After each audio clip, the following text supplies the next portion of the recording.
city of Tianjin on the sidelines of the Shanghai Cooperation Organization summit. Among those welcomed were United Nations Secretary General, the Cambodian Prime Minister, the acting President of Myanmar, Senior General, the Egyptian Prime Minister and Nepal's Prime Minister. In his remarks, the United Nations Secretary General voiced criticism of the United States. We see new forms of diplomacy that are sometimes difficult to understand, that sometimes look more like a show than a serious diplomatic effort, and in which business and politics seem sometimes also mixed. President Xi Jinping reaffirmed China's support for Myanmar, calling it an important dialogue partner of the SCO. He emphasized Beijing's backing for Myanmar in safeguarding its sovereignty, security, and developing interests. 支持缅方维护国家主权、安全、发展利益，支持缅甸震后重建，改善民生。 Senior General Minong Leng is also scheduled to be among the international guests at Beijing's Grand Military Parade next week. Nepal's Prime Minister KP Oli Sharma is also in China to attend the SCO summit. The Shanghai Cooperation Organization, founded in 2001 by China, Russia, Kazakhstan, Kyrgyzstan, and Tajikistan, has since grown to include major members such as India, Iran, Pakistan, and Belarus. Afghanistan and Mongolia serve as observer states, while 14 other countries from Southeast Asia and the Middle East hold dialogue partner status. This year's summit, hosted by China, has been described as the largest ever gathering in the bloc's history. The summit also sets the stage for China's upcoming military parade in Beijing, commemorating the 80th anniversary of the end of the Second World War. As Tianjin plays host to this crucial summit, the SCO seeks to project unity, expand cooperation, and position itself as a major platform for regional and global dialogue. Let's get you a wrap-up of all the news from across the nation. Speaking at the inauguration of a drone manufacturing facility in Noida, Rajnath Singh underlined the growing importance of drones in modern warfare, stressing that they must be incorporated into India's war policy.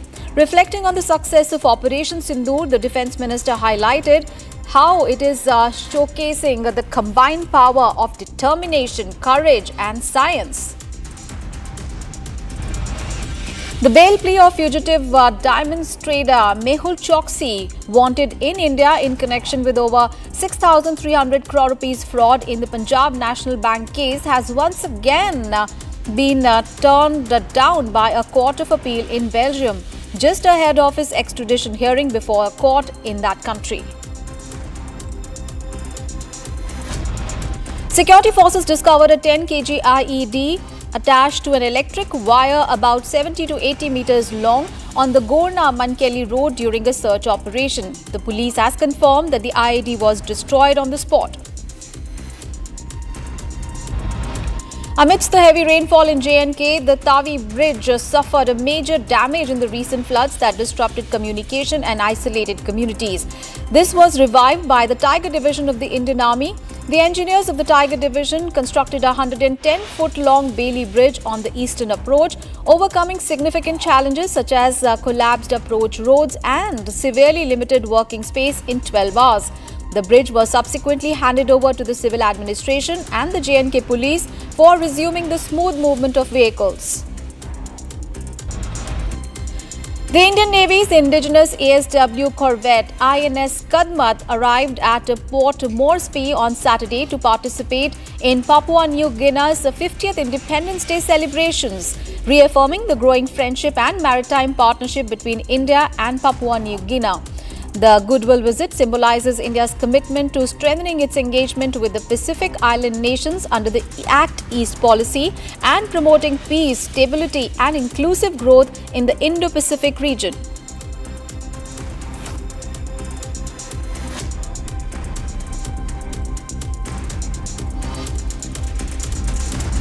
And now here is a wrap-up of all the news from across the world.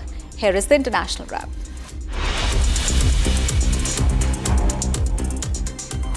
Relatives of Gaza hostages called once again for a ceasefire and a comprehensive deal to return their loved ones on Saturday as Israel escalates its military offensive in the territory.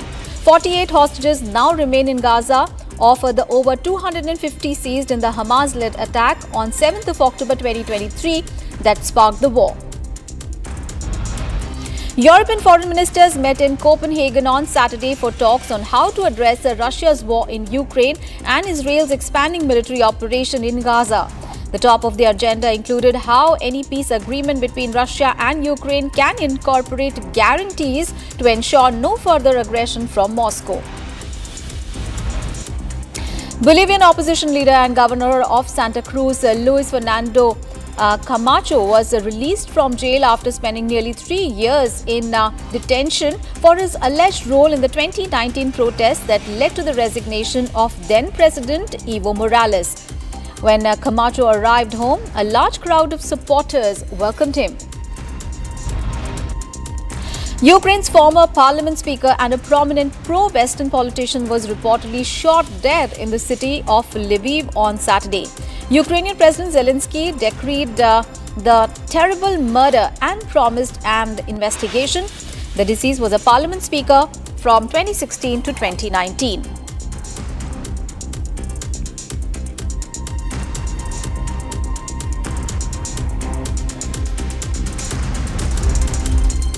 And now let's get you all the news from the world of markets and business. Here is the business wrap. India's largest oil company, Indian Oil Corporation Limited, is planning to invest 1.66 trillion rupees over the next 5 years to expand its core operations in oil refining and fuel marketing, along with ventures in petrochemicals, natural gas and renewable energy. Chairman Arvinder Singh Sahni announced during the company's annual shareholder meeting yesterday. Indian Oil also plans to raise its crude refining capacity from 80.75 million tons a year to 98.4 million tons by 2028, with major upgrades at Panipat, Gujarat and Barauni plants. After more than 4 years of ban, TikTok has started recruiting for its India operations with 2 new job openings posted on LinkedIn for its Gurgaon office. The roles are listed as a content moderator, trust and safety, and well-being partnership and operations lead, trust and safety. This comes after the government clarified last week that the ban on these apps persists after the TikTok website became accessible once again in India. Remember, the government banned TikTok alongside 119 other apps with the China linkage, leading to their delisting from the Google Play Store and Apple's App Store.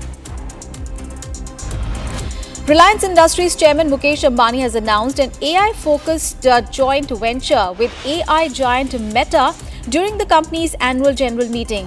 The Reliance Meta joint venture will see an initial investment of 855 crore rupees, and both Reliance and Meta will own 70% stake and 30% stake in the joint venture respectively. Pinning hopes on underlying resilience of the Indian economy, Chief Economic Advisor V. Anantha Nageswaran anticipates continued high growth momentum from India's economy, building on the 7.8% growth in the first fiscal quarter. He acknowledges potential downward pressure from the recent US tariffs imposed earlier this month, but expects these to be short-lived due to the ongoing negotiations and anticipation of GST tax relief, and strong monsoon season is also expected to offset the tariff impacts.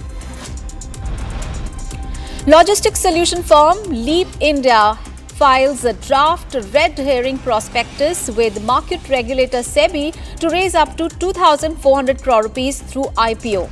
This offer comprises a fresh issue of 400 crore rupees and an offer of sale of rupees 2,000 crore. Leap India is also considering a pre-IPO placement of up to 80 crore rupees, which, if undertaken, will reduce the size of the fresh issue. Proceeds from the fresh issue will be used for business expansion, debt repayment, and general corporate purposes. The Karnataka High Court has stepped into the debate on India's new Promotion and Regulation of Online Gaming Act 2025, which bans all forms of online money games, including skill-based games like rummy and poker. The court, led by Justice B.M. Shyam Prasad, issues notices to the union government asking the centre to file its reply to the petition filed by Head Digital Works, the parent company of A23, which became the first gaming operator to challenge the new law.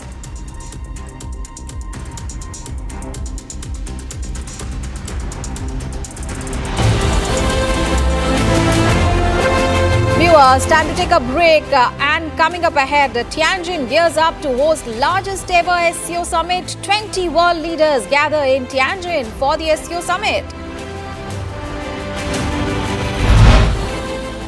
Ahead of the SCO summit, Prime Minister Modi, President Xi Jinping to hold key bilateral talks.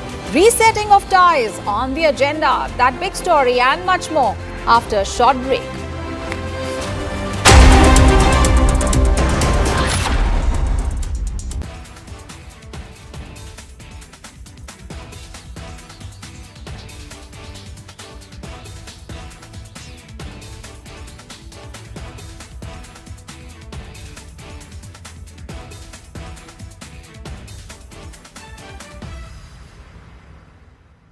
Here, we didn't want to bring out the big charts because it had no chance of standing. Fortunately, we came armed with a little smaller chart.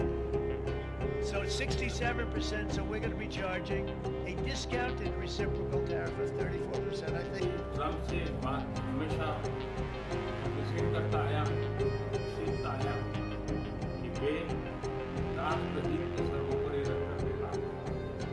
Today, the World Health Organization officially announced that this is a global pandemic.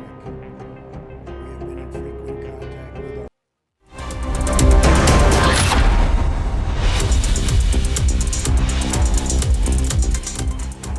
Tianjin gears up to host largest ever SCO summit. 20 world leaders gather in Tianjin for the SCO summit.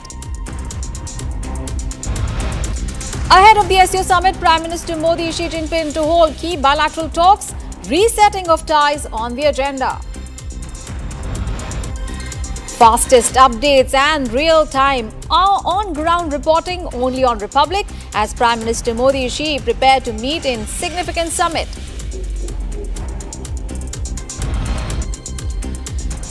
Ukrainian President Zelensky dials Prime Minister Modi ahead of PM's meeting with Vladimir Putin, informs the Prime Minister about Ukraine developments. And as per reports, US President Donald Trump has cancelled his plans to visit India for the Quad Summit.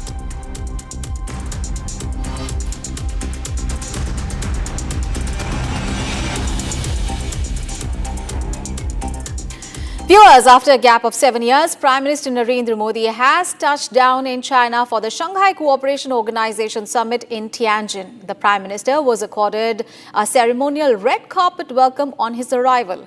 And this is his first visit to China since the 2020 Galwan Valley clashes, making it a significant moment in India-China relations. Here is a report.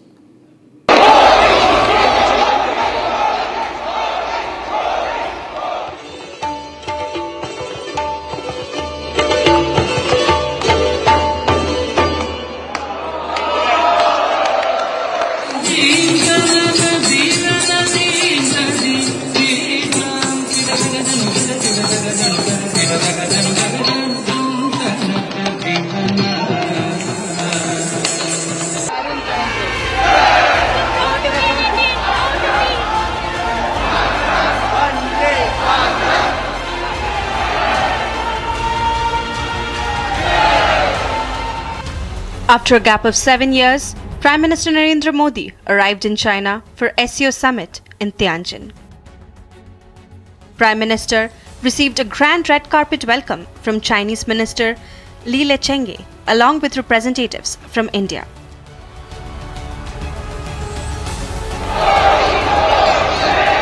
This reception also featured a vibrant cultural performance where artists presented traditional dance forms showcasing the cultural exchange between India and China.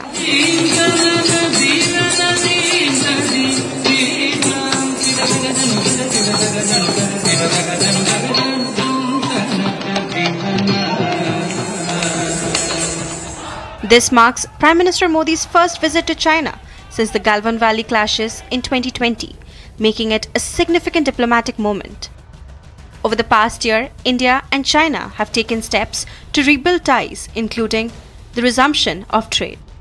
The SCO currently comprises of 10 members, including India, China, Russia, Kazakhstan, Iran, Uzbekistan, along with several other observers. India became a full member in 2017 after serving as an observer since 2005. Notably, during its membership period, India has held the SCO Council of Heads of Government in 2020 and the Council of Heads of State from 2022 to 2023. During his visit, Prime Minister Modi is scheduled to participate in the SCO summit and hold bilateral meetings with Russian President Putin and Chinese President Xi Jinping. This SCO summit is crucial for India as it comes after the US imposed 50% tariffs and additional 25% tariff on New Delhi for buying Russian crude oil. Prime Minister Modi's Tianjin visit is being closely watched as India looks to strengthen regional cooperation under the SCO framework. So after a gap of over 7 years, Prime Minister Narendra Modi has landed in China for the Shanghai Cooperation Organization summit in a significant diplomatic event that brings together the world leaders. So, what is the importance of this summit? Take a look at this report.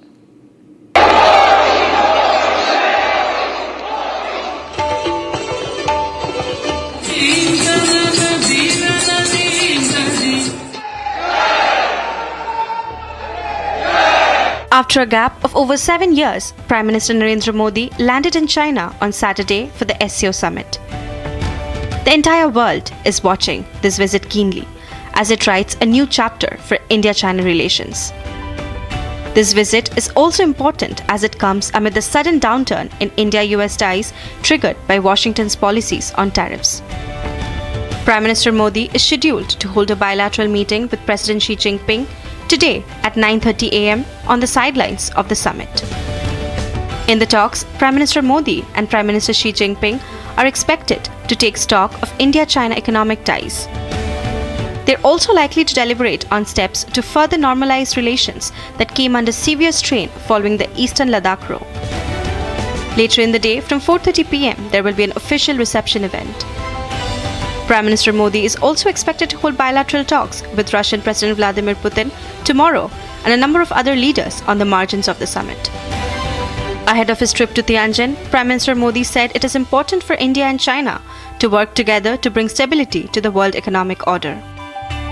In a recent interview with Japan's media outlet, Prime Minister Modi said that a stable, predictable and amicable bilateral relations between India and China can have a positive impact on regional and global peace and prosperity.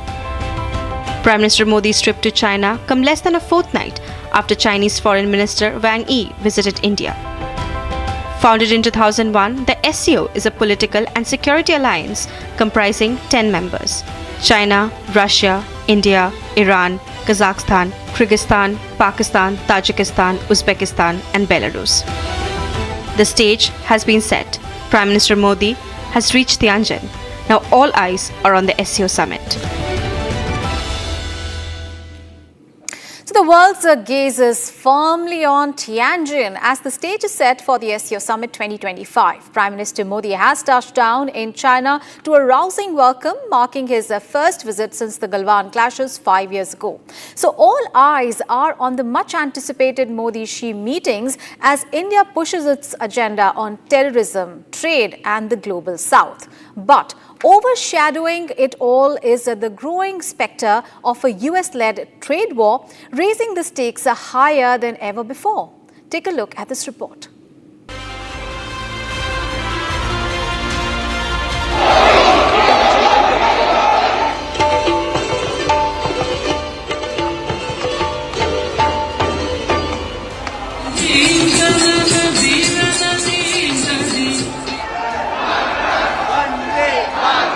The city of Tianjin is abuzz with diplomatic fervor as the SCO Summit 2025 gets underway. On Saturday evening, Prime Minister Modi arrived to a celebratory welcome in Tianjin. This is our honor to performance in front of him, and this is the first time I will see him. This feels so exciting. We feel so excited, and it's a big time, I think, for us. बहुत खुश हों कि हम Bharatanatyam perform करेंगे. For India, this summit holds immense significance. Prime Minister Modi's visit marks his first trip to China since the 2020 Galvan Valley clash, signaling a thaw in India-China relations. New Delhi is pushing for a strong joint declaration condemning cross-border terrorism and strengthening the global south. The shadow of Trump looms large over this summit. With Washington imposing a 50% tariff on India, the SCO is positioning itself as a counterweight to Western influence. Republic TV, meanwhile, is reporting live from Tianjin. Straight from the Summit Avenue, senior editor Shavan Sen breaks down the SCO agenda. There in the SCO summit, some say that it is not going to go beyond rhetoric. But if you believe what the Chinese have to say, the Chinese essentially believe that this is going to be a SCO summit like never before. The reason being is that they believe that they have a clear roadmap as to what is it that they're going to offer to the SCO partners. And this is not going to be only limited to a few sectors. This is going to be across various sectors. For instance, it's not only going to be just about economy, it's going to be about military, it's also be about diplomacy. These are some aspects that have been referred to. What's very important is also the people-to-people ties that you see here. That's also another essential element of the ties that we've essentially seen between various countries, particularly India and China. Among many other areas of focus, such as agricultural development and mutual cooperation, technological innovation is key. New innovation of the Chinese have essentially done. I'm going to just step a little behind to give you a sense of what essentially resembles like a cave. But it gives you a 360-degree LCD view.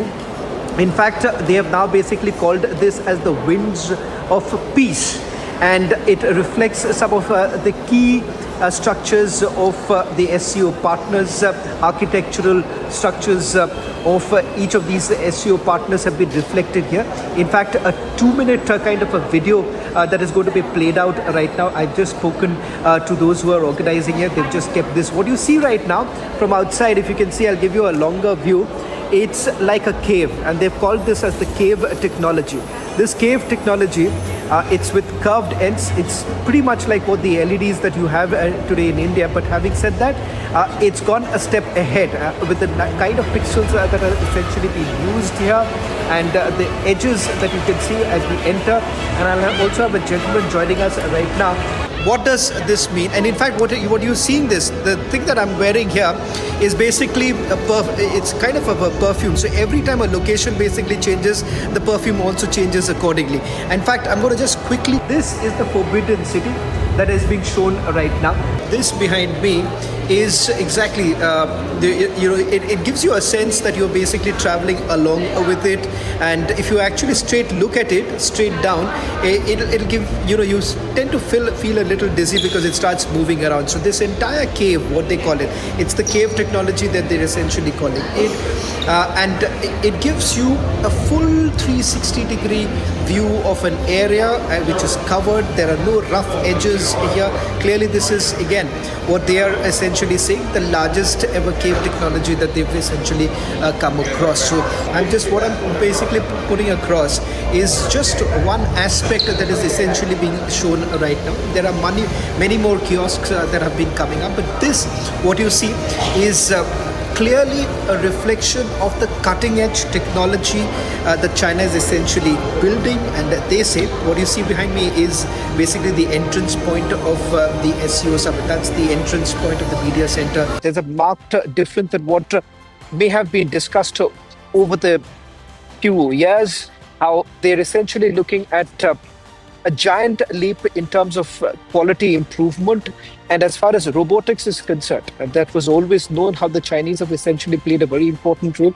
But right now, they're also looking at increasing their market. And that happens to be the reason why you'll see the kind of display, the kind of projection that they have essentially done, utilizing this kind of a venue where you would have several countries coming in, taking a look at what has really changed. China hopes to bring an understanding to the table whereby SCO partners can jointly work towards the mission. For the detailed schedule of the 2025 Shanghai Cooperation Organization Summit, please refer to the official website of the summit's news center. The QR code for the news center website can be obtained at the General Service Desk. With the stage set for the historic summit, the giants of South Asia look with hope. To talk, to strengthen, to conquer.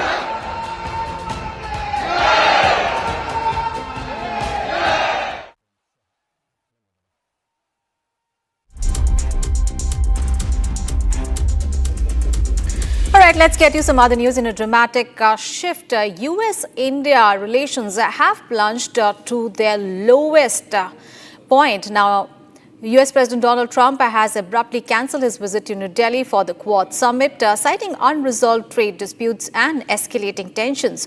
With Washington imposing crippling tariffs and New Delhi recalibrating its foreign policy, the fallout is now raising serious questions over the future of the Quad and also the credibility of one of the world's most crucial partnerships. Here is more to the story. In what is seen being as the sharpest downturn in 2 decades of US-India relations, US President Donald Trump has scrapped his scheduled visit to New Delhi for the Quad summit, citing escalating trade tensions and failed negotiations with India. The fallout began with the collapse of ambitious trade talks, once aimed at doubling bilateral trade to $500 billion by 2030. Instead, Washington struck back with crippling tariffs, first 25%, then doubled to a punishing 50% on Indian exports. India's government called the move unfair and unjustified, warning of severe consequences for key sectors like textiles, jewelry, gems, and seafood. With export orders cancelled and industry facing losses, New Delhi is now recalibrating its foreign policy. Prime Minister Narendra Modi has moved quickly, strengthening ties with Japan through major investment pledges, reaching out to Russia and making a landmark visit to China, his first in 7 years. At the SCO summit, Prime Minister Modi is set to have a bilateral meet with Chinese President Xi Jinping and Russian President Vladimir Putin. Meanwhile, doubts cloud at the future of the Quad itself.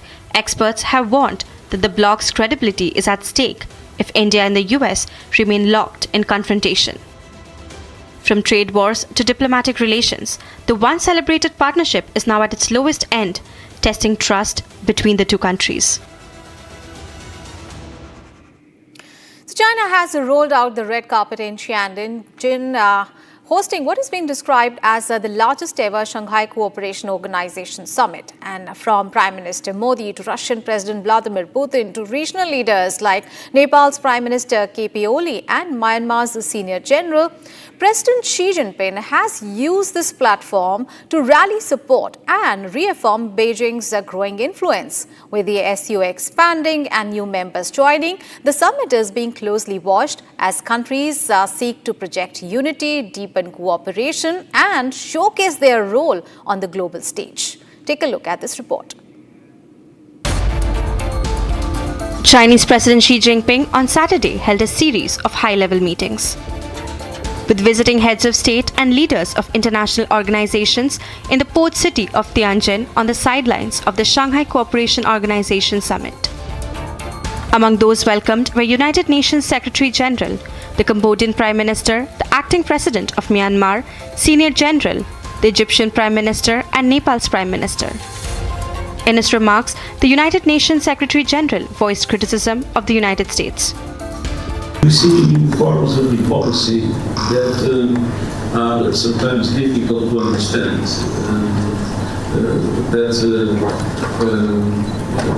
Sometimes look more like a show than serious diplomatic efforts, and in which business and politics seem sometimes also mixed. President Xi Jinping reaffirmed China's support for Myanmar, calling it an important dialogue partner of the SCO. He emphasized Beijing's backing for Myanmar in safeguarding its sovereignty, security, and developing interests. 支持缅方维护国家主权、安全、发展，支持缅甸政后重建，改善民生。 Senior General Min Aung Hlaing is also scheduled to be among the international guests at Beijing's Grand Military Parade next week. Nepal's Prime Minister KP Oli Sharma is also in China to attend the SCO summit. The Shanghai Cooperation Organization, founded in 2001 by China, Russia, Kazakhstan, Kyrgyzstan, and Tajikistan, has since grown to include major members such as India, Iran, Pakistan, and Belarus. Afghanistan and Mongolia serve as observer states, while 14 other countries from Southeast Asia and the Middle East hold dialogue partner status. This year's summit, hosted by China, has been described as the largest ever gathering in the bloc's history. The summit also sets the stage for China's upcoming military parade in Beijing, commemorating the 80th anniversary of the end of the Second World War. As Tianjin plays host to this crucial summit, the SCO seeks to project unity, expand cooperation, and position itself as a major platform for regional and global dialogue. Here is a look at all the other news from across the world. Relatives of Gaza hostages called once again for a ceasefire and a comprehensive deal to return their loved ones on Saturday as Israel escalates its military offensive in the territory. 48 hostages now remain in Gaza of the 250 seized in the Hamas-led attack on 7th of October 2023 that sparked the war. European foreign ministers met in Copenhagen on Saturday for talks on how to address Russia's war in Ukraine and Israel's expanding military operation in Gaza. The top of the agenda included how any peace agreement between Russia and Ukraine can incorporate guarantees to ensure that no further aggression from Moscow happens. Bolivian opposition leader and governor of Santa Cruz, Luis Fernando Camacho, was released from jail after spending nearly 3 years in detention for his alleged role in the 2019 protests that led to the resignation of then-President Evo Morales. When Camacho arrived home, a large crowd of supporters welcomed him. Ukraine's former parliament speaker and a prominent pro-Western politician was reportedly shot dead in the city of Lviv on Saturday. Ukrainian President Zelensky decreed the horrible murder and promised an investigation. The deceased was a parliament speaker from 2016 to 2019.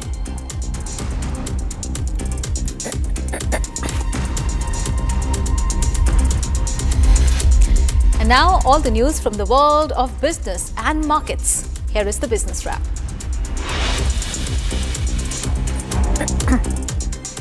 India's largest oil company, Indian Oil Corporation Limited, is planning to invest 1.66 trillion rupees over the next 5 years to expand its core operations in oil refining and fuel marketing, along with ventures in petrochemicals, natural gas and renewable energy.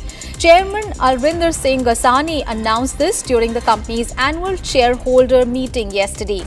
Indian Oil also plans to raise its crude refining capacity from 80.75 million tons a year to 98.4 million tons by 2028, with major upgrades at Panipat, Gujarat and Barauni plants.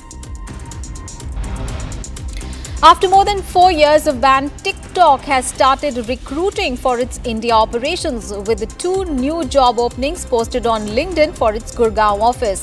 The roles are listed as a content moderator, trust and safety, and well-being partnership and operations lead, trust and safety. This comes after the government clarified last week that the ban on these apps persists after the TikTok website became accessible once again in India. Remember, the government banned TikTok alongside 119 other apps with the China linkage, leading to their delisting from Google Play Store and Apple's App Store. Reliance Industries Chairman Mukesh Ambani has announced an AI-focused joint venture with AI giant Meta during the company's annual general meeting. The Reliance Meta joint venture will see an initial investment of 855 crore rupees, and both Reliance and Meta will own 70% stake and 30% stake in the joint venture, respectively. Pinning hopes on underlying resilience of the Indian economy, Chief Economic Advisor V. Ananta Nageswaran anticipates continued high growth momentum from India's economy, building on the 7.8% growth in the first fiscal quarter. He acknowledges potential downward pressure from the recent US tariffs imposed earlier this month, but expects these to be short-lived due to the ongoing negotiations and the anticipation of GST tax relief and strong monsoon season. Logistics solutions firm Leap India files draft red herring prospectives with the market regulator SEBI to raise up to 2,400 crore rupees through the IPO. The offer comprises a fresh issue of 400 crore rupees and an offer for sale of 2,000 crore rupees. Leap India is also considering a pre-IPO placement of up to 80 crore rupees, which, if undertaken, will reduce the size of the fresh issue. Proceeds from the fresh issue will be used for business expansion, debt repayment, and general corporate purposes. The Karnataka High Court has stepped into the debate on India's new Promotion and Regulation of Online Gaming Act 2025, which bans all forms of online money games, including skill-based games like rummy and poker. The court, led by Justice B.M. Shram Prasad, issued notices to the Union government asking the centre to file its reply to a petition filed by Head Digital Works, the parent company of A23, which became the first gaming operator to challenge the new law.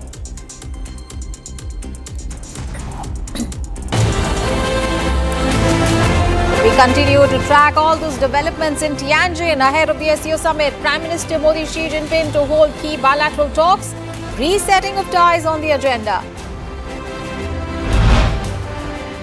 In fastest updates and real-time on-ground reporting only on Republic as Prime Minister Modi Xi prepare to meet in a significant summit. That big story and much more coming up after a short break.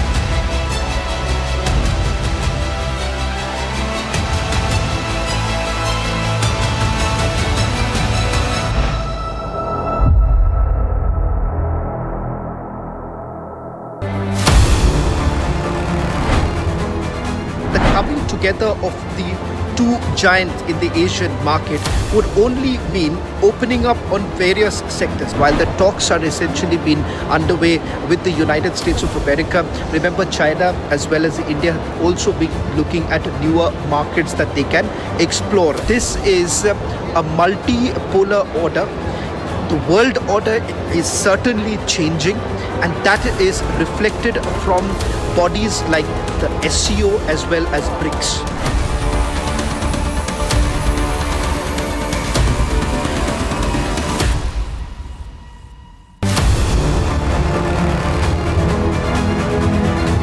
I'm headed to the northern port city of Tianjin in China to cover the largest ever SCO summit in history.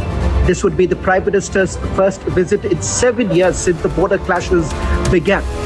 Will the global South solidarity reset the equation with the West?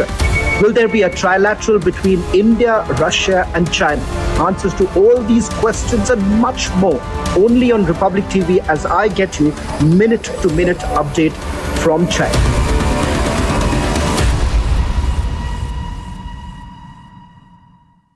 Here we didn't want to bring out the big charts because it had no chance of standing. Fortunately, we came armed with a little smaller chart. So 67%, so we're going to be charging a discounted reciprocal tariff of 34%, I think.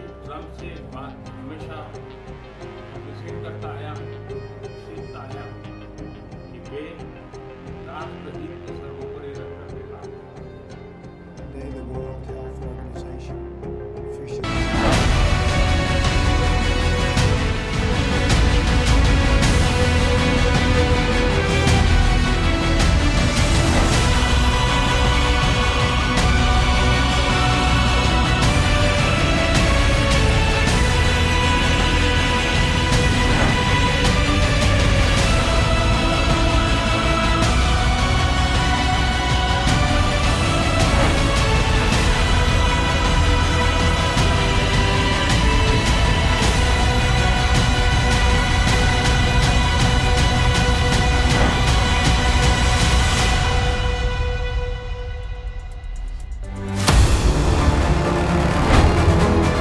The coming together of the two giants in the Asian market would only mean opening up on various sectors. While the talks are essentially been underway with the United States of America, remember China as well as India have also been looking at newer markets that they can explore. This is a multipolar order.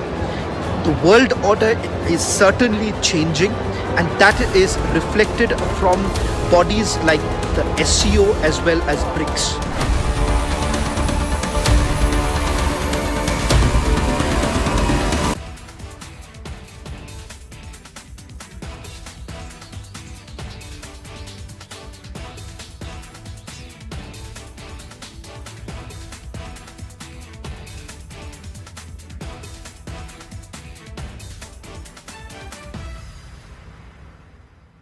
Yesterday, a coward decided to take our 8-year-old son Fletcher away from us. Because of their actions, we will never be allowed to hold him, talk to him, play with him, and watch him grow into the wonderful young man he was on the path to becoming. News headquarters.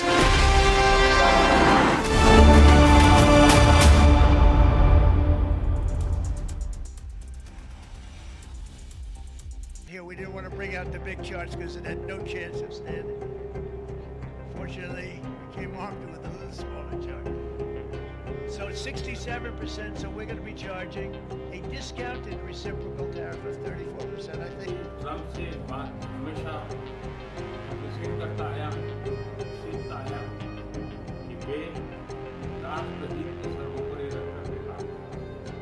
Today, the World Health Organization officially announced that this is a global pandemic. We have been in frequent contact with our allies, and we are marshaling the full power. During an interview, American economist Richard Wolff called out the US administration for attacking India with tariffs and shooting itself in the foot by doing so. Wolff said that India is central for trade and that it will find other places to sell its exports if the US gets shut off. Wolff said that India is now, according to the United Nations, the largest country on earth. The United States telling India what to do is like a mouse hitting his fist to an elephant. India will find other places to sell its exports. From Asia's largest news headquarters. Setting the agenda for Bharat.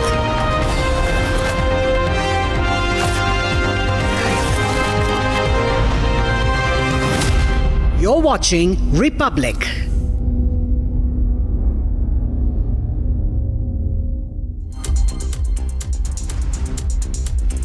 We are getting the live visuals from Tianjin. The key SCO summit is going to be held today, starting today. And all right, these are the visuals of the plane of Vladimir Putin arriving in Tianjin.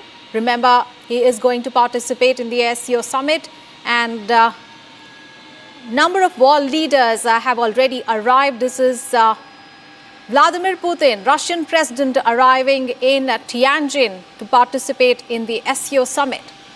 The SCO summit is touted to be one of the biggest ever SCO summit. There are more than 20 world leaders who are participating. Of course, Prime Minister Narendra Modi is already in China, and these are the visuals of Russian President Vladimir Putin's plane in arriving in Tianjin, touching down in Tianjin in China. So this key visit is happening for the SCO summit in Tianjin. Remember, a number of world leaders are gathering in China for the key SCO summit. Prime Minister Narendra Modi has already reached China. He was accorded a red carpet welcome yesterday evening. And today on the sidelines of the summit, he is going to meet and hold talks with Chinese President Xi Jinping. And remember, this summit comes at a very, very important time when US tariffs have kicked in. So all eyes are going to be there, especially on President Xi, Prime Minister Narendra Modi and Vladimir Putin at the SCO. This coming in amid Donald Trump's tariff war. So Chinese President Xi Jinping is hosting Prime Minister Narendra Modi, Russian President Vladimir Putin and a host of other leaders for the two-day Shanghai Cooperation Organization Summit. And this in the port city of Tianjin starting today. And these are the live visuals that we are getting from Tianjin.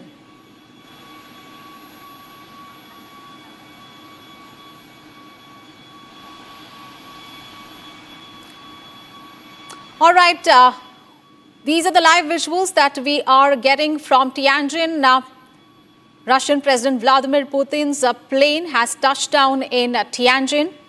He is going to disembark from the plane. And this is a very, very significant meeting happening in Tianjin. It is touted as one of the biggest SCO summits ever. Chinese President Xi Jinping is hosting Prime Minister Narendra Modi, Russian President Vladimir Putin, and a host of other leaders for the SCO summit. It's the two-day Shanghai Cooperation Organization Summit happening in the port city of Tianjin. And this is signaling a united front from a number of world leaders amid tariffs that have been imposed by US President Donald Trump. So India, China and Russia, the three leaders from these countries will be closely watched. And as far as Prime Minister Narendra Modi is concerned, he is visiting China after 7 years. His last was in 2018. This after the Doklam standoff and after the Galwan clashes in 2020, Prime Minister Modi is in China. And these are the visuals from Tianjin where Russian President Vladimir Putin's plane has touched down in Tianjin.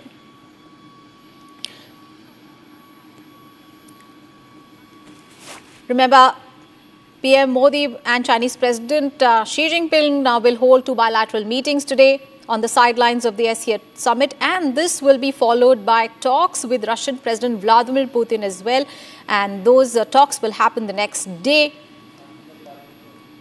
So, Prime Minister Narendra Modi earlier yesterday evening had also spoken with Ukrainian President Zelensky, and they discussed the latest developments in Kiev's war with Moscow. All right, Professor B.R. Deepak is now joining us.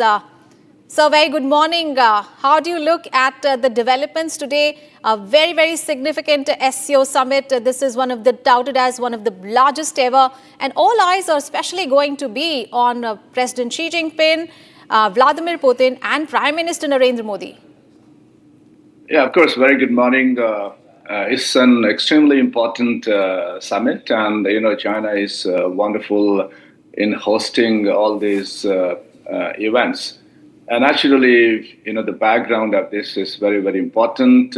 When India has been slapped about 50% of the tariffs, and United States is continuing to thrash out the deal with China. And with Russia, some of his efforts, it seems, that have not paid off so far. But I would say that Shanghai Cooperation Organization is a regional multilateral forum, the largest in the world at this point in time, if you count the population and also the geography. So therefore, it becomes extremely important. Though the initial thrust was regional security, especially fighting the scourge of terrorism, or the so-called three evil forces, according to the Chinese narrative.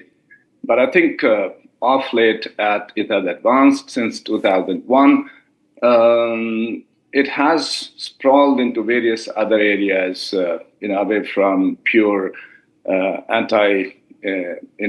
terrorist approaches. Of course, it remains one of the fundamental issues, and that's why India is also there under the mechanism of threats. So they have been cooperating in various areas, intelligence sharing, so on and so forth. But I think we should also not forget that there are inherent structural problems with all these countries, be it India and China, and China and Russia to some extent also, but I think largely we would see that, the background of it has given a kind of impression to the world that all these countries, they are hedging against the United States at this point in time. And, our relations with China at this point in time, so they are on an upward trajectory. I would say that it's not primarily because of the U.S. tariffs. That could be one of the catalysts. But I think if you see the kind of improvement and reset has been happening, for quite some time. If we go back to the Galvan, the relationship was very, very bad. They were at the nadir. But still, we have been continuing to talk. We thrashed out a patrolling arrangement in 2024, which was announced by Prime Minister Modi and President Xi Jinping from Kazan in October last year. And since then, there have been various multilateral engagements. We have seen how our defense ministers, so they met under the mechanism of ASEAN in Laos, and then later again in Beijing during the sidelines of their meetings on the occasion of the Shanghai Cooperation Organization defense ministerial meetings. And then our NSA, she visited China last year, and then Wang Yi, their NSA, or with a state counselor and special representative for India-China border negotiations. He was recently in India. So I think these are some of the indicators so that India and China, they have been incrementally and cautiously warming their ties. And I think it is obvious for any two large neighbors to reset their ties, to seek a peaceful, stable, sustained relationship so that it augurs well for the regional security and also, bilateral, you can say, peace, so that they could cooperate and build their economies. Over to you. Right, absolutely. And how do you see the large-scale participation of a number of countries this time, especially, these are many of these countries are bearing the brunt of a U.S. tariff war as well. So China has been using this platform basically as a platform for non-Western countries to showcase their unity and strength. And especially now with the US tariffs kicking in, how do you look at this summit acting as a coming together of many countries, of non-Western countries basically? Yeah, naturally. I mean, America has slapped sanctions on every country, even if it has trade surplus with these countries. And therefore, there is sort of like antagonism against the United States, especially in the global south. And Shanghai Cooperation Organization itself, it is a non-Western bloc it was founded in 2001, and it has grown to number 10 now. 10 countries are participating in it, and mostly it remains, you can say, Eurasian setting, and one of the extremely important regional initiative. But yes, China uses this platform to signal that what Trump is doing and or American leaders they are doing, it is not correct. It is not good for the global development. It is not contributing to the global GDP growth. Rather, it is creating disturbances and turbulences in global economy, and that China would lead and like to take these countries along, especially from the global south, to signal that China has better strategies. China's, you can say, approach is much, much better than the U.S. approach.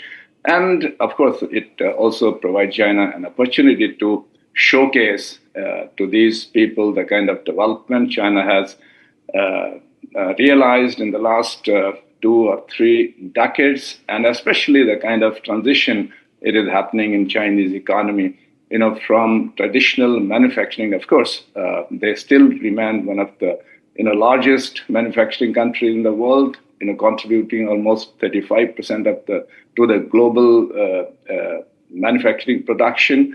But I think the more important is how it is transiting, from this mode to the new economic mode. That is the new, you can say, energy vehicles, lithium-ion batteries, solar panels, AI, so on and so forth. So it also gives China an opportunity to showcase, so these achievements to the leaders of these countries, and perhaps, it also gives them an opportunity to right, and of course, sir, we can see the visuals there. Russian President Vladimir Putin has officially touched down in Tianjin, and this marking his arrival for the highly anticipated SCO summit.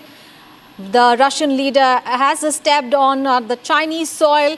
This, of course, coming in the backdrop of global recalibration, shifting of alliances, and his arrival signaling Russia's continued engagement there in multilateral diplomacy within the framework of the Shanghai Cooperation Organization. So the aircraft door opened, all eyes, of course, on Tianjin.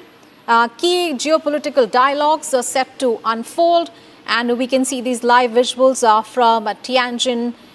Vladimir Putin, of course, now getting in his car, and this strategic visit coming at a critical time. Putin landing in Tianjin ahead of his high-stakes talks with his regional counterparts, including Prime Minister Narendra Modi. So we can see these visuals are there. Talking about Vladimir Putin there, how significant is Russia's presence at the SCO, especially in the context of growing alignment with China? Yeah, of course, Russia is, I would say, one of the very important countries in this organization from the very beginning, and it has been one of the founding members. And moreover, in present context, when there is realignment of global forces taking place, so it gains more importance. You see what is happening in Ukraine-Russia conflict and China's positioning there, Russia reeling under the U.S. sanction. So it makes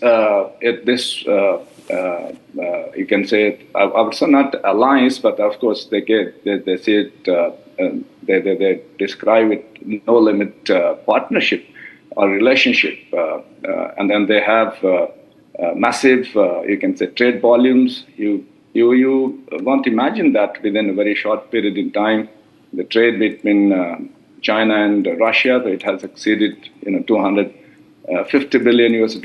So that is massive in such a very small period in time. And China's foreign ministry has said to the European leaders, that they don't wish Russia to be taken down in this war by the West. So therefore, China in one way or another, so it is behind behind Russia, standing very, very solidly, whether it is the procurement of Russian oil or transfer of, you can say, some of its technology, especially in vehicles and various other things, but it has edge, and Russia is reeling under the sanctions. So partnership is really great. In fact, initially, Russia was a little concerned about Chinese moves in its backyard, that is Central Asia, and most of the Central Asian countries, so they are part of the SCO. But given the new circumstances, I think Russia has not been ratcheting so that rhetoric that the China is sprawling in its neighborhood, or making its footprints very, very visible there. But at this point in time, I think they are talking about a solid partnership, and I would say like anti-American alliance, which is very, very visible. And this could also be seen in the talks between President Trump and Putin in Alaska. It didn't also bring any outcome as far as ending the war is concerned. So therefore, I think so Shanghai Cooperation Organization, again, from this perspective, it's also a signaling and perhaps also hedging from the Russia that our partnership with China is solid. Over to you. Yeah. So be with us, because I also have Shravan Sen, my colleague, joining us live. These are pictures coming in from Tianjin, China, as the Russian President Vladimir Putin, he's landed. And in about 24 hours from now, in fact, today is the big day when Prime Minister Modi meets Xi Jinping. Tomorrow, he meets Vladimir Putin. There's a bilateral expected. Shravan, good morning. What are you looking forward to? What time is that big meeting between Modi and Xi Jinping?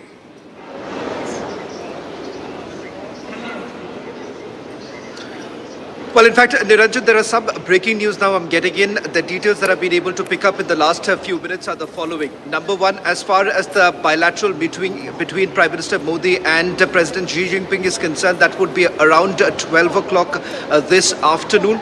As far as the venue is concerned, there seems to be a little bit of ambiguity, because let me try and explain this to you, why there is ambiguity. One, where we are basically reporting from is the International Media Center, and just a little outside, I'll just walk around a little bit and give you a sense.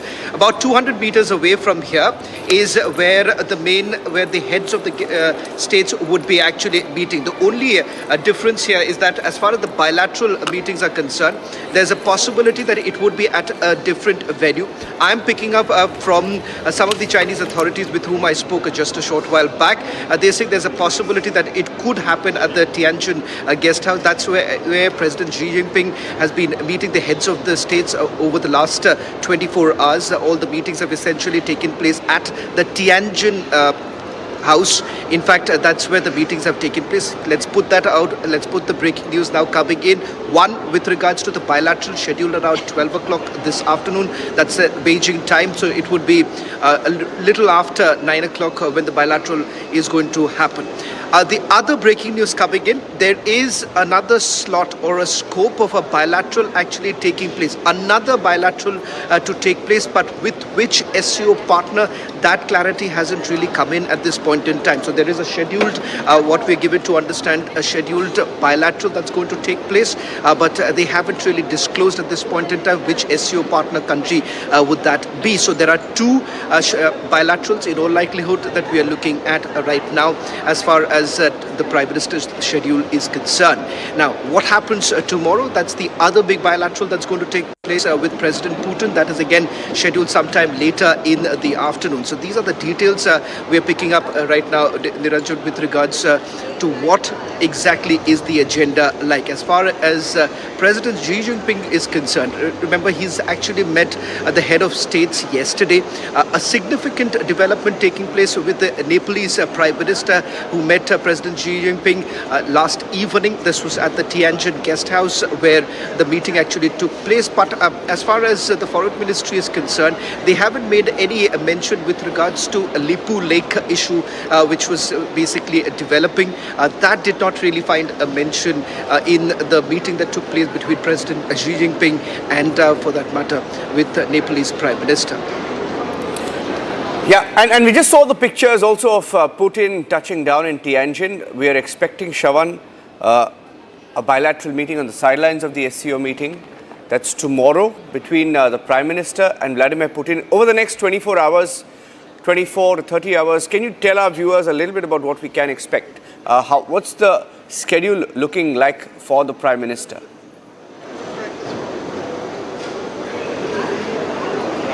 Well, Niranjan, I just narrated the entire schedule as far as the Prime Minister's schedule is concerned. So the big takeaway, of course, being, and I'm not sure, Niranjan, if we have put out the breaking news, because we're getting in some details with regards to, apart from China, today there will be another bilateral with another SCO partner country. However, we haven't been able to establish the details with regards to which exactly is the SCO partner country. Perhaps it's one of the Central Asian countries is what we were picking up, but a confirmation likely to come in a little later with regards to the second bilateral meeting that's going to take place. The head of the states, they are going to meet today later in the evening, and that's the 25th SCO meeting that's going to take place, which is going to be chaired by President Xi Jinping. And the SCO Plus, that's the other thing to look forward to with regards to today's meetings are concerned. And the other bilateral is with the Russian president, which would be tomorrow. That was again scheduled a little late in the afternoon. And the SCO Plus meeting that's also going to take place tomorrow. So net, the big takeaways here certainly being with the Chinese president. Now, let me just quickly tell our viewers with regards to what is really expected as far as the bilateral talks with President Xi Jinping. Now, of course, with regards to trade, because that's an indication that came in yesterday from the authorities here, that they certainly want to take it forward what the work that was done in the last few weeks, particularly with regards to the fact that border management being one such issue, and secondly, how do you really enhance the trade cooperation? These are some of the areas, some of the concerns that the Chinese have essentially had, and there has been a discussion with regards to how they're essentially opening up particular sectors like artificial intelligence, and secondly with battery manufacturing here in China. So what kind of an access are we really expecting that the Chinese would be giving? They've already indicated that rare earth minerals, this is something that India would be getting their hands on, which gives us a big boost. And apart from that, whether at all anything with regards to the tariffs that have been imposed, because remember, interestingly, while all of this is happening, there is a Chinese delegation in Washington where the meeting is going to take place. That's the trade talks that are taking place between China and the United States of America. In fact, that same very delegation was in Canada, and thereafter a pit stop was actually made in Washington. So China has certainly kept its open. They've essentially kept the doors open for having talks with the United States of America with regards to the tariff and exactly how the trade negotiations are going to take place. So that's happening at the sidelines of what we are seeing right now. So these are some of the developments in a nutshell, Niranjan, as to what are we expecting in the next few hours and how are things really panning out for China. Yeah, before I go back to Professor Deepak, Shravan, while I have you with us, the other aspect of, last evening we had a couple of developments. One, that US President Donald Trump will not be visiting India for the Quad meeting that was scheduled this year. He will not be visiting. There's a cancellation. That's what we were told. Even the US media is reporting that.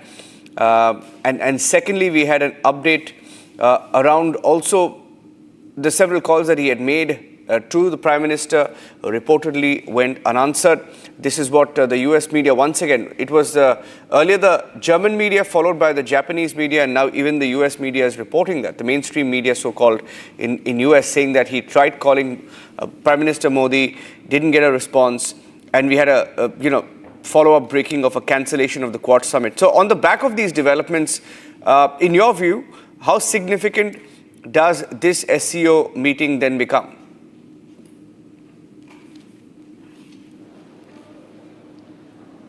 Well, there is no doubt about the fact that there is a lot of chatter about the SCO summit, at least here. And China has gone all out to basically push the narrative that this is a multipolar kind of a world order that has been created. It's an alternative world order that is basically emanating at this point in time. So this isn't like what we have seen in the past, where we have largely restricted the SCO to some sort of rhetoric that has basically been doing the rounds. Now, there have been certainly a serious attempt that has been made with regards to regional security.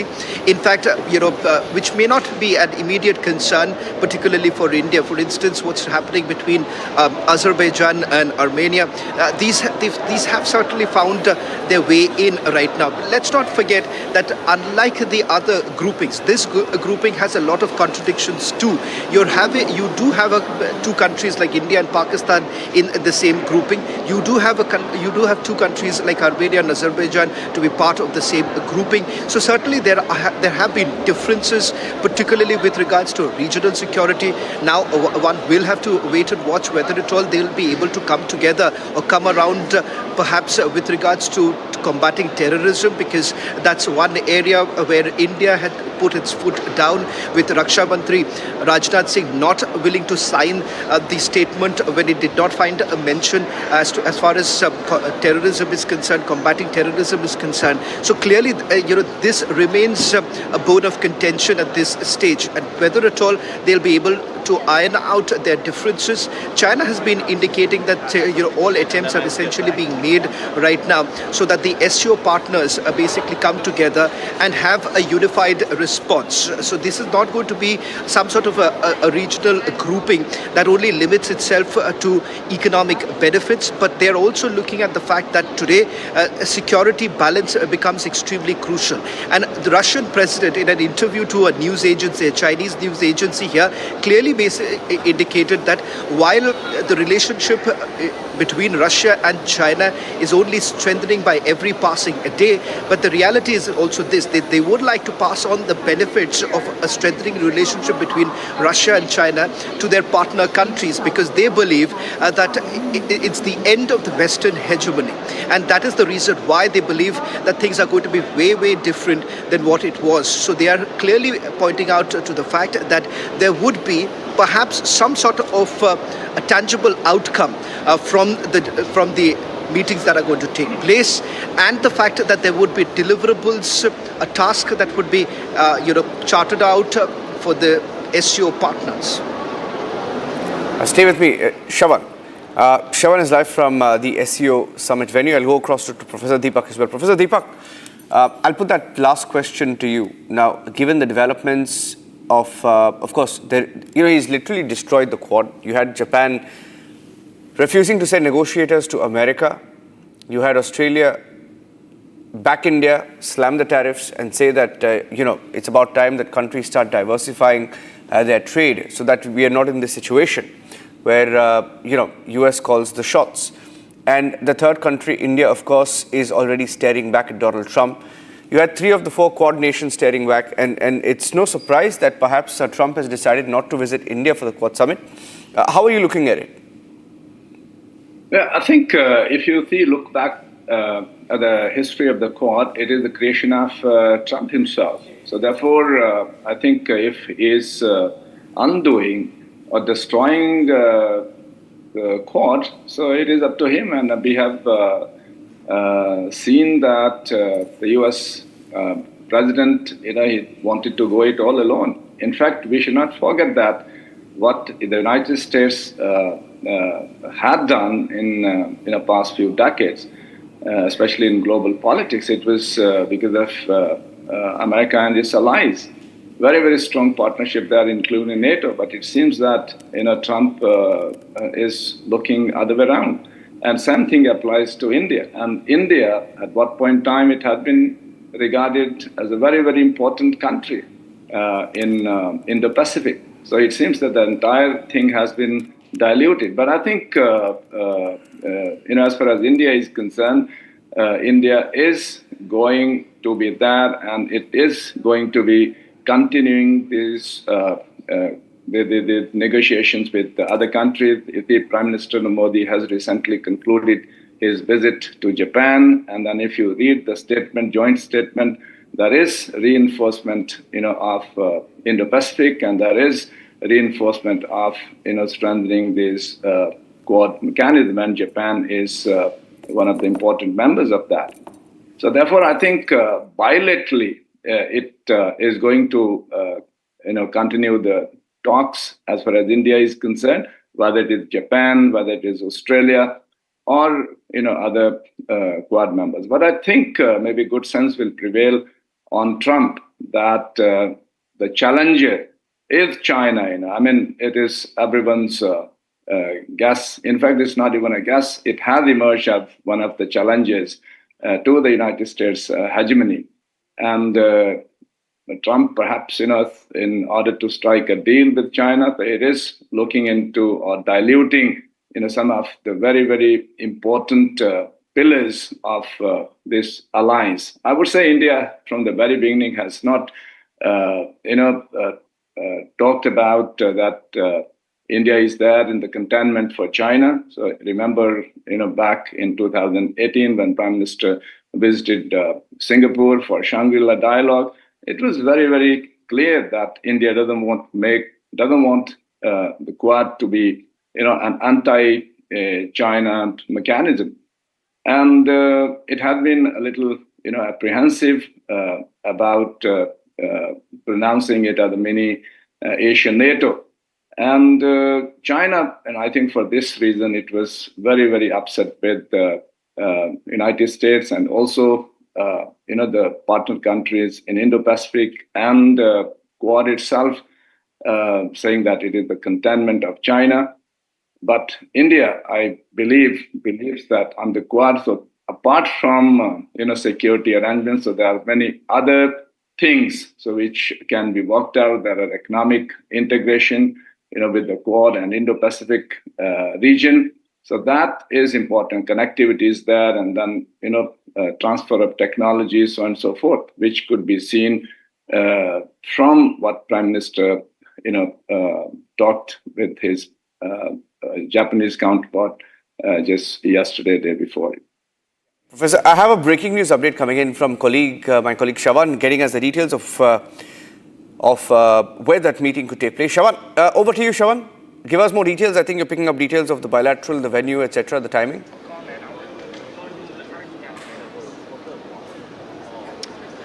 Well, in fact, Niranjan, the only Indian news network getting you full details of what's going to happen. In fact, I'm now given to understand, in all likelihood, the bilateral is going to take place at the Tianjin guest house, where President Xi Jinping has been having all the other meetings. In fact, that's also the place where President Xi Jinping is actually currently staying. So, so far, remember, President Xi Jinping has already had about 6 meetings so far. They were mostly courtesy calls.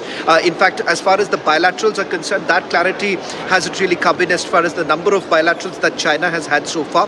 For India, of course, it would be the beginning right now. In a short while from now, in a couple of hours from now, the first meeting that's going to take place between President Xi Jinping and Prime Minister Modi. And also, Niranjan, have we also put out the big breaking news now coming in only on Republic TV with regards to another bilateral meeting that is scheduled. Now, this would be with another SCO partner. I'm going to get you the details in a short while from now here on Republic the First to get you the authentic information as to what's really happening and whether at all India right now is pushing it hard. The negotiations are on right now for India, as I understand. It is extremely important that they make sure that this time the declaration that comes in from the SCO summit does find a clear mention with regards to how the region will come together combating terrorism, perhaps sending across a strong message to the Pakistani Prime Minister Shehbaz Sharif. So far, interestingly, the Chinese president hasn't met anyone from Pakistan. I've been keeping a very close watch with regards to whether at all there has been any courtesy call that has been made with the Pakistani delegation. So far, there is no clarity on that front. But what we can confirm that the Chinese president has met, number one, the Kazakhstan president, Nepalese prime minister, and just a short while back, there is also a confirmation coming in from the Chinese foreign ministry with regards to the meeting that has actually taken place with the Cambodian prime minister. Yeah. Vladimir Putin has also landed. You had those pictures that came in some time back. Going back to those pictures, if we can take those pictures as well. After, of course, those are breaking news updates that you're seeing on your screen. The bilateral meeting between Prime Minister Modi and Xi Jinping, the first in 7 years, will take place at the Tianjin House. And contrast that also to what Putin has done vis-a-vis China. It's his second visit, in fact, to China since May 2024. So in a span of about 14 to 15 months, he's visited China twice. These are live pictures coming in from the SCO summit. That's a live shot. The different bilateral meetings that are ongoing at the SCO on the sidelines of the main summit.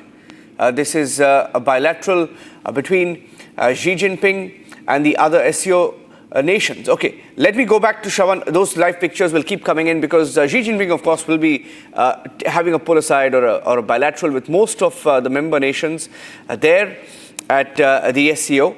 And looking at the preparations for it, I mean, just the optics of it, you have perhaps you can say, Shravan, 3 of the 4 biggest world leaders at the SCO summit. You leave Trump out, and 3 of the biggest world leaders are there. This is by far the biggest SCO summit, right? You will stay on those pictures, and we can go back to Shravan because these are all pictures that will keep coming in through the day as different world leaders call on perhaps Xi Jinping as well. And there is no courtesy call with the Pakistan Prime Minister as yet. Okay, that's another big breaking news update. A significant breaking news update because following Operation Sindoor, this will be the first time when Prime Minister Modi will come face to face perhaps with the Pakistani leadership. Shravan, and you're saying there is no courtesy call. There's nothing planned with the Pakistanis. I'm just breaking that with you once more. Shravan?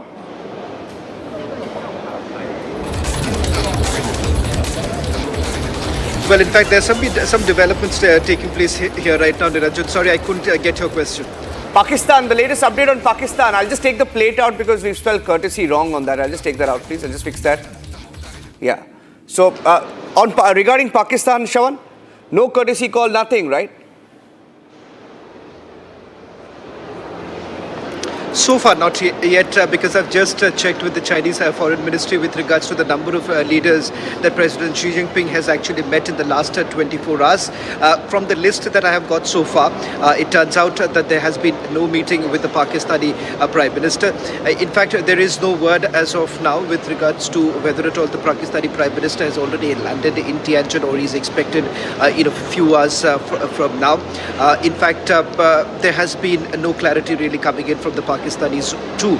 There is a very little representation. In fact, Niranjan, on a lighter note, very little representation even coming in from the Pakistanis currently. Even if you really look at from the fact that Pakistani delegations here, I haven't really spotted them as much as you would have seen, from other countries, people who've been here. Yeah, I mean, I wouldn't be surprised, isn't it? Because their army chief has taken a complete American tilt. I mean, he's become the de facto prime minister. Yeah, he goes to America, but he sends Shehbaz Sharif to the SCO summit. Shravan, I'm getting in some more details right now. In fact, the pictures we saw coming in there of that bilateral meeting that was on the sidelines of the SCO summit, that was Xi Jinping meeting the Azerbaijan Prime Minister, and that meeting is on at the SCO. In fact, in a few minutes from now, Xi Jinping will also be meeting Prime Minister Modi. That's in roughly 2 hours, less than 2 hours now, when that meeting should take place in just a bit. And I'm going back to Shravan. He's there at the summit. Why don't you walk around there just give us a sense of how the scale of this event, because we were talking about this being the biggest SCO summit yet. And of course, China will take all the efforts to send a message that they are not pulling any stops to make this a big success. Walk around, show us the venue and what it's like there.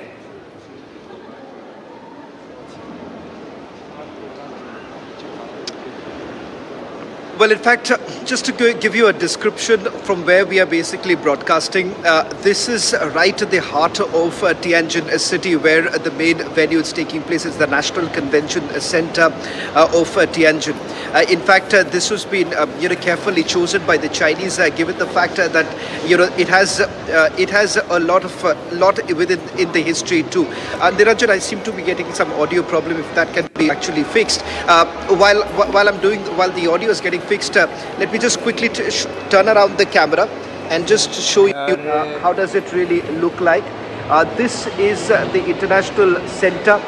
In fact, this International Center where you would have the entire foreign delegation all present here. In fact, multiple rooms that have been created here for side talks that are going to take place, not just from the media point of view. There are business groups that have come in from various countries, and they've taken full opportunity of actually networking at this point in time, because this is as they say, part of the Shanghai spirit.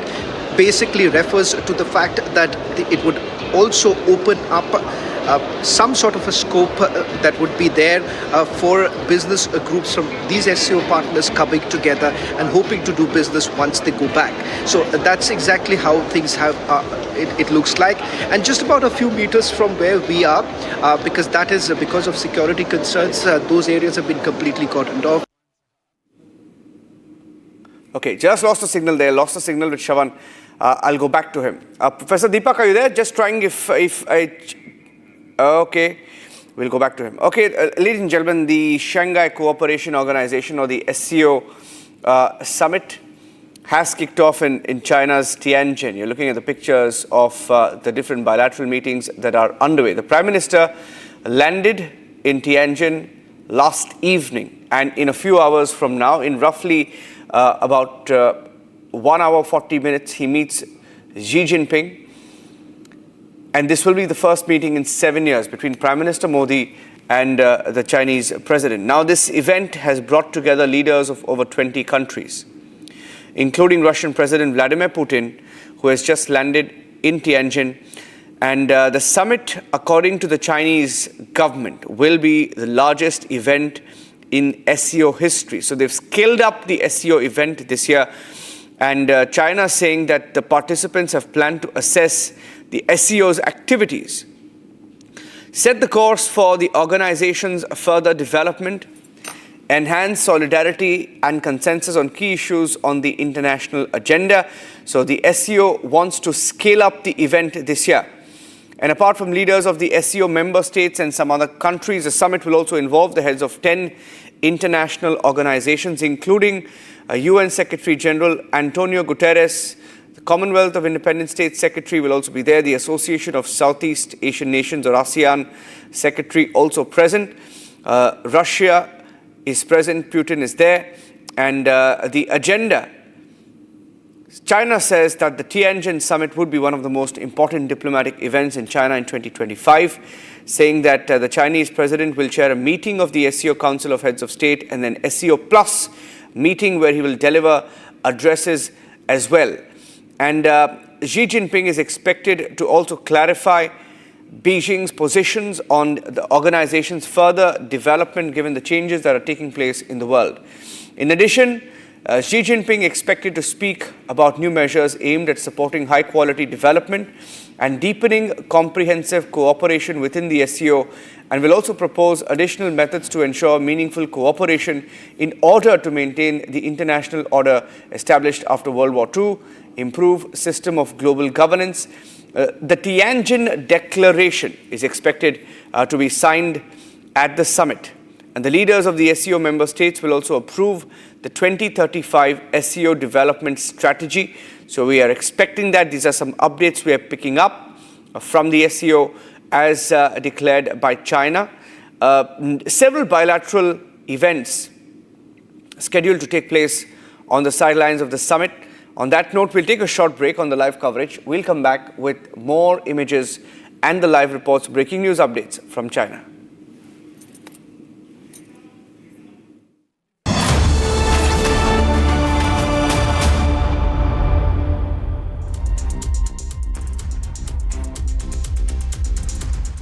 थोड़े में ज्यादा स्वाद यही तो है इसकी खास बात। वाओ मामा क्या स्वाद है? अरे मेरे राजा।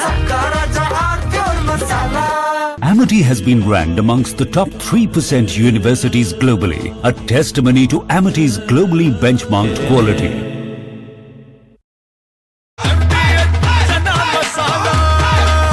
अब छोलिया हो या लोबिया, सफेद चने या काले चने, सब कुछ मजेदार बने।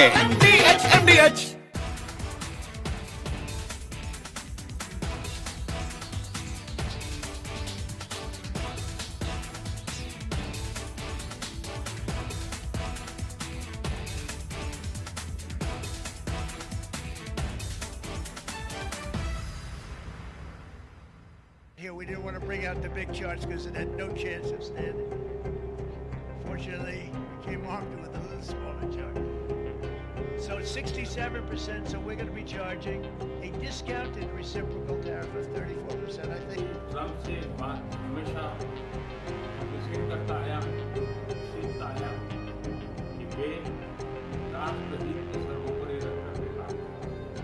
Today, the World Health Organization officially announced that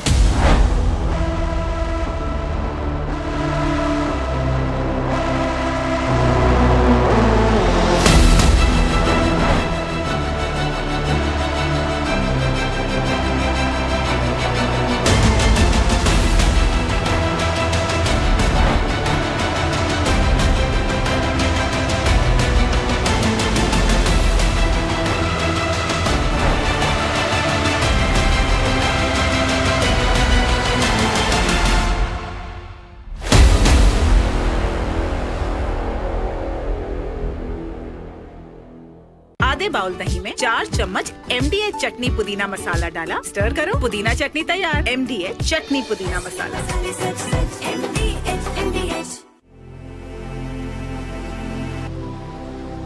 Being a legend means reaching a point where no one else has. To give others a dream worth chasing. 10 years of Creta, legend forever.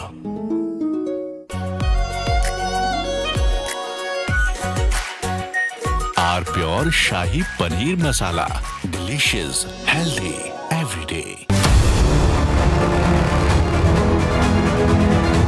I'm headed to the northern port city of Tianjin in China to cover the largest ever SCO summit in history.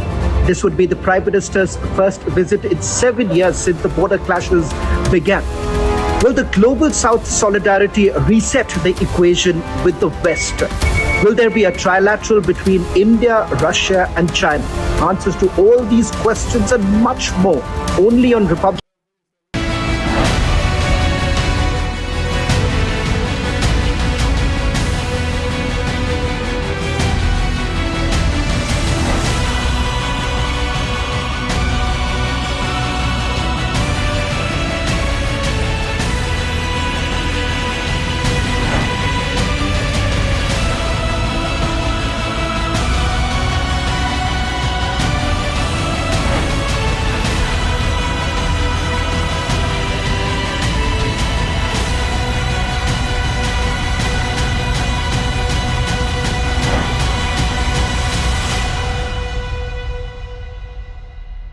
दादी के हाथों का जादू और खुशबू से महकता घर, माँ की मुस्कुराहट और खाने की सुगंध। MDH गरम मसाला, क्योंकि हर रिश्ता है स्वाद से जुड़ा। Amity has been ranked amongst the top 3% universities globally, a testimony to Amity's globally benchmarked quality. Pure सूजी पास्ता उबालो, मिलाओ और खाओ, 8 मिनट में तैयार। क्या टेस्ट है, सबका राजा प्योर मसाला। इसको घर पे लगाओगे तो शादी का तो पता नहीं, पर घर पक्का नहीं टूटेगा। रुंगटा नहीं तो घर स्ट्रॉन्ग नहीं। रुंगटा स्टील TMT बार एकदम सॉलिड। पहाड़ों में एक हाइकिंग स्टिक भी बन सकती है।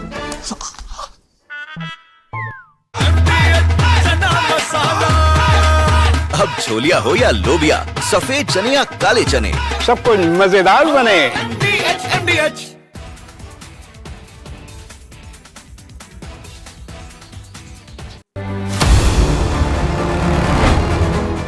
The coming together of the two giants in the Asian market would only mean opening up on various sectors. While the talks are essentially been underway with the United States of America, remember China as well as India have also been looking at newer markets that they can explore. This is a multipolar order. The world order is certainly changing, and that is reflected from bodies like the SCO as well as BRICS.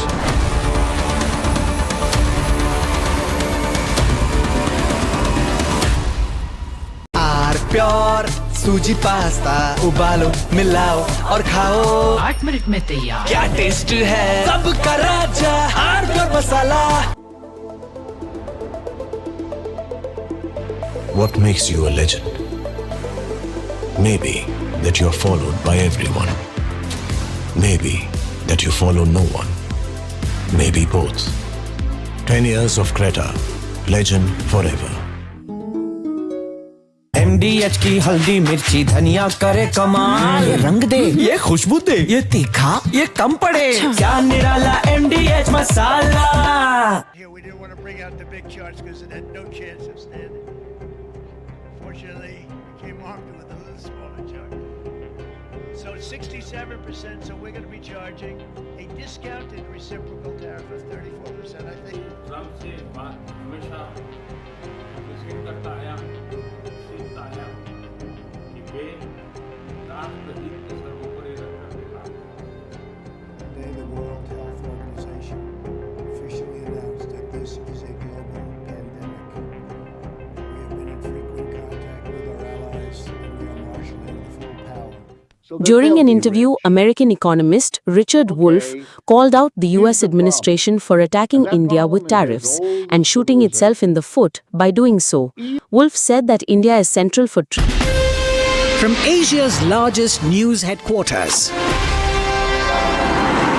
setting the agenda for Bharat.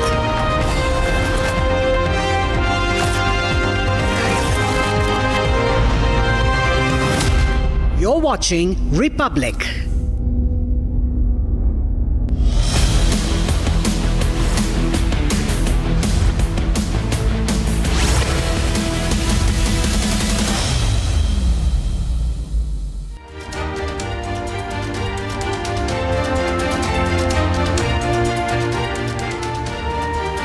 Thank you for joining us on the live coverage. Abhishek, good morning.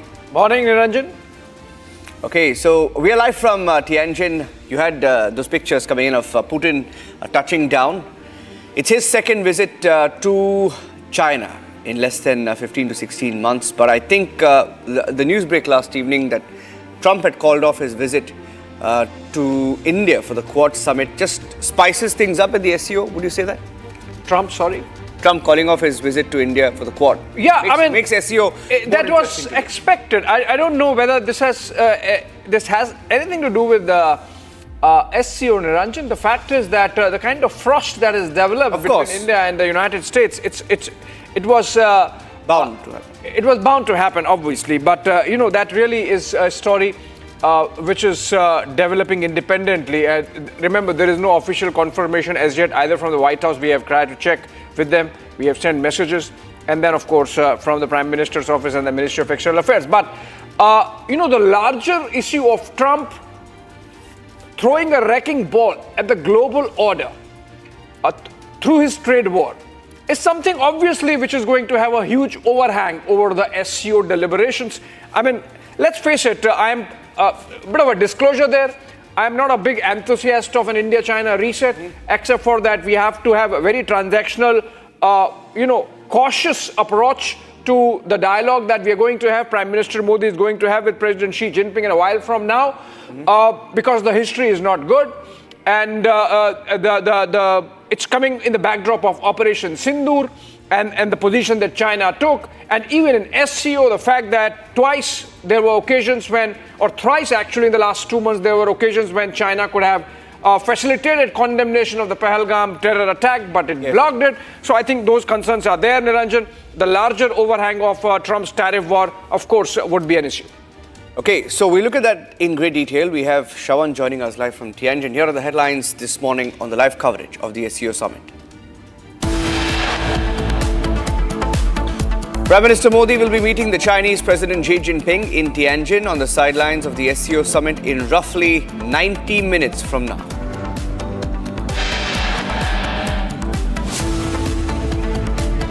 Russian President Putin lands in Tianjin for the SCO meeting.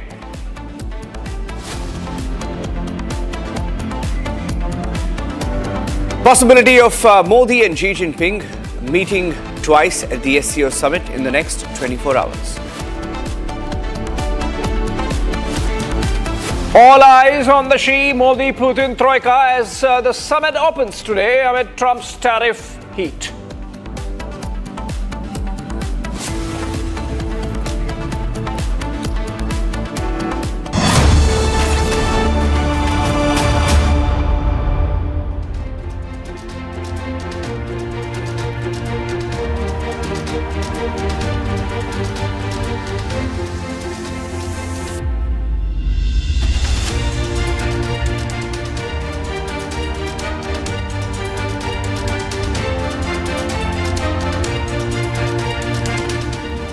Well, ladies and gentlemen, Prime Minister Modi in a few minutes from now will be meeting Xi Jinping. Abhishek is joining me live in the studios and Shravan is live in Tianjin. So the moment we have Shravan live, we're going across to him. Yeah. But this is significant also, Abhishek, because we just had some news come in. And we have 500 billion of trade between SCO nations, and India accounts for at least 125 billion of that. We have breaking news updates coming in. I want to go across to Shravan straight up. Let's go across to him. SCO leaders will, in fact, there are more details coming in of what is expected. China is giving out more details ahead of that meeting, saying that participants are planning to assess SCO's activities. On the agenda will be to assess SCO activity, set the course for further development, enhance solidarity and consensus on key issues will be on the agenda at the SCO meeting. And we will be going across to Shravan live. Do we have some of those reports of Shravan? Shravan is live in the next few minutes. We will be getting in those reports as well. Let's go across to that as we stay with those reports. Let's also put out the pictures, the latest pictures that we had of Putin landing in Tianjin a few minutes ago. Abhishek, his second visit to China. These are the latest pictures that have come in from Tianjin. All right, this is President Putin of Russia having landed. Remember, this is the second visit for President Putin to China in the last 1.5 years. And that really gives you the idea of the kind of upping of engagement that has happened between the two sides in the backdrop of the Ukraine war. He's fresh out of the Alaska summit with President Trump, and it's likely that in his two big engagements that are to happen between him and Xi Jinping and him and Prime Minister Modi, there would be a lowdown given on how the meeting went off. Niranjan, what are you expecting as we wait for Shravan to join us live? What kind of debriefing you think President Putin could be giving about his meeting with President Trump, given the fact that the war has not stopped? Forget about ceasefire. The things have escalated to a level where every day we are seeing increased round of missiles getting lobbed from the Russian side, and even the Ukrainians responding, which means essentially... Okay, I think Shravan is live. Shravan is live. All the attempts that Trump made effectively for now have come to a naught. Shravan is joining us live. Shravan is joining us live. Shravan, over to you. Well, in fact, Niranjan and Abhishek, I have a very interesting guest joining us on this broadcast. Nelson is a Brazilian journalist. Nelson, thank you very much for joining us. You're live on Republic TV. It's one of the most watched Indian news network. I want to ask you, the big takeaways of the SCO summit, keeping in mind the backdrop of what Brazil and India have essentially been witnessing, particularly coming from the United States of America. How exactly is Brazil really looking at what's really happening? The BRICS on the one hand, BRICS and SCO, the grouping that seems to be giving sleepless nights to the Western media. Oh, and to Trump. And well, I guess that's the main focus here. My main focus is seeing and listening to the three big leaders together, Putin, Xi Jinping, and Vladimir Putin. That would be historic, I think. And that's certainly an answer to the pressure that most of emerging countries and the BRICS countries have been suffering under Trump. And Brazil is not part of SCO, not yet. And I found it very interesting when you were here because even though Brazil is not part of SCO, but you know what we could essentially look at the fact that three countries at least, India, China and Brazil, essentially witnessing what many would say a hyperventilating United States of America. Some analysts have been saying that it's oversimplification to say that these countries are coming together because of what the US is essentially saying. What's the sentiment like in Brazil, keeping in mind what's really happening around you?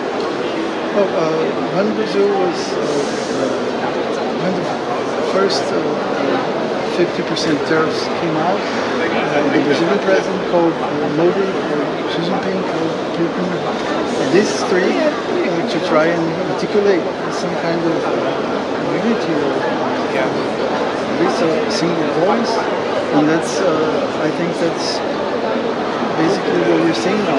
But you were right. I don't think it started with Trump or the tariffs. Right. It's been going on for decades now, and I think that's the ICO now proves that it's ready to go to the next step, which is strategic, not only economic, at least in Brazil. Shravan, can you put the mic closer to your guest? We are. There's some audio issue. Can you just? We are unable to hear the guest. Yeah. Abhishek, I don't have a. Abhishek, I don't have a mic with me, but I'll have to request Nelson to perhaps be a little louder so that our audience can actually hear. Nelson, my colleagues, they were asking whether I have a mic or not, so I had to tell them that I don't have a mic, and you'll have to be like me, perhaps shouting a little bit more. Nelson, what I was asking you was, how is Brazil really looking at the SCO meet? Because it is important what the outcome of the SCO, because it would also have an impact as far as BRICS countries are concerned.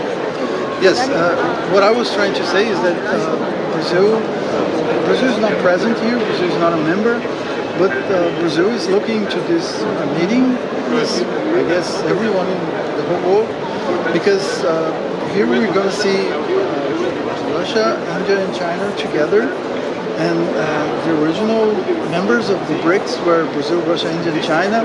So what Brazilians are looking is that these four countries are the main the main founders of leaders of the global south.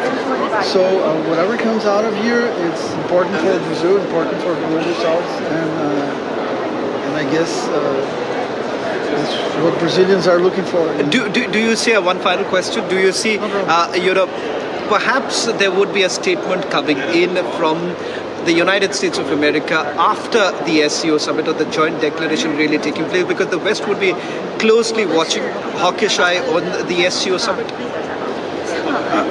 I think there will be some reactions, but I think they may wait for the Wednesday parade maybe, because then there will be all these guns and stuff, and maybe then we'll hear from Trump. And That's my expectation. Yeah, all of us are expecting. Thank you very much, Nelson. I'll catch up once again with you.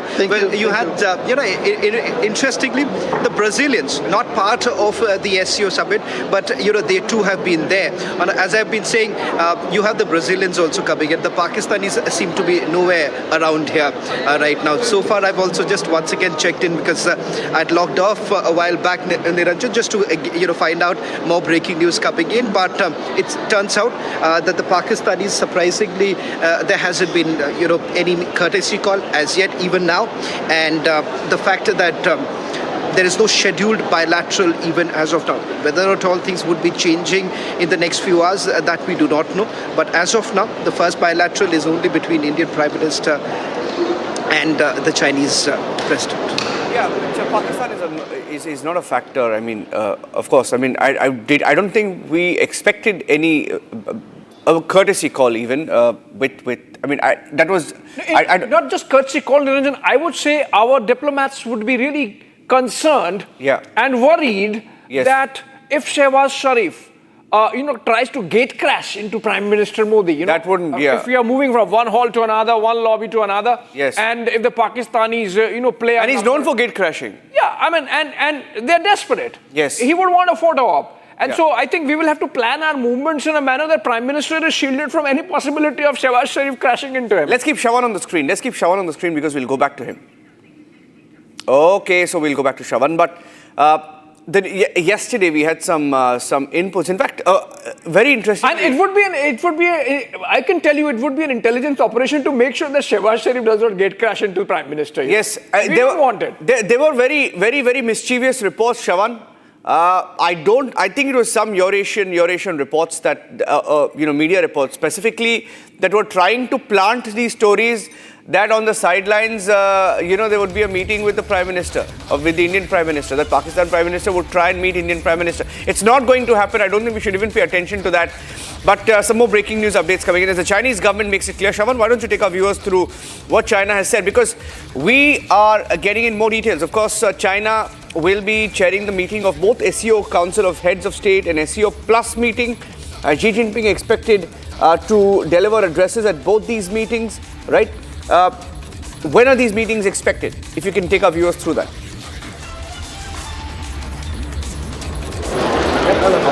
Well, I'll just quickly, perhaps take our viewers in a nutshell of what has happened in the last 24 hours ahead of the SCO summit when the President Xi Jinping had landed here in Tianjin. In fact, the observer states, they are also here. You have 10 member states who are present here and SCO plus, because they are essentially looking at widening the membership of the SCO. And one thing that they're trying to drive home, the Chinese are basically trying to drive home that here is a grouping that was founded in China, inspired by the Shanghai spirit. And the fact here is this, that they are trying to indicate that this is a grouping which means, to the regional security of the Central Asian countries too. And that is the reason why they're basically trying to, push the membership of the SCO itself. The last few meetings that have taken place, which includes Cambodia, Kazakhstan, Tajikistan, these are meetings that have taken place between the premiers. And in fact, they've met the Chinese president at the Tianjin guest house late last evening. This morning too, we are given to understand a few other leaders have come in. Perhaps, I'll be able to give you specific details of the number of leaders that the Chinese president has actually met in the last few hours. In a short while from now, I'll be putting out the entire list of leaders that they have met so far. Once again, confirming the fact that there has been no meeting with the Pakistani Prime Minister as yet. Now, with regards to the schedule that's going to happen today, it's going to begin in a short while from now, a few meters from where we're basically broadcasting. As far as the bilaterals are concerned, the Chinese have been a little tight-lipped, but still we've managed to, squeeze out some information with regards to the bilateral with India, to which they have basically responded by saying that, in all likelihood, it will be at the very place where the Chinese president is staying and not at the SCO venue, the summit venue, which is a few meters away from where we are broadcasting. In terms of the agenda that you're looking at right now for both the countries, it isn't about what the media has only been talking about, that this is only going to be about security and security related issues. Having said that, the countries, there is a roadmap that was also laid out, or an indication that was actually given by the Prime Minister. If you remember, the Prime Minister during his Independence Day speech had basically asked this question: "Kya hame batteries banani chahiye?" That can be. You can join the dots here, because several of these meetings that have actually taken place in the last few days indicated that India is certainly looking at a hand pie in the battery manufacturing sectors itself, and the fact of the matter is that they would need more access to the rare earth minerals, to which there is an indication already coming in that access to would also be given in. In terms of defense cooperation, it's very unlikely that you would have anything with the Chinese at this point in time. It would be more with the Russians tomorrow. As far as trade is concerned, they're already indicating. Now, that's one aspect that the Chinese have been very, very vocal. The Chinese have constantly been harping on the fact that they will be actually pushing in for trade cooperation, which would also look at some sectors that we generally do not talk about. In fact, last evening, they basically indicated that in the run-up to the SCO summit, they've had 100 such events with all the SCO partners, which includes, business delegations that have actually come in, opening up the borders so that these companies operating between with the SCO partners, so it basically opens up the business sector completely. So there are trading aspects that you would have the Chinese essentially looking at right now, and their focus essentially would be on that. The trade happens to be one key area. With regards to how exactly is India really looking at it right now, the sense that we got, perhaps Abhishek would be in a much better position to tell you more about what the Indian delegation has been, the communication that has gone in from India. The sense that we got is that India certainly is hoping, with regards to the mention of combating terrorism in the joint declaration that is going to be signed later today. Shravan, we have Yogesh Gupta, who's a former ambassador, also joining us on the broadcast. We were hoping if you can take some questions with him as well. So I'll take the first question maybe, and then Abhishek, and you can take it from there. Mr. Gupta, India originally was not one of the first members of the SCO, was added much later. And but you look at the contribution of India, or how much of trade we actually do with China. Roughly 1/5, or I would say 1/6 of, two sixths of the trade, 1/3 rather, because we've already hit 120 billion this year. We could be hitting anywhere close to 200 billion, and SCO member nations between them trade about 550 billion. So India-China relationship therefore becomes the focal point along with Russia for this. So what are some of the takeaways you're looking at? Yeah, I think the meeting between Prime Minister Modi and the Chinese president has become extremely significant, because since October of last year, since they met at the Kazan summit in Russia, there has been this, restructuring of our relationship between India and China. Number of steps have been taken, both to improve the trade and investment part, in terms of India getting access to, batteries and tunnel boring equipment and other things which the Chinese had restricted earlier. Plus also India opening up investments in the non-sensitive sectors to China.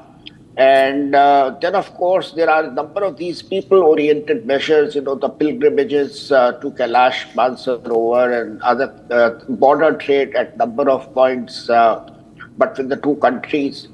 And then, due to the international situation, geopolitical changes, particularly, the developments in India's relationship with the US, this meeting has assumed much more importance, because the signals that we are getting from both the sides, Chinese as well as Indian, that both sides want this relationship to go up, more trade, more investments, and measures for border stability and so on. The Chinese foreign minister had visited India recently, and between he and Ajit Doval, NSA, a number of measures have been worked out.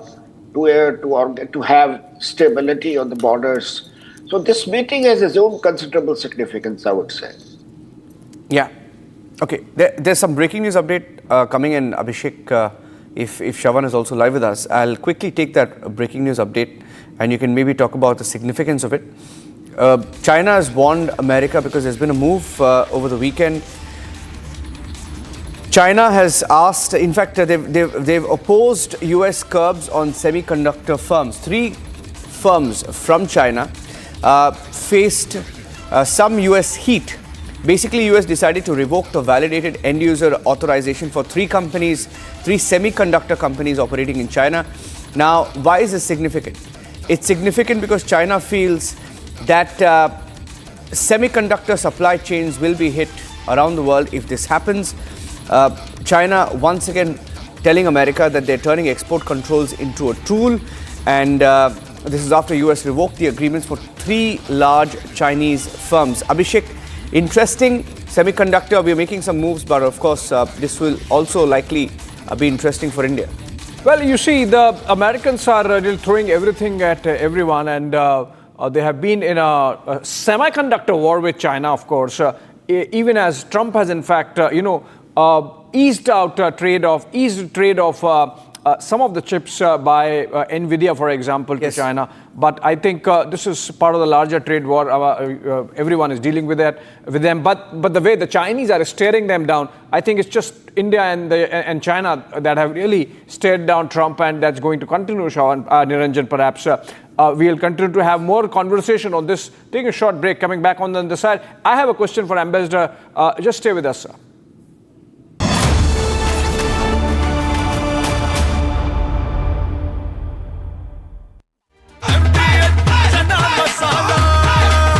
अब छोलिया हो या लोबिया, सफेद चने या काले चने, सब कुछ मजेदार बने। Amity has been ranked amongst the top 3% universities globally, a testimony to Amity's globally benchmarked quality. Pure सूजी पास्ता उबालो मिलाओ और खाओ 8 मिनट में तैयार। क्या टेस्ट है सबका राजा आर प्योर मसाला। केसरिया से मन जोगी हुआ रे, दिल झूमे देखो मतवारा हुआ रे। केसरिया से मन जोगी हुआ। हर पल मनाओ केसरी त्योहार। विमल, बोलो जुबान केसरी। ये है सीक्रेट रेसिपी MDH का जीरा सिप जल जीरा मसाला। सिप सिप जीरा सिप MDH का जल जीरा सिप MDH का जल जीरा SIP.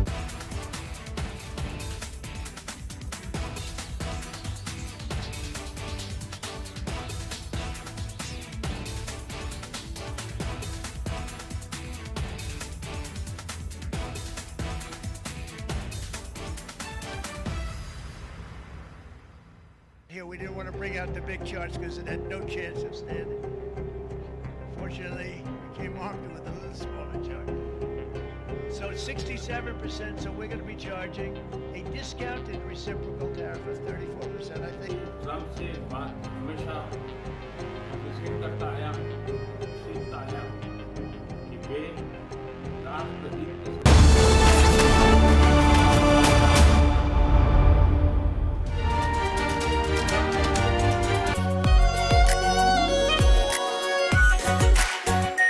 Are pure shahi paneer masala, delicious, healthy, everyday. इसको घर पे लगाओगे तो शादी का तो पता नहीं, पर घर पक्का नहीं टूटेगा। रुंगटा नहीं तो घर स्ट्रॉन्ग नहीं। रुंगटा स्टील TMT बार एकदम सॉलिड। पहाड़ों में एक हाइकिंग शिप भी बन सकती है।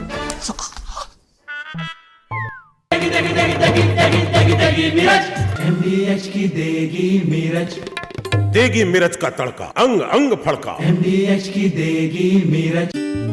भारत की अपनी दुकान इंडिया सोना, अपने देश का सामान इंडिया सोना, इंडिया सोना, इंडिया सोना। थोड़े में ज्यादा स्वाद, यही तो है इसकी खास बात। वाओ मामा, क्या स्वाद है। अरे मेरे राजा, सबका राजा R pure masala.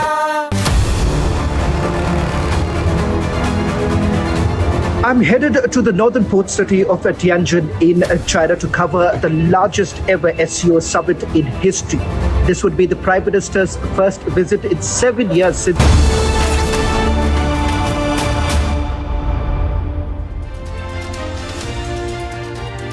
All right, welcome back, friends. We are continuing our rolling coverage of the SCO summit and the big meeting that's taking place just in a while from now, which is Prime Minister Modi and President Xi Jinping having delegation talks on the sidelines.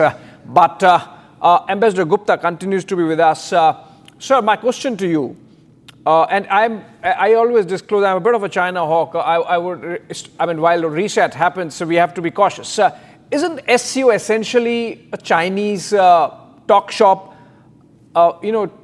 China essentially trying to take care of its own backyard in Central Asia, and that's why they formed the organization. India, of course, is part of it, but there are very limited takeaways for us. We can influence it, we should be there to influence it, but perhaps China's presence looms really large there. Well, yes, you are right. It started as a Chinese grouping. Shanghai Cooperation is very clear, but then others joined. India and China came in, and now it has become more of a Eurasian grouping. And this helps us in improving our ties with the countries of Central Asia and others. And, in the past, I think we have been attending it regularly. And also, it is a chance to meet so many leaders from these countries, members of SCO, as well as, a large number of countries have joined as dialogue partners. I think about 14. So the grouping has certain usefulness, but I think in the present context, the meeting between Prime Minister Modi and President Xi Jinping, that is of much more importance. Yeah, absolutely. And what should be our takeaways from this meeting? Remember when the two leaders last met in Kazan on the sidelines of the BRICS summit in October last year, they said ball rolling, so to say, giving instructions to the respective bureaucracies to, normalize relations, and things have moved in that direction. Many meetings have happened between Wang Yi and Jaishankar and NSA Dobal and Wang Yi, because he is effectively the counterpart there. And then we have seen steps being taken in terms of the restart of the Kailash Mansarovar Yatra, some easing of visa restrictions. But at the same time, this is the same period, Ambassador Gupta, when China helped Pakistan during Operation Sindoor, when China has put restrictions on fertilizer exports to India, though of course it has recently been eased again.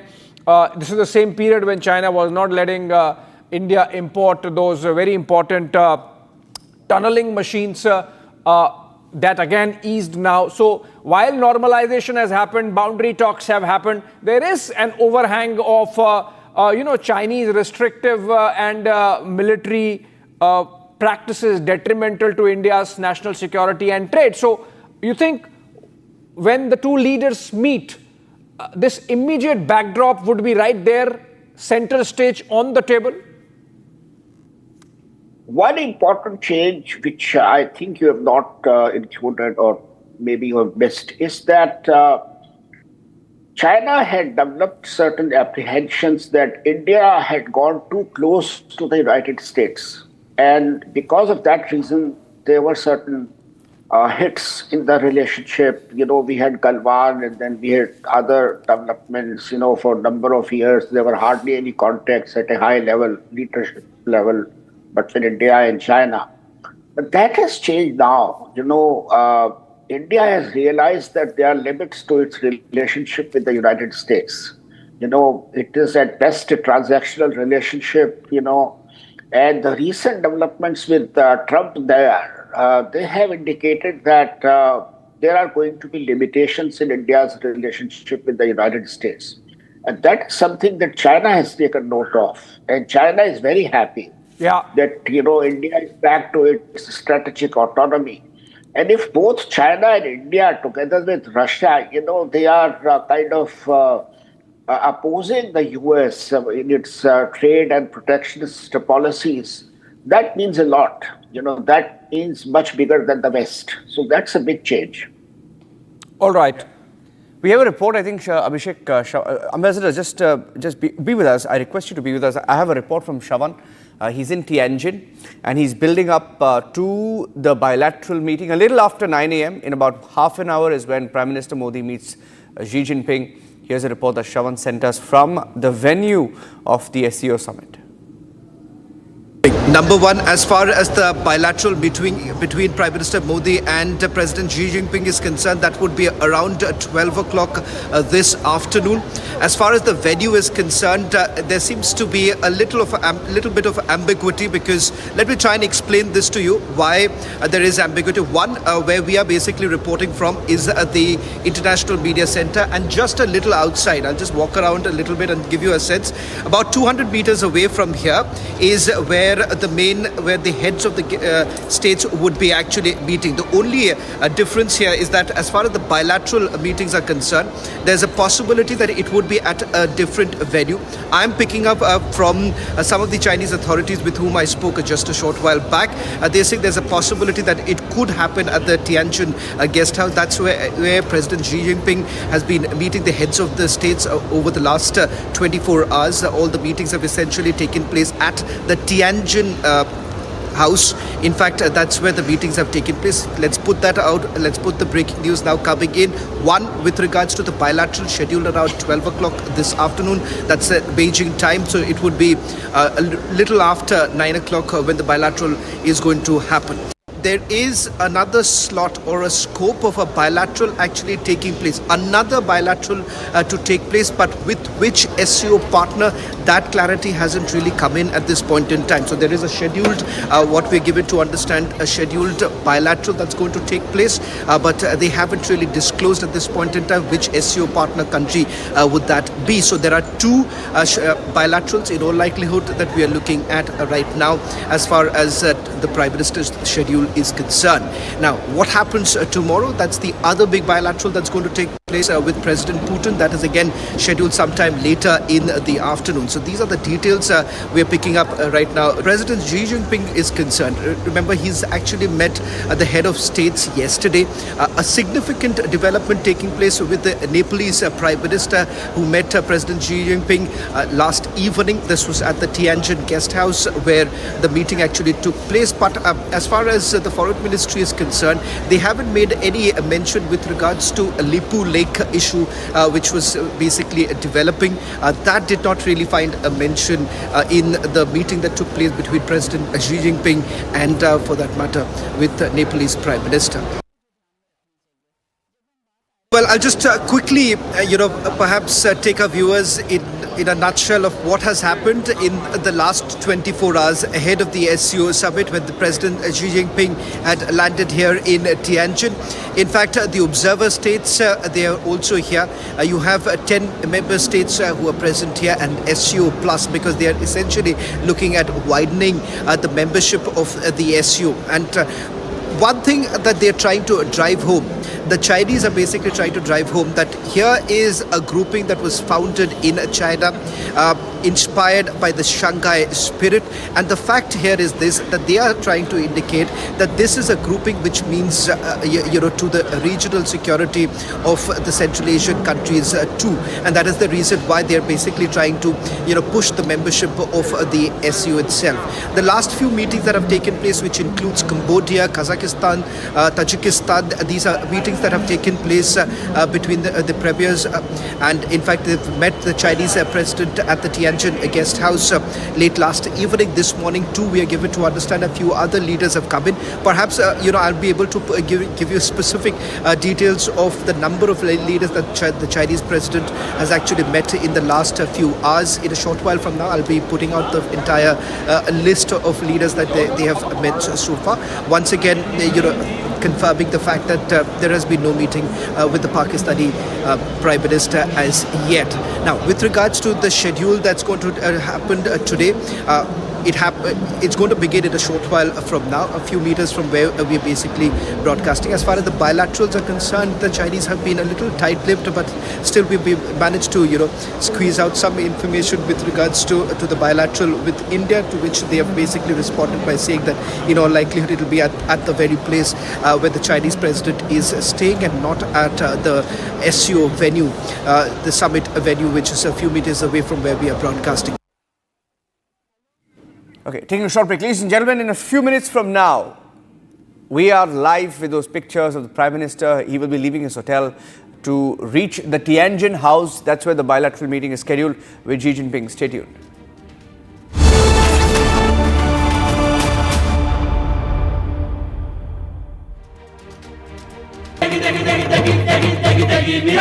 MDH की देगी मीरज, देगी मिर्च का तड़का, अंग अंग फड़का। MDH की देगी Miraj. Amity has been ranked amongst the top 3% universities globally, a testimony to Amity's globally benchmarked quality.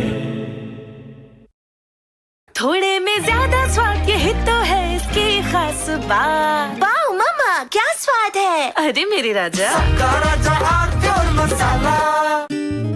Bharat की अपनी दुकान, इंडिया सोना, अपने देश का सामान, इंडिया सोना, इंडिया सोना, इंडिया सोना। MDH की हल्दी मिर्ची धनिया करे कमाल, ये रंग दे, ये खुशबू दे, ये तीखा, ये कम पड़े, क्या निराला MDH masala.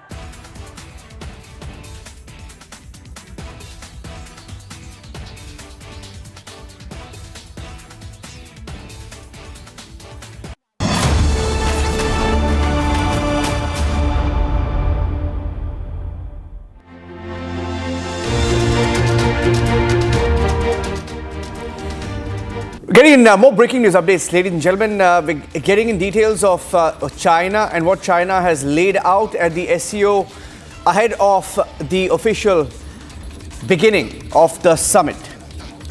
China saying they will consider initiatives aimed at supporting a multilateral trading system, countering extremist ideas, interesting with Pakistan also being there, boosting cooperation in transport, energy sector, digitization efforts, green development, artificial intelligence, science innovations, and these are some of the agenda items, China says, at the summit, as Xi Jinping will chair the SCO Council of Heads in a few minutes from now. The SCO Council of Heads of State and an SCO Plus meeting where he will deliver the address as well.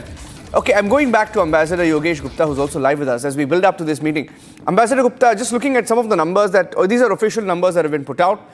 2014, 2015, when the Modi government came in, that was a year. That year, trade with China went up almost 20%.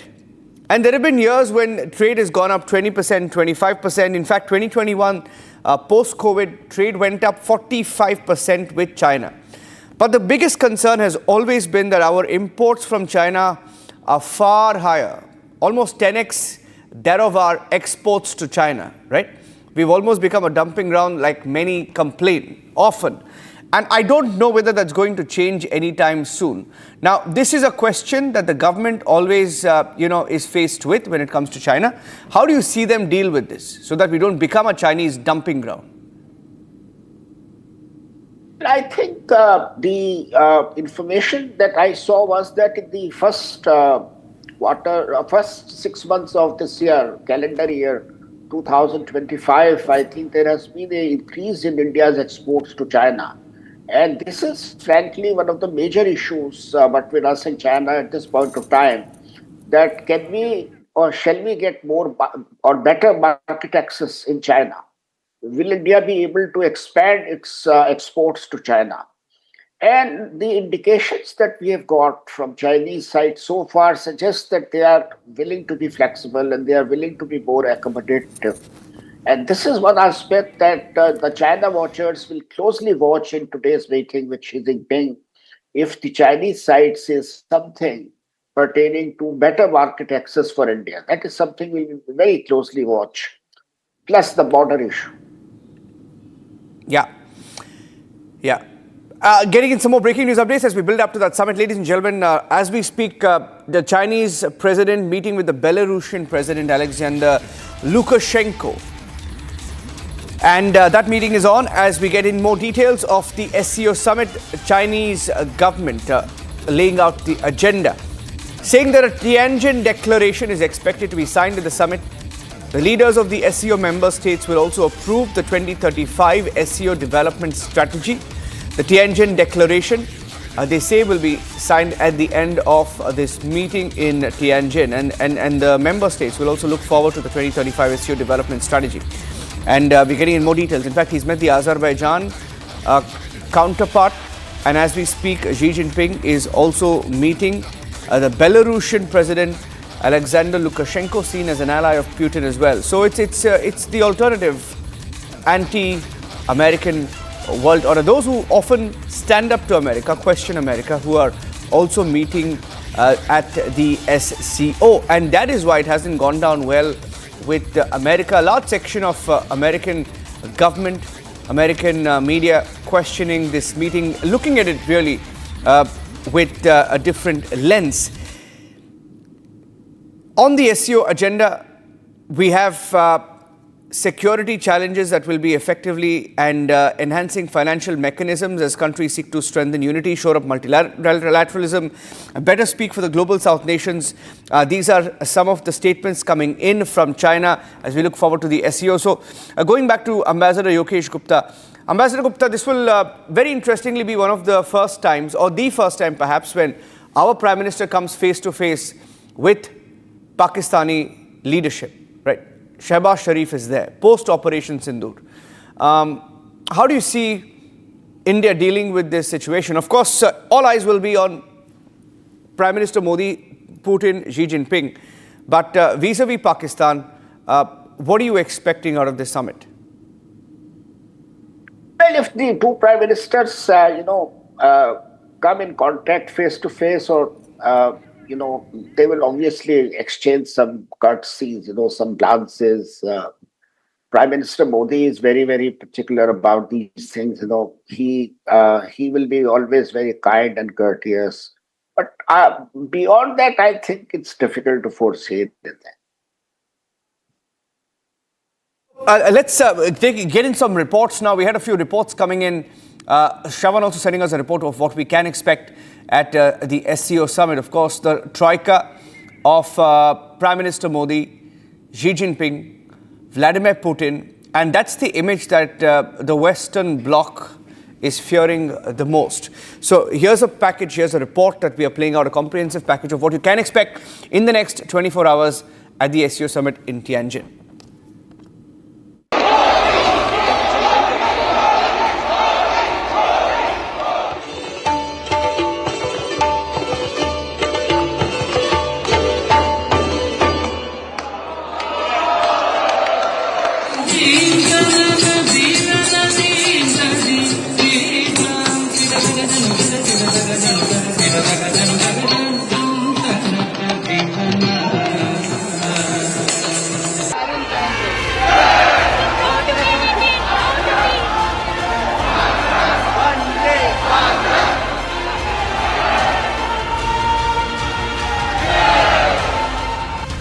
After a gap of 7 years, Prime Minister Narendra Modi arrived in China for SCO summit in Tianjin. Prime Minister received a grand red carpet welcome from Chinese Minister Li Lechenge along with representatives from India.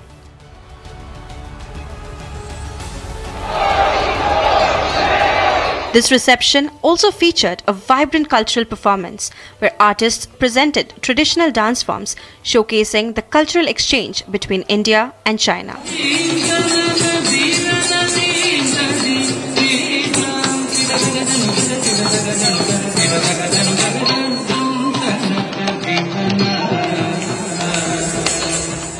This marks Prime Minister Modi's first visit to China since the Galwan Valley clashes in 2020.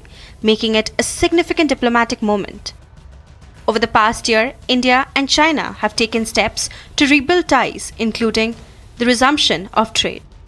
The SCO currently comprises of 10 members, including India, China, Russia, Kazakhstan, Iran, Uzbekistan, along with several other observers. India became a full member in 2017 after serving as an observer since 2005. Notably, during its membership period, India has held the SCO Council of Heads of Government in 2020 and the Council of Heads of State from 2022 to 2023. During his visit, Prime Minister Modi is scheduled to participate in the SCO summit and hold bilateral meetings with Russian President Putin and Chinese President Xi Jinping. This SCO summit is crucial for India as it comes after the US imposed 50% tariffs and additional 25% tariff on New Delhi for buying Russian crude oil. Prime Minister Modi's Tianjin visit is being closely watched as India looks to strengthen regional cooperation under the SCO framework. Bilateral between Prime Minister Modi and President Xi Jinping is concerned, that would be around 12 o'clock this afternoon. As far as the venue is concerned, there seems to be a little bit of ambiguity, because let me try and explain this to you why there is ambiguity. One, where we are basically reporting from is the International Media Center, and just a little outside, I'll just walk around a little bit and give you a sense. About 200 meters away from here is where the heads of the states would be actually meeting. The only difference here is that as far as the bilateral meetings are concerned, there's a possibility that it would be at a different venue. I'm picking up from some of the Chinese authorities with whom I spoke just a short while back. They say there's a possibility that it could happen at the Tianjin guest house. That's where President Xi Jinping has been meeting the heads of the states over the last 24 hours. All the meetings have essentially taken place at the Tianjin house. In fact, that's where the meetings have taken place. Let's put that out. Let's put the breaking news now coming in. One, with regards to the bilateral scheduled around 12 o'clock this afternoon. That's Beijing time. So it would be a little after 9 o'clock when the bilateral is going to happen. Shawan is joining us live from Tianjin. I'm going across to him. He's with Wu Li, who's a correspondent there in China. Over to you, Shawan.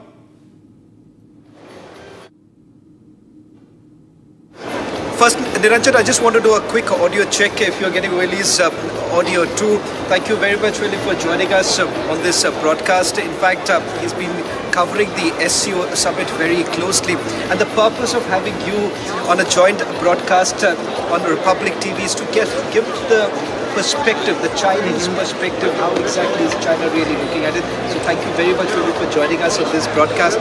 First, how exactly is China really positioning the SCO meet? Because you've attended several of the briefings that have taken place with the Chinese authorities.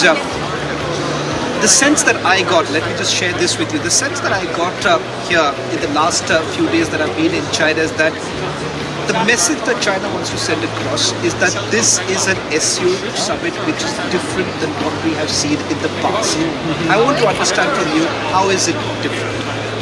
Actually, this is the 5th time for China to host this SCO summit. We know the organization was firstly established in 2001. Over the past 20 years, China has hosted several times of SCO summit, and this time in Tianjin summit.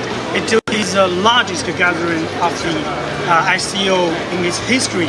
And now the SCO has been expanded to 26, including 10 fully member states, 2 observer states, and 14 dialogue partners, and representing half of the world population and a quarter of the global economy, GDP. So we can see that the organization is really growing, expanding over the past 24 years. And this year, China also attaching great importance to this SCO. And according to the latest agenda, Chinese President Xi Jinping will host a welcome banquet for all the leaders during the summit.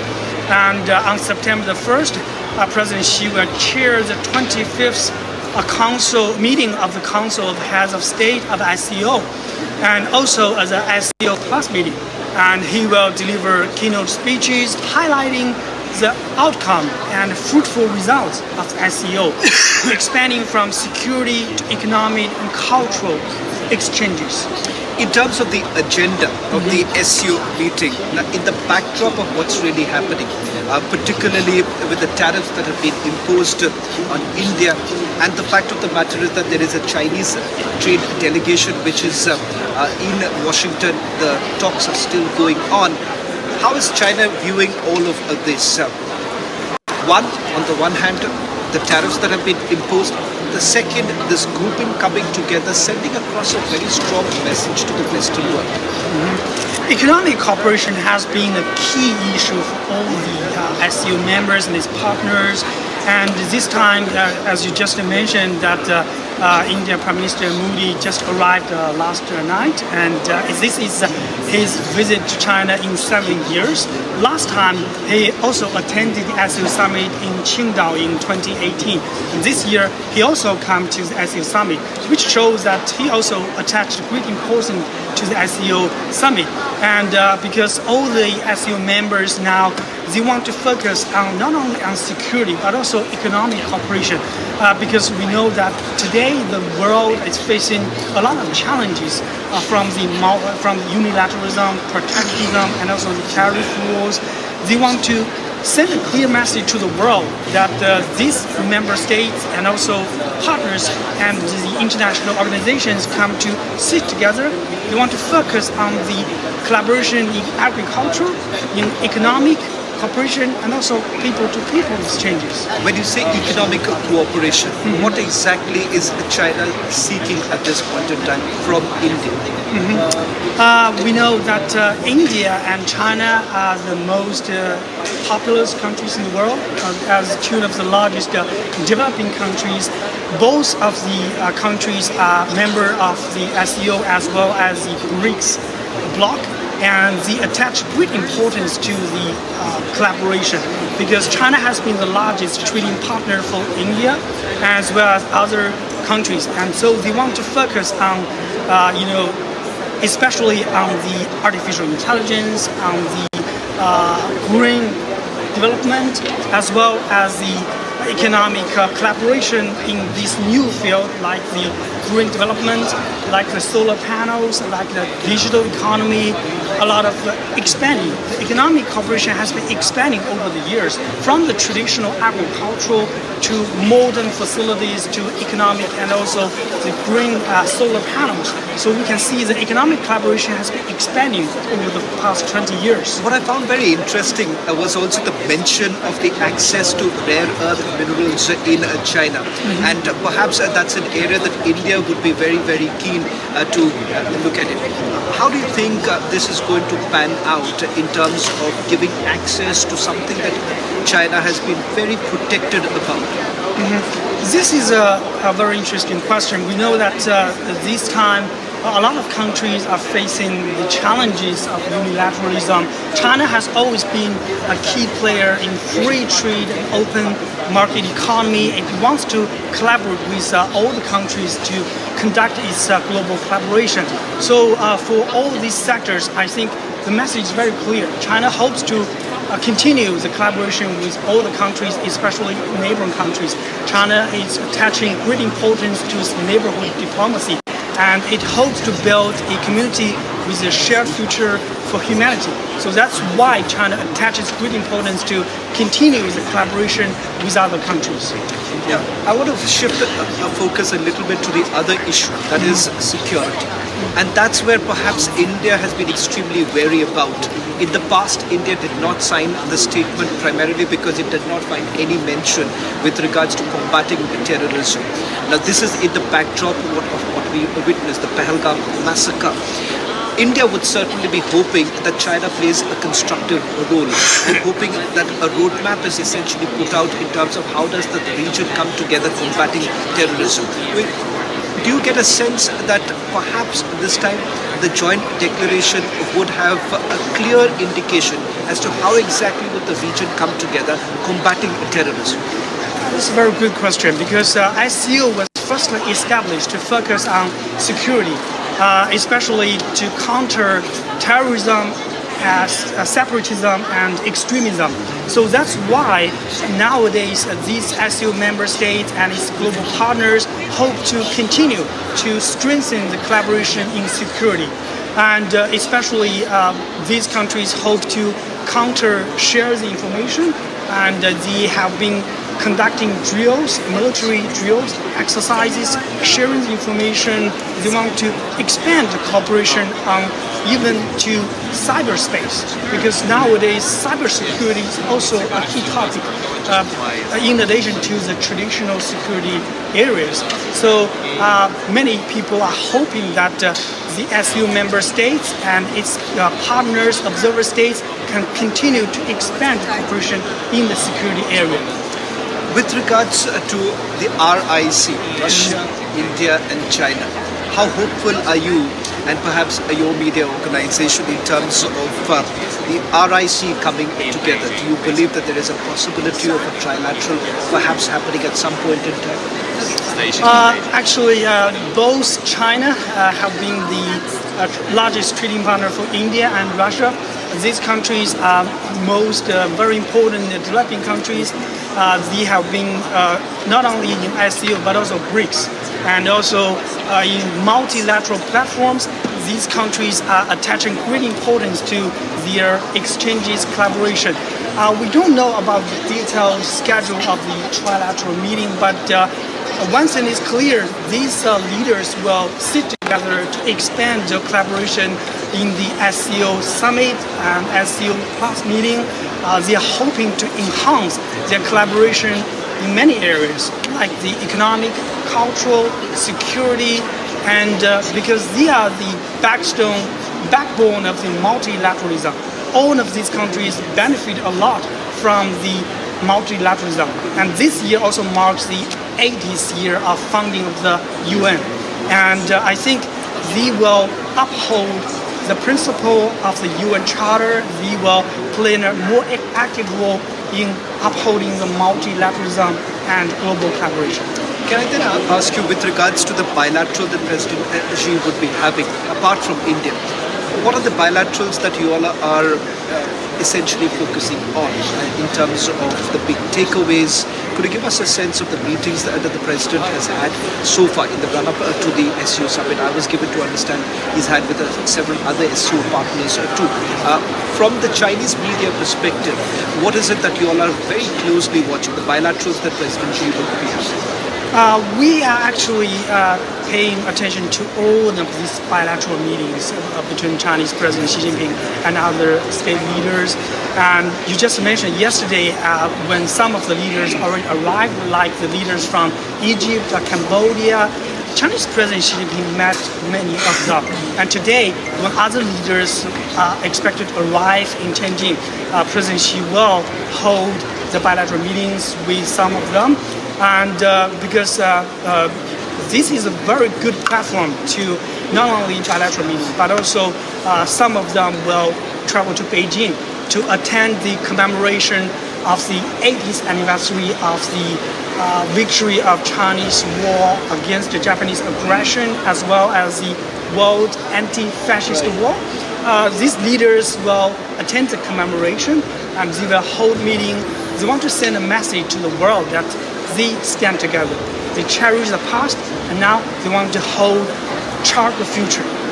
All of the leaders want to focus on this kind of exchange. In fact, I'm going to tell this, if you can come in a little bit in the frame. You know, I just come this way. So, you know, what's very interesting is that apart from the SCO meet, Niranjan, what's happening on 3rd of September, right? 3rd of September when the victory parade is going to take place. Yes, on September the 1st. On 3rd of September, the victory parade actually takes place in Beijing. And in fact, 26 foreign leaders would actually be present there.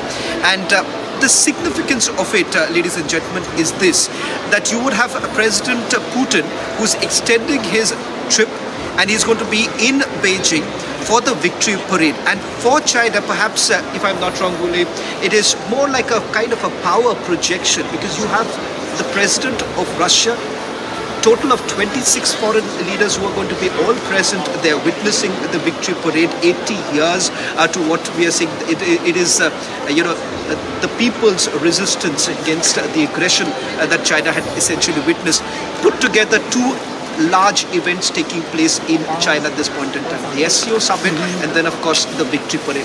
How important is this parade, the victory parade, in terms of power projection for China? This year is really a very special occasion, marking the 80th anniversary of the victory of China's war against the Japanese aggression, as well as the victory of the World War II, World Anti-Fascist War, as well as the founding of the United Nations. So I think it's a kind of message to the world that China cherishes the peace. All of these victories countries come together, the leaders want to send a message that they are chasing for peace development. Okay. It's not a kind of to show the military power, it's just a message to show that as a member of the states, victories of this World War II, they cherish the peace development. They want to show to the world that they are charting for the future, because many of the countries share the memories. They suffered heavy losses during the World War II. They collaborate together 80 years ago. Now they are continue their exploration and exchanges. They want to show to the world they will expand the collaboration. They are, suffering a lot in the past, but now they want to stand together and expanding the collaboration, chart for the future. I think this is a message to the world. On a lighter note, are you essentially trying to say that this is not about also the military power projection? Because when you have China and Russia together and the victory parade is going to happen, then we actually say that it's not about power projection, particularly when these two countries. In fact, a Russian president in an interview to one of the Chinese news agency indicated that it is strengthening the relationship, the ties between Russia and China. Aditi, can I just quickly be here for a minute, because it's important. Where has the moment he's come on Republic TV, his demand has actually gone up. He has to perhaps go to the other networks too. But I'm not letting you go, because I find your entire analysis very, very interesting. I want to ask you about with regards to Russia and China. How are things really developing right now? And what is the roadmap here? Because when President Xi Jinping and Russian President Vladimir Putin would be coming together, what's on the table, on the negotiating table? Because here, President Trump has been trying to negotiate between Putin and the Ukrainian President Zelensky. Where does China really fit into this game? Because China has played a fine balancing act all this while in terms of the Russia-Ukraine war. Are things really changing? Will there be an attempt that will be made by the Chinese right now to try and broker some sort of a deal even before the United States of America can?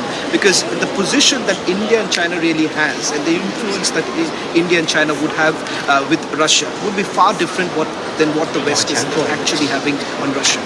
Do you believe things could be a little different in the days to come, particularly when these three countries come together? Firstly, regarding to the question about the military parade, because this year, as I just mentioned, many countries held their military parade, including Russia, including Vietnam. Chinese President Xi Jinping visited Russia this May, attended Russia's V-Day parade. Now, President Putin came to China to attend China's military parade. And because many of these countries share the same memories, during the World War II, they suffered heavy losses. So that's why they want to, commemorate these great losses, to show their respect to the fallen heroes, and to show to the world that they are now peace-loving countries. They want to continue their peaceful development. And for the second question, because China and Russia had a very strategic collaboration in recent years. Chinese President Xi Jinping and Russian President Vladimir Putin held very frequent visits in recent years.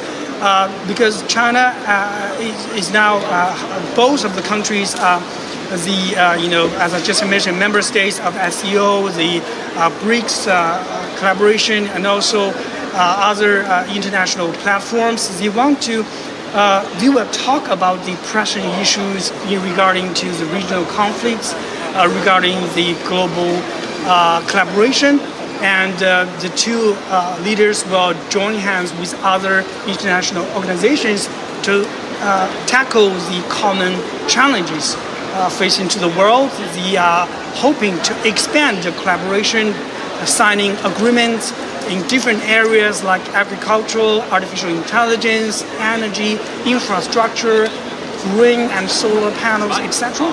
So I think the limits and potential are very huge between these countries. They both are working very actively in the United Nations, the framework. They have benefited from the multilateralism, so they want to uphold this kind of multilateralism.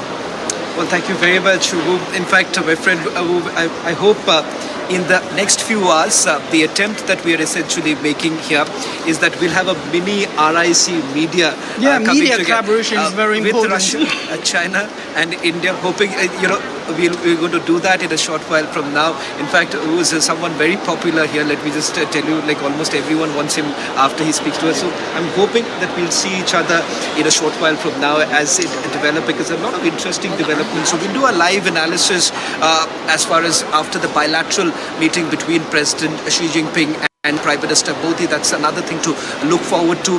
He's given us in a nutshell as to how exactly China is really looking at the SCO summit. What is it that China basically intends to achieve from this? All of that and much more that we'll be joined by Wu in a short while from now. Thank you very much, Wu. It was a pleasure having you on Republic TV. And in fact, we'll get him again. Thank you very much, Wu, for joining us. Ladies and gentlemen, we'll continue with our live coverage as we get you the latest details as to what's really happening in a short while from now. When the bilateral takes place. We're slipping into a short break. Coming back to you. Not taking a break. Abhishek has some breaking news. Abhishek has some. Yeah, we are not taking a break. Niranjan and Shawan, stay with us. You're not going anywhere. You are not going anywhere all day. Conserve your batteries and your phone battery also. We are getting a breaking news development, which is that the delegation level talks between Prime Minister Modi and President Xi Jinping are to start shortly. In fact, as we speak, the respective delegations of both the sides have assembled in the room where the meeting is to take place. That's a big one. And the two leaders are to arrive shortly. And this is going to be the big meeting that's been building. We have been building up to. And leaders to arrive shortly. Prime Minister Modi and Xi Jinping, they're bilateral, Niranjan. And I would say that this is by far going to be the most significant of the bilaterals that are taking place in Tianjin, apart from, of course, Prime Minister Modi and President Putin meeting tomorrow. But this is building up to it. Anytime now, we have got an update that the delegations have come to the room where the meeting is to take place. They have assembled, and they're just waiting for the leaders to come in. As soon as Prime Minister Modi and President Xi Jinping arrive, they're going to start the delegation level talks. Remember, these are very choreographed meetings where minute to minute, second to second is planned. In fact, there is going to be an opening statement from both the sides, and then the talks. We'll have to wait and see what kind of pictures we get from the meeting, Niranjan. Yes. But there would, we are told, be an off the record or background briefing that's going to take place after the meeting. Shawan, of course, would be there attending that meeting because he's there in Tianjin at the place where all this action is happening. But we will also get an update on what really transpired. And of course, for that, viewers, you have to stay with us every minute of this rolling coverage of the SCO summit and the important meetings that are taking place. The biggest one so far as India is concerned, the reset, the likely reset that's being planned or looked up to, which is between India and China, for which the bilateral meeting between Prime Minister Modi and President Xi Jinping is all set to take place anytime now. Niranjan. Yeah, I'm tossing that to Shawan because Shawan is there. Shawan, you had this long conversation with the Chinese correspondent as well. As we wait for those pictures, take our viewers through what we can expect next few minutes, especially India, China. What's on the table?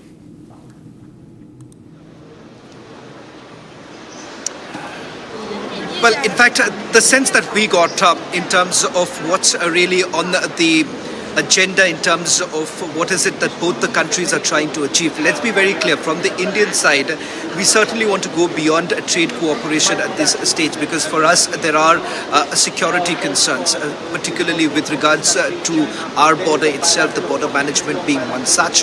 And the second aspect is with regards to combating terrorism in this region. Let's not forget that our officials, in fact, Indian armed forces have come on record to basically indicate the Chinese help during Operation Sindhu. That is something that India is unlikely to forget.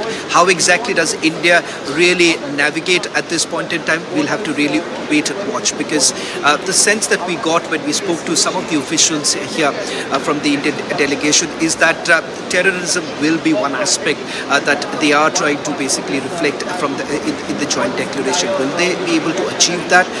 You've already heard what the Chinese correspondent had to say. In fact, let me just quickly tell you the reason why his word holds some value. There are certain briefings that have actually taken place which is not really open to the Indian media, or for that matter other media. It's purely for the Chinese themselves, and they've largely spoken about how exactly are they looking at, what are they really looking at, what is it that China is going to really achieve from this SCO summit, because right now their focus are about on two things. One, the summit itself, and second, the victory parade that's going to take place on the 3rd of September. The bilateral right now with President Xi would also be from the Chinese side. The Chinese are largely focusing on the trade itself. They see this as a huge opportunity with the kind of market that we have. And let's not forget, both the countries are now trying to explore newer markets, newer areas where the goods could essentially be sold.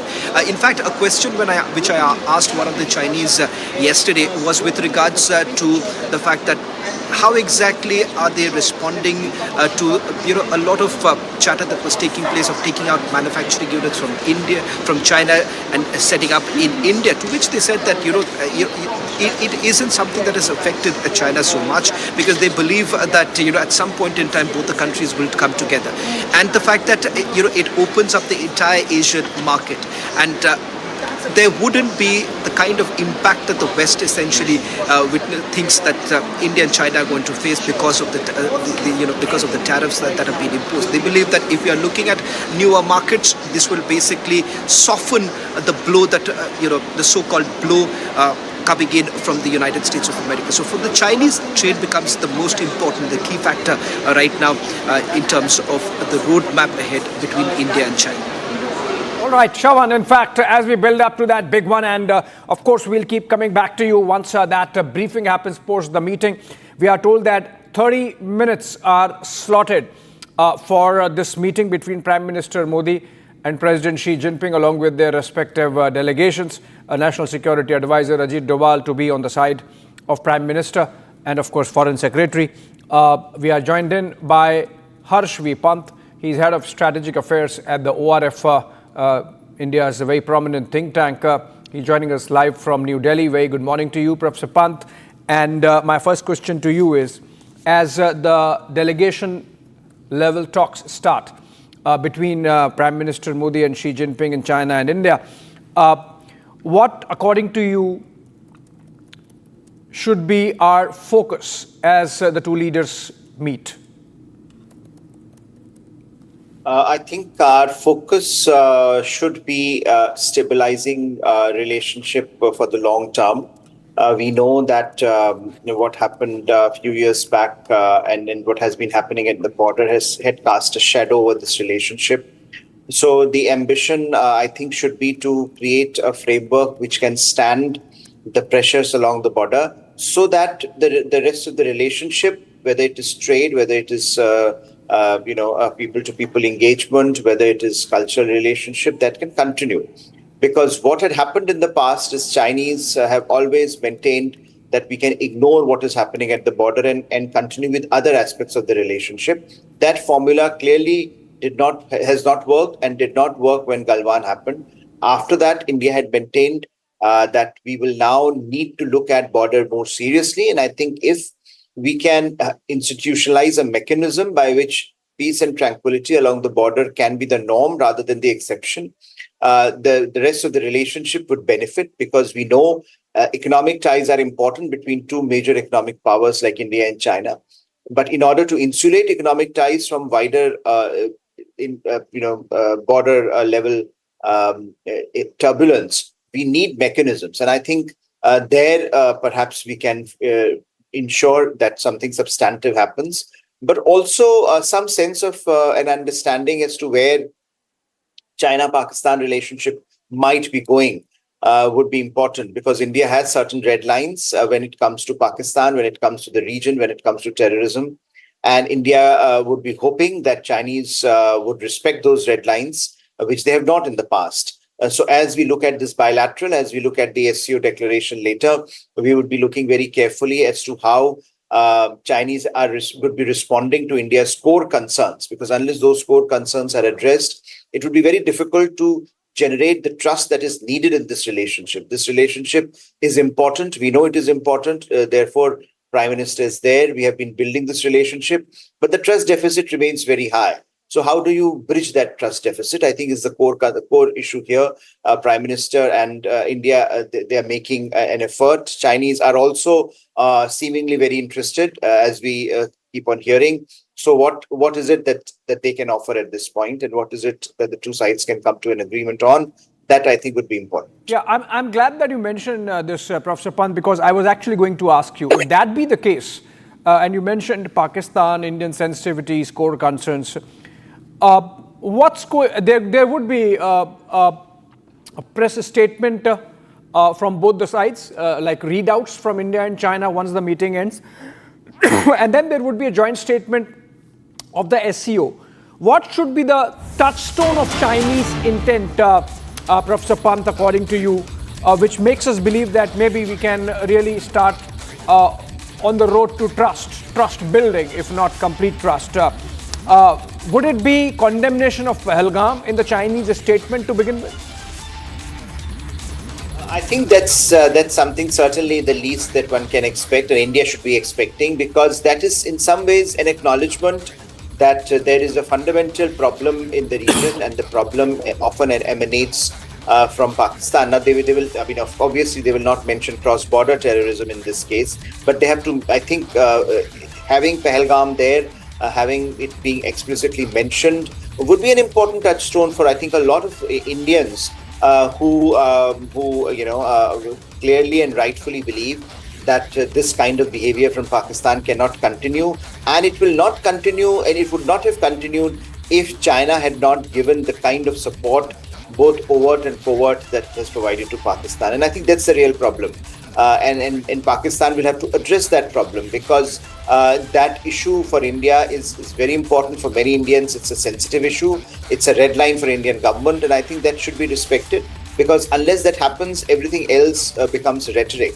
Everything else becomes, a more mundane affair, and Chinese are masters at playing with diplomatic verbiage. They use words, in a very fluid sense. And I think at this point in India-China relationship, we need some certainty in Chinese behavior.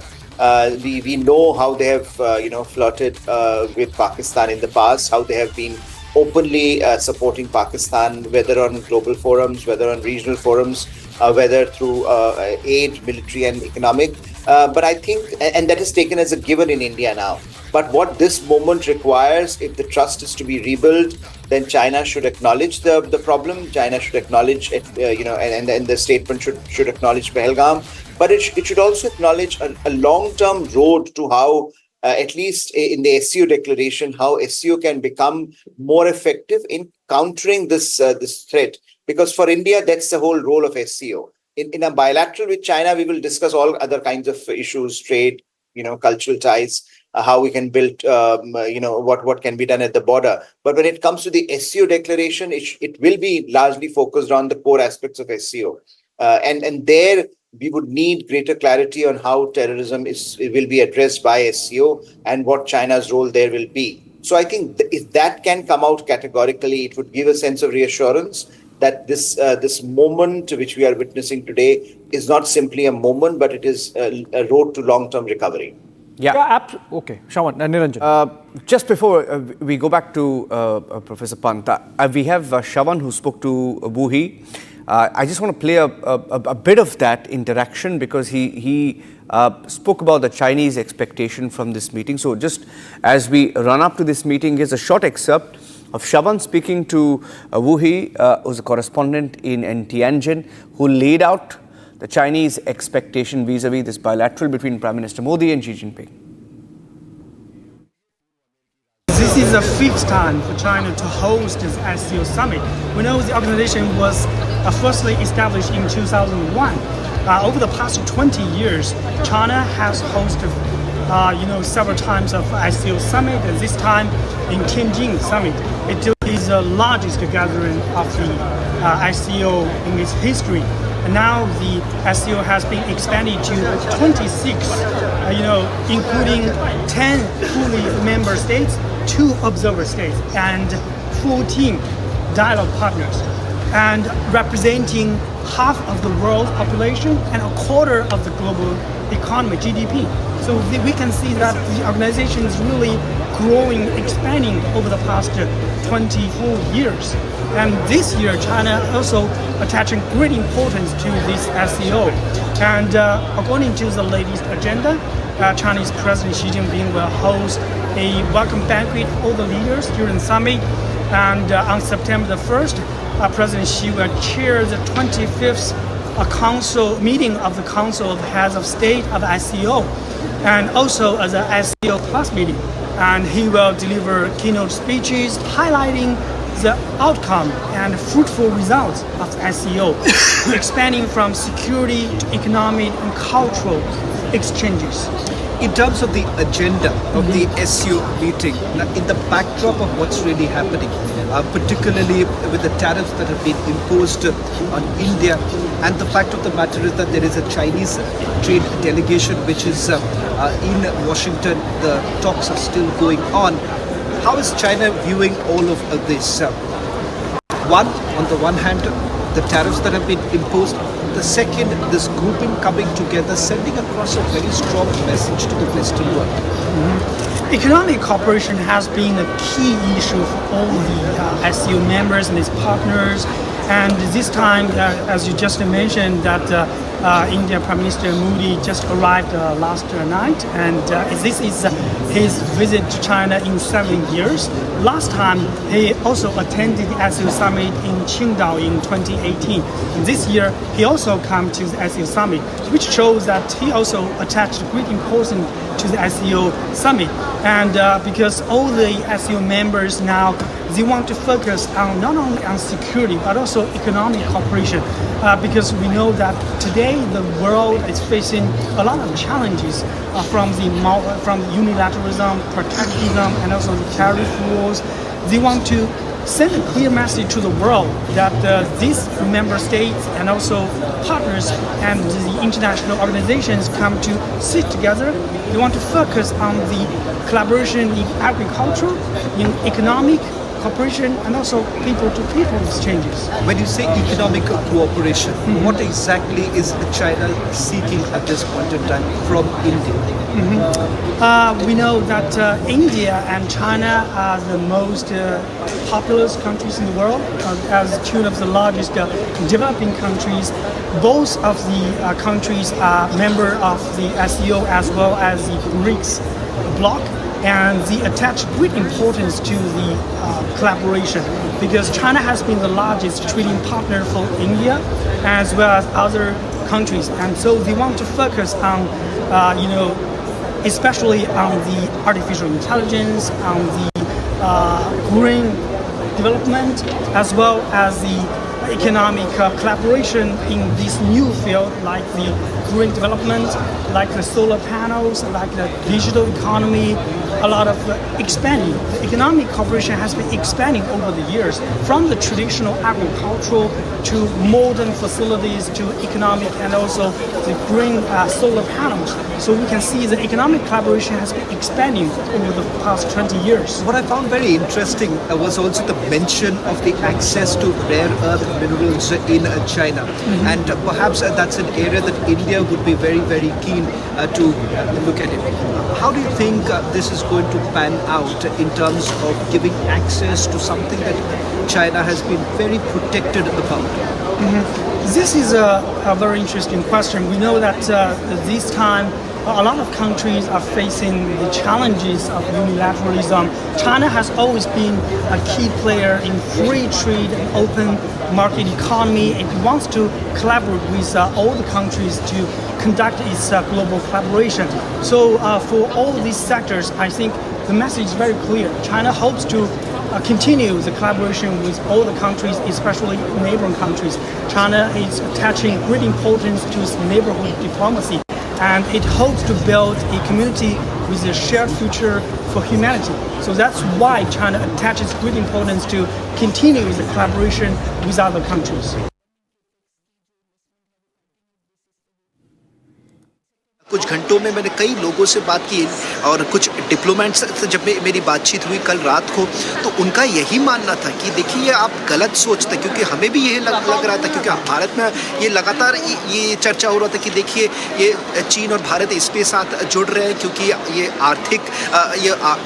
आर्थिक कारणों के लिए, ज़रूर आर्थिक कारण है, वो मना नहीं कर रहा हूँ, पर ये कहना कि क्योंकि अमेरिका हमारे साथ टैरिफ्स को लेकर लगातार हमारे साथ एक जंग छिड़ चुका है, तो इसके कारण चीन और भारत सामने आ रही है, ये सरासर गलत है। क्योंकि जो तथ्य सामने निकल कर आ रहे हैं कि कई सारे मीटिंग्स हो चुके हैं, और ये मीटिंग्स अब की बात नहीं है, पिछले कई महीनों से लगातार मीटिंग्स हो रहे हैं, और कई लेवल पर ये मीटिंग्स हो रहे हैं।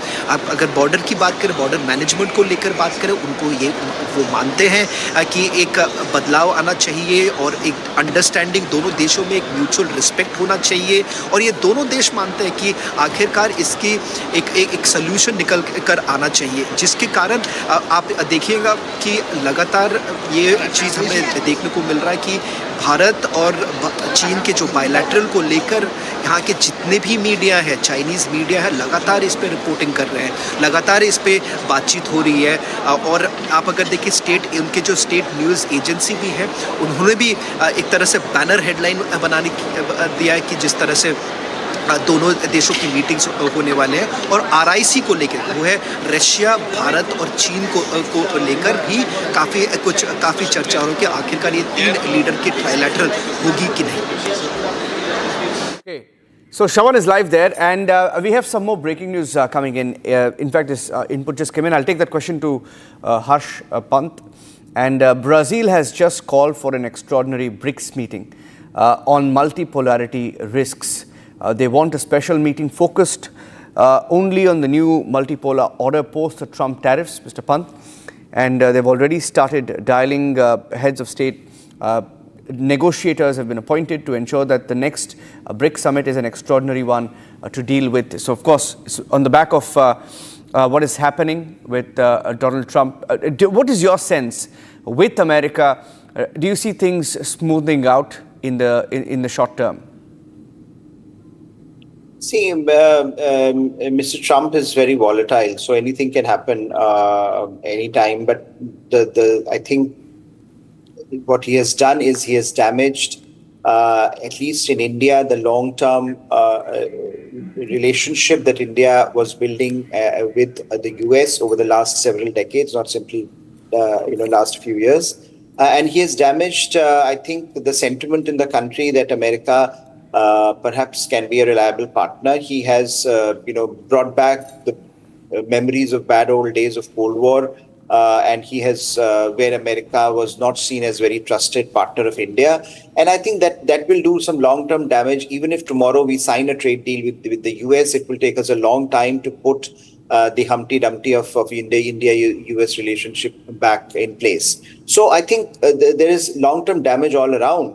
But clearly, it is India continues to negotiate with the US as other countries do, and every country is trying to find some semblance of normalcy in that relationship by continuing to finalize that trading agreement. I think, given the atmospherics at this point, it may take us longer than perhaps we had anticipated. But the challenge, I think, what Brazil perhaps is doing is, because Brazil and India are two of the countries that are at the topmost brackets of American tariff impositions. So certainly there is an interest here to come to bring together BRICS as a platform, because BRICS ultimately was a platform that was created, that was set up where emerging economies can talk about global economic governance and can push back against some of the things that perhaps America was doing when it came to global economy. And therefore, it's a platform that certainly has the weight to push back against Mr. Trump's unilateralism. So I think that's why BRICS have started this campaign, and Brazil has started this campaign for an extraordinary BRICS summit, and we will see more of that happening, because I think there is a real demand. Whether it is, we were hearing earlier Shravan talking about how the Chinese are looking at this particular forum, SCO engagement through an economic lens. Now, SCO is not really the platform for economic collaboration, but the fact that this is being looked at through an economic lens means that there is a lot of demand for these kind of collective actions on the part of other critical players in the world, who can push back, who can give a reality check to the US and Mr. Trump that the world has moved on, and the world is truly multipolar in nature, and where one power's outsized role will not be able to in some ways craft or configure the global order as perhaps that particular power may want. So I think that it's a welcome development, and I think that kind of pushback is needed. And India certainly has been pushing back in its own way, but also in the way that it is collaborating now with both, as Prime Minister engages China, he has already engaged Japan, where we have seen a lot of engagement to that effect, where the message of the visit was clearly aimed at both, in some ways, the US and China. To the US, the message was that India and Japan, like-minded powers in the Indo-Pacific, are willing to work together, even if US is not on the side of their potential of their traditional partners. And with China, the Indian message was that India will be coming to China, but it would be engaging with its like-minded partners like Japan first. And I think that in that sense gives out India's strategy. But broadly, India's strategy is also about collaborating with other like-minded countries, and BRICS certainly is one platform that is available to India. Professor Pant, Shravan is back with us. Before I go to Shravan, just one quick question. From what you are suggesting, if we really join this tide that you were mentioning about multipolarity and BRICS extraordinary meeting which Niranjan brought in, then are we, because our official policy is not that, are we looking at joining the rest of the groupings, be it BRICS or SCO, and ultimately look at de-dollarization, ultimately look at a situation where the United States loses its all leverage in the backdrop of what's been happening with the tariff wars? See, I think de-dollarization certainly is at this point at least is not on the agenda of I would say not only India but also other powers. I mean, there is some talk of this in certain quarters. But if you look at what is happening, most countries, and Shravan was, when he was talking to the Chinese correspondent, it was clear that Chinese, of course, are hosting the SCO summit. They are talking about pushback, but they are also negotiating with the US. So, it is also, we also have to be a bit circumspect that most of these countries today, particularly the big powers, even as they collaborate, even as they come together, even as they push back against some of the unilateralist tendencies of the US, their first core area of business is also to ensure that their own equities in their engagement with the US remain preserved. So in that sense, Chinese engagement with the US has not really, on trade, on economics, has not really been marginalized. It has been a very intensive conversation, where that engagement is going on even as the SCO is being hosted. So the question here is that for a lot of these countries, in theory, de-dollarization would be talked about, but in practice, it becomes difficult to operationalize. And I think the other question, of course, is that if you don't have dollar as your primary currency, then how are you going to configure the global economic order? Who will be the dominant player? Are you interested in having, it is all very well to say that let's have, an equitable economic order. But when you say equitable, someone will have to fill the void of dollar. Which currency would that be? Which country would that be? And I think there the answer is quite visible given the economic dominance of China. So how comfortable many of the countries would be by swapping, one with the other? That I think is a question essentially that would determine. But that doesn't mean that dollar has to retain its relevance. I think what you are seeing today is countries talking to each other and saying, let's trade in our local currencies. And I think that's something that is going to go ahead very, very fast as America continues to be the way it is. Professor Pant, please stay with us. I want to really bring you back to the main focus of the moment, which is the India-China talks. I'm told we are starting in a few minutes.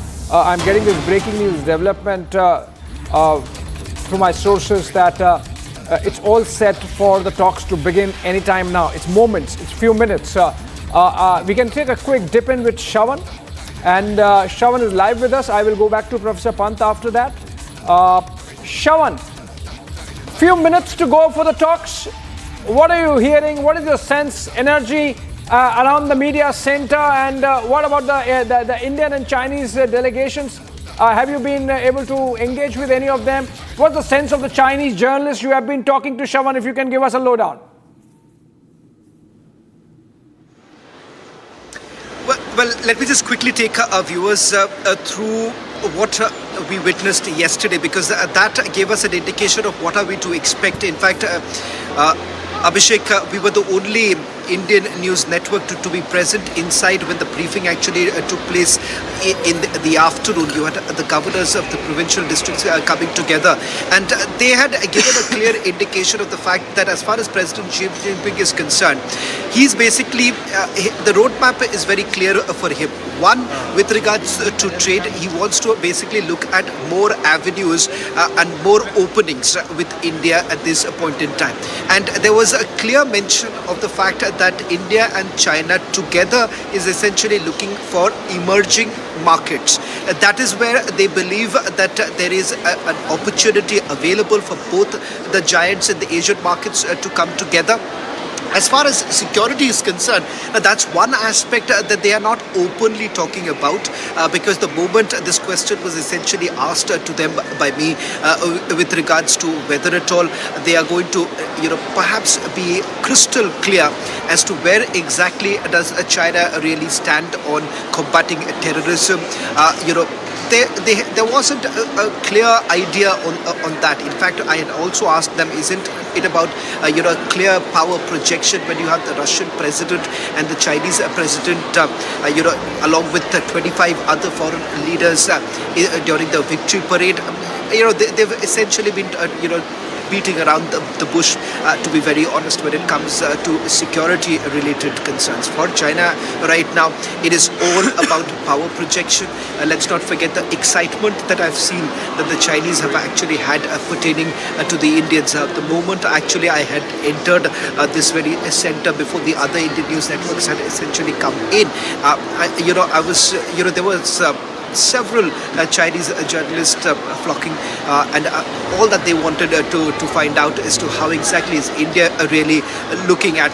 Mr. Pant is also joining us on this broadcast. Mr. Pant, thank you very much. I want to take this question to you with regards to, can we actually go beyond what China is essentially indicating, that is trade cooperation? Because their entire focus, because whenever I was asking this question to anyone, in fact, one of the governors the answer was very clear that, we'll have to look at trade cooperation, we'll have to expand our, trade relations, we have to boost trade relations. So at least multiple times the referencing was purely about trade. But do you believe that would be enough for India at this point in time, especially when you have had serving generals coming on a platform clearly indicating that China has played a very important role during Operation Sindoor, something that we may not be willing to forget?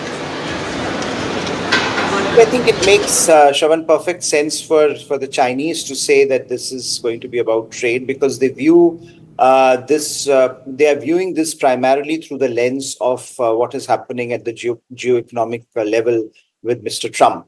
And I think they feel that India perhaps this is a moment where they can build or rebuild their relations with India by going back to that old mantra that they had, that let's forget about the contentious issues like border and Pakistan and terrorism. Let's focus on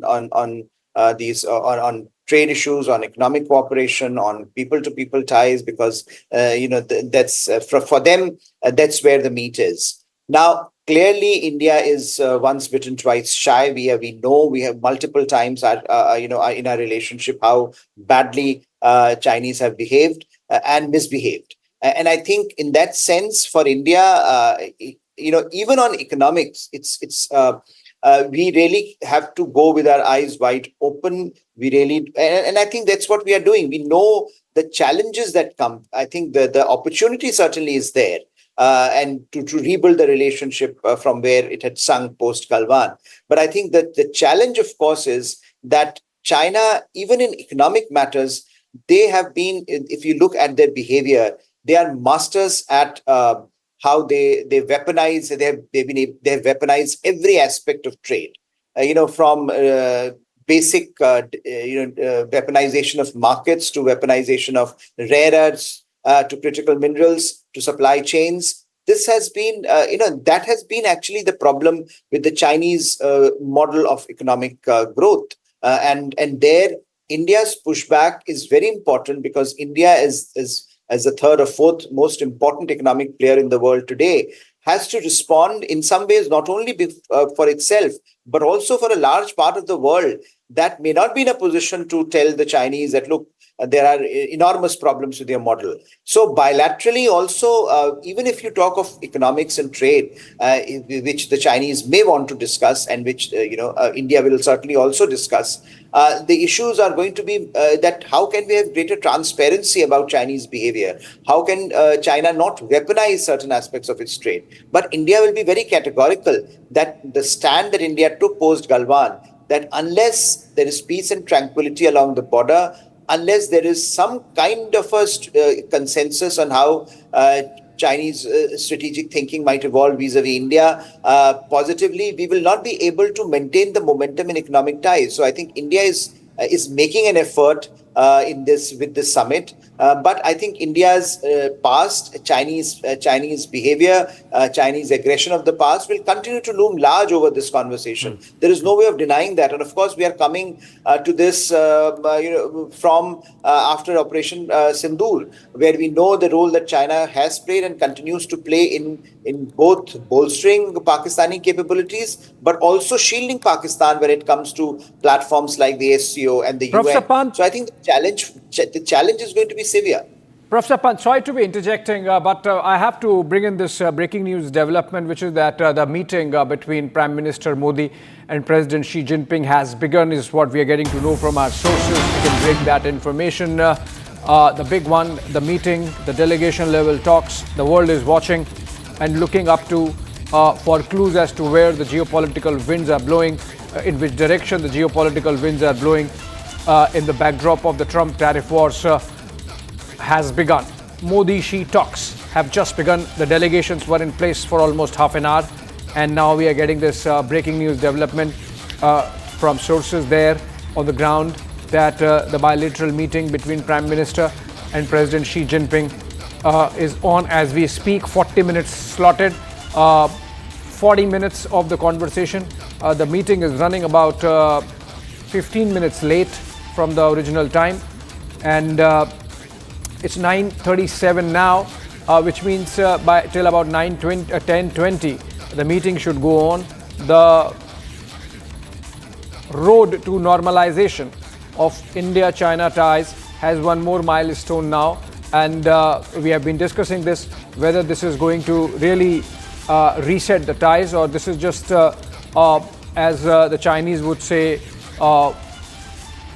feel the stones and cross the river. Professor Pant, if I could come back to you. Was that a famous Deng saying or a Mao saying that, feel the stones and cross the river? That you think our delegation led by Prime Minister Modi would have that thought or that sentiment in mind as we have this dialogue with Xi Jinping? Well, yes, I think absolutely, and what has happened in the past, will continue to cast its shadow, even as we seek to rebuild those relations in the new context. Of course, there is a lot of interest in a large part of the world as to what China and India would discuss And there is a lot of interest both in China and India as well as to what will come out of this meeting, because ultimately two big economies in the Indo-Pacific, if they can work together, if they can collaborate, if they can converge, it will have a great impact, I think, as was put by the Prime Minister himself, not only on the bilateral relationship, not only on their economic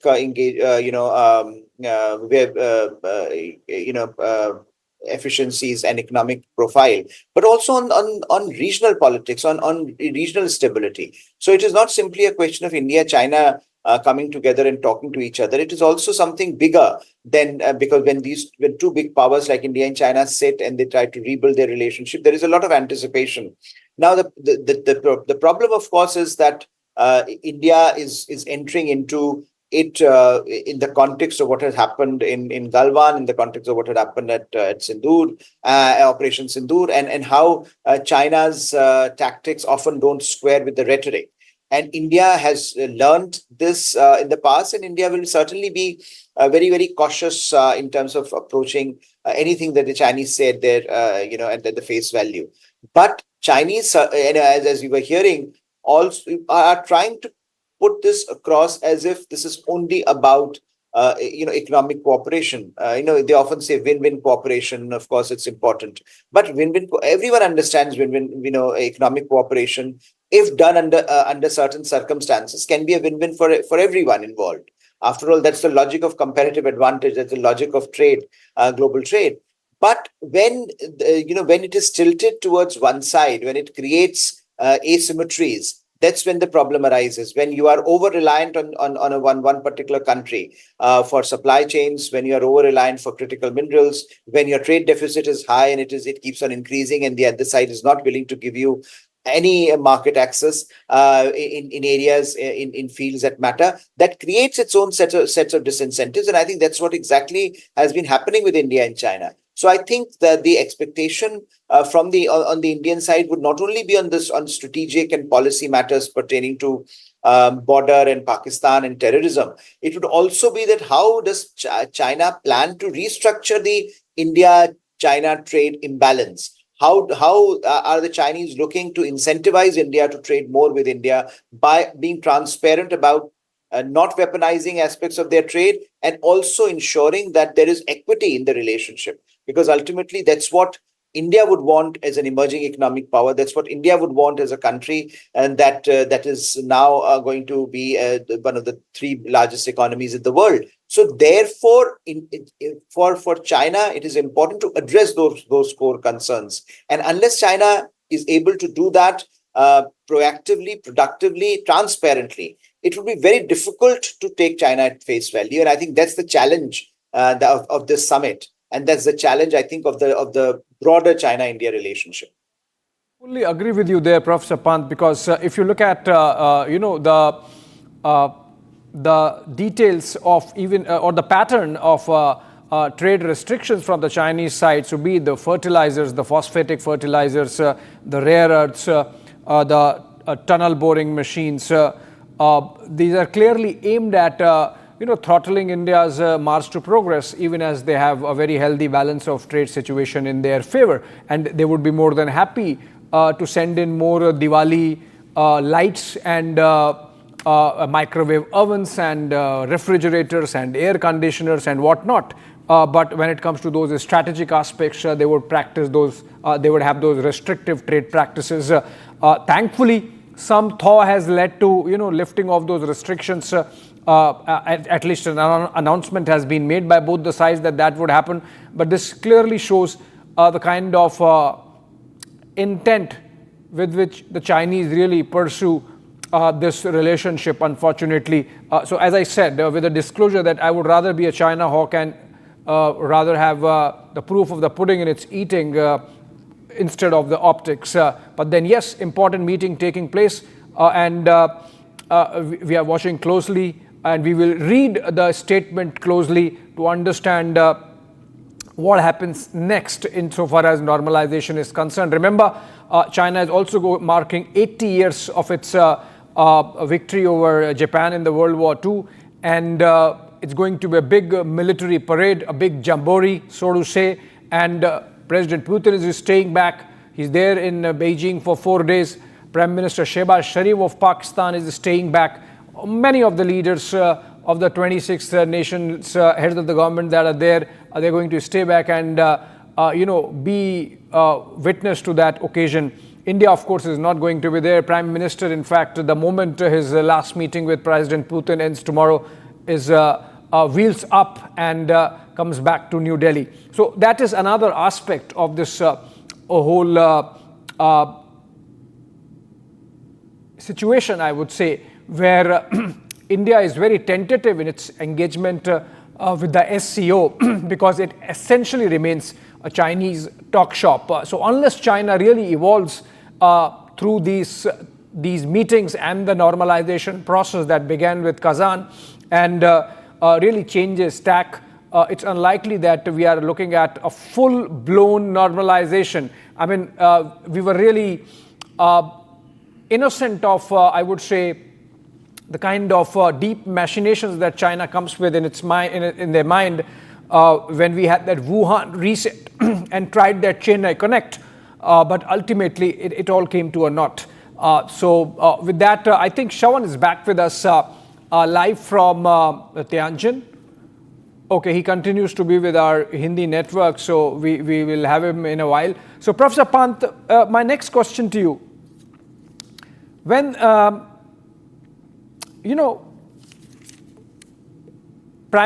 Pakistani delegation is also there, and you have harped a bit on how Pakistan is the 80-pound gorilla in the room when it comes to China-India talks, which are taking place. We're getting these pictures from earlier. These are not of the Xi Jinping-Modi talks, but from earlier.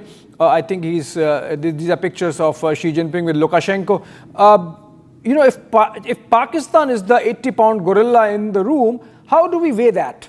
I mean, that dynamic of China-Pakistan axis is really, really not going to change.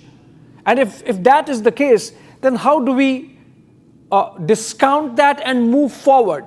Or we not discount that and still engage with China? I think there is, this relationship, as you rightly point out, had been going on now for decades, and this has been China's strategy to keep India boxed in as a South Asian power by continuing to put up Pakistan.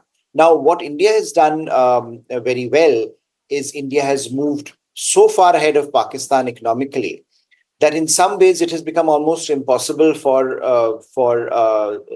China to play that card, because you really cannot compare India and Pakistan today, given the capability differentials. Now, I think China's role simply has been to keep creating this false parity between India and Pakistan in global platforms. So in SCO, for example, if India would join Pakistan, China would support Pakistan's joining as well. This China has done in multiple other forums as well. So there is a larger issue in terms of China's attempt to scuttle India's ambitions beyond South Asia. And then that continues to be a problem, and I don't think there is any easy way out of that. But what India certainly today offers China, which I think is the reason why you keep hearing Chinese correspondents, Chinese media talking about economics being front and center, because for China also today economic considerations warrant an outreach to India. So this is China also understanding the reasons why India matters economically, China understanding why India's market matters, why that market needs to be open for China to do business as the markets in the West close for China. And I think that's where India's leverage lies. That, look, India is a country which is now the third largest economy in the world, and therefore that leverage should be used and is being used to shape Chinese perceptions of India-Pakistan balance. Strategically, that Chinese support for Pakistan will continue. What we saw during Operation Sindoor will continue in the future as well. I don't see that disappearing. But where Chinese will have to rethink is how damaging this can be for their ties with India, which they now privilege, at least given the geo-economic environment created by Mr. Trump and the closure of certain markets in the West for China. So I think this is, in that sense, also a moment to recognize India's own growing economic profile and play to that advantage, because Chinese certainly want a relationship on economic matters. And if effectively, to a certain degree, we can link it to our strategic concerns, we may have some opportunity there to make China behave in a slightly different manner. The underpinnings of China-Pakistan relationship will not change, and they will continue. We have to guard against it. We know that increasingly the whole two-front war is now a one-front situation for India, given how closely Chinese and Pakistanis work. But that being said, India also can develop partnerships around Chinese periphery, which India is doing. And I think this is the moment to recognize that if economics is the center pivot of global conversation, right, then India has certain leverages. Right. Just stay with us, Professor Pant. Shravan is back with us live. So I'm going to Shravan. Shravan, the meeting is started about 5 or 7 minutes back. It's a 40 minutes meeting between the two leaders. India, China looking at building on the momentum that's been shaping up since the two leaders last met in October. It's effectively 11 months between the two meetings. What kind of sense you are getting from the ground? You have been there for 48 hours now, engaging with the Chinese journalists and others as to where things are headed in this meeting.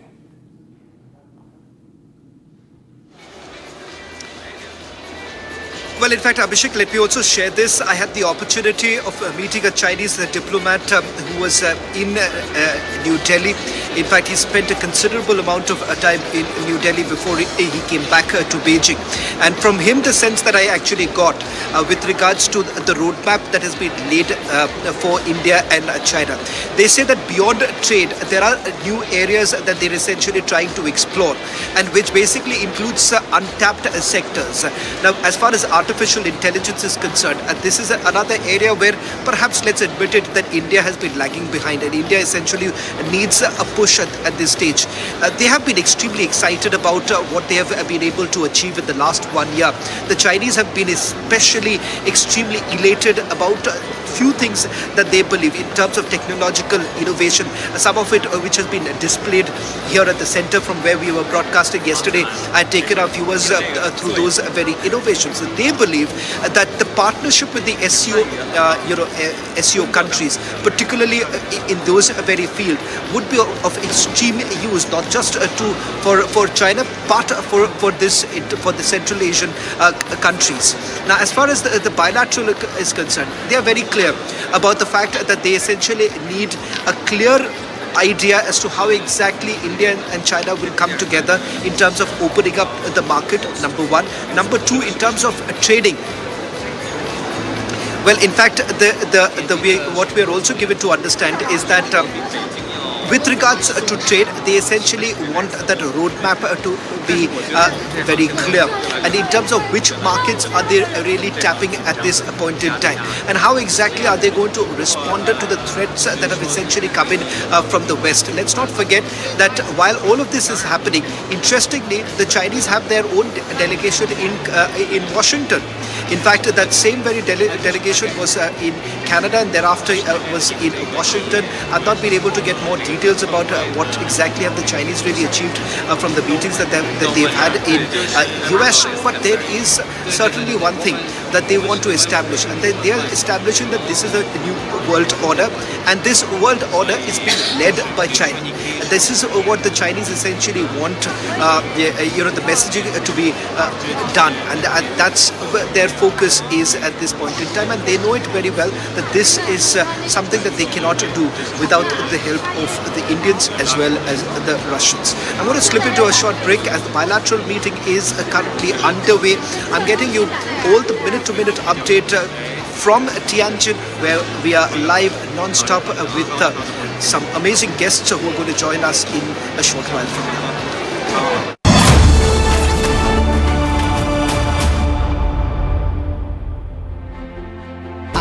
प्यार सूजी pasta उबालो मिलाओ और खाओ 8 minute में तैयार क्या taste है सबका राजा hardware masala Being a legend means reaching a point where no one else has. To give others a dream worth chasing. 10 years of Creta. Legend forever.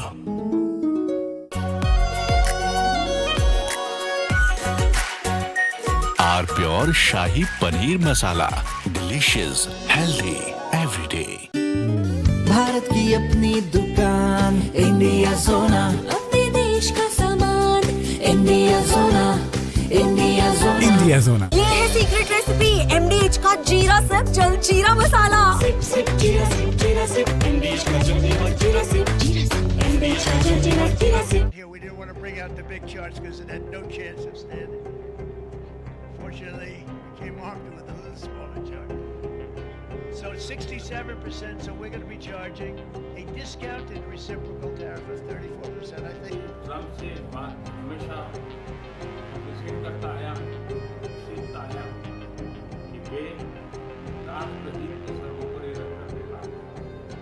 Today, the World Health Organization officially announced that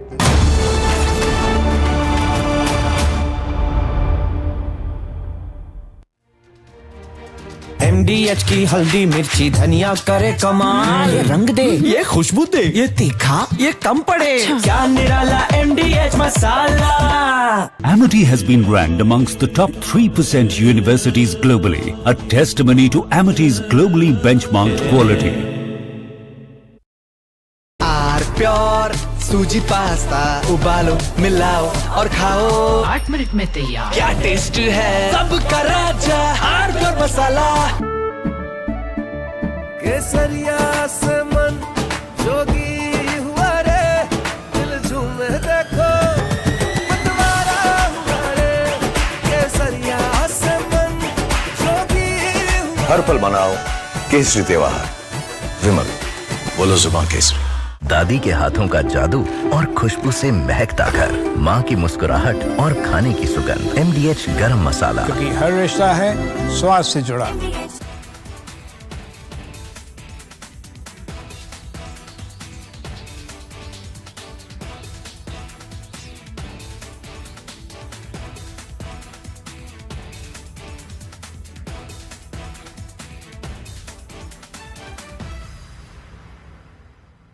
Here we didn't want to bring out the big charts because it had no chance of standing. Fortunately, we came armed with a little smaller chart. So it's 67%. So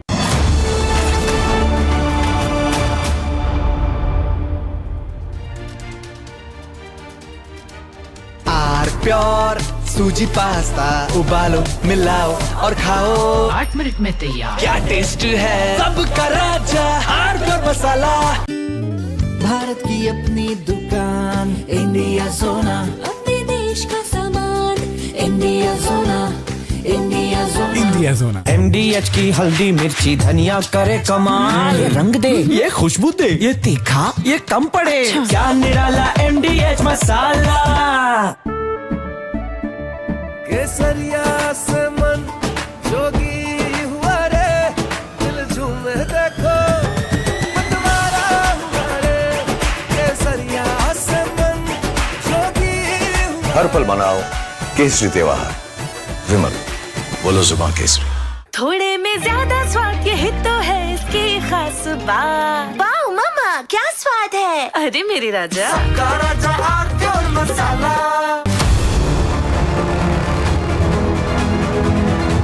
I'm headed to the northern port city of Tianjin in China to cover the largest ever SCO summit in history.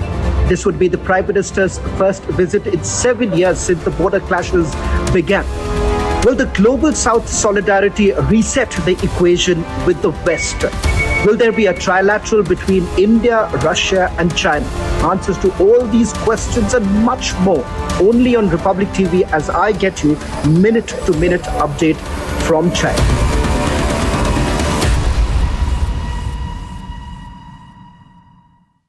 here we didn't want to bring out the big chart.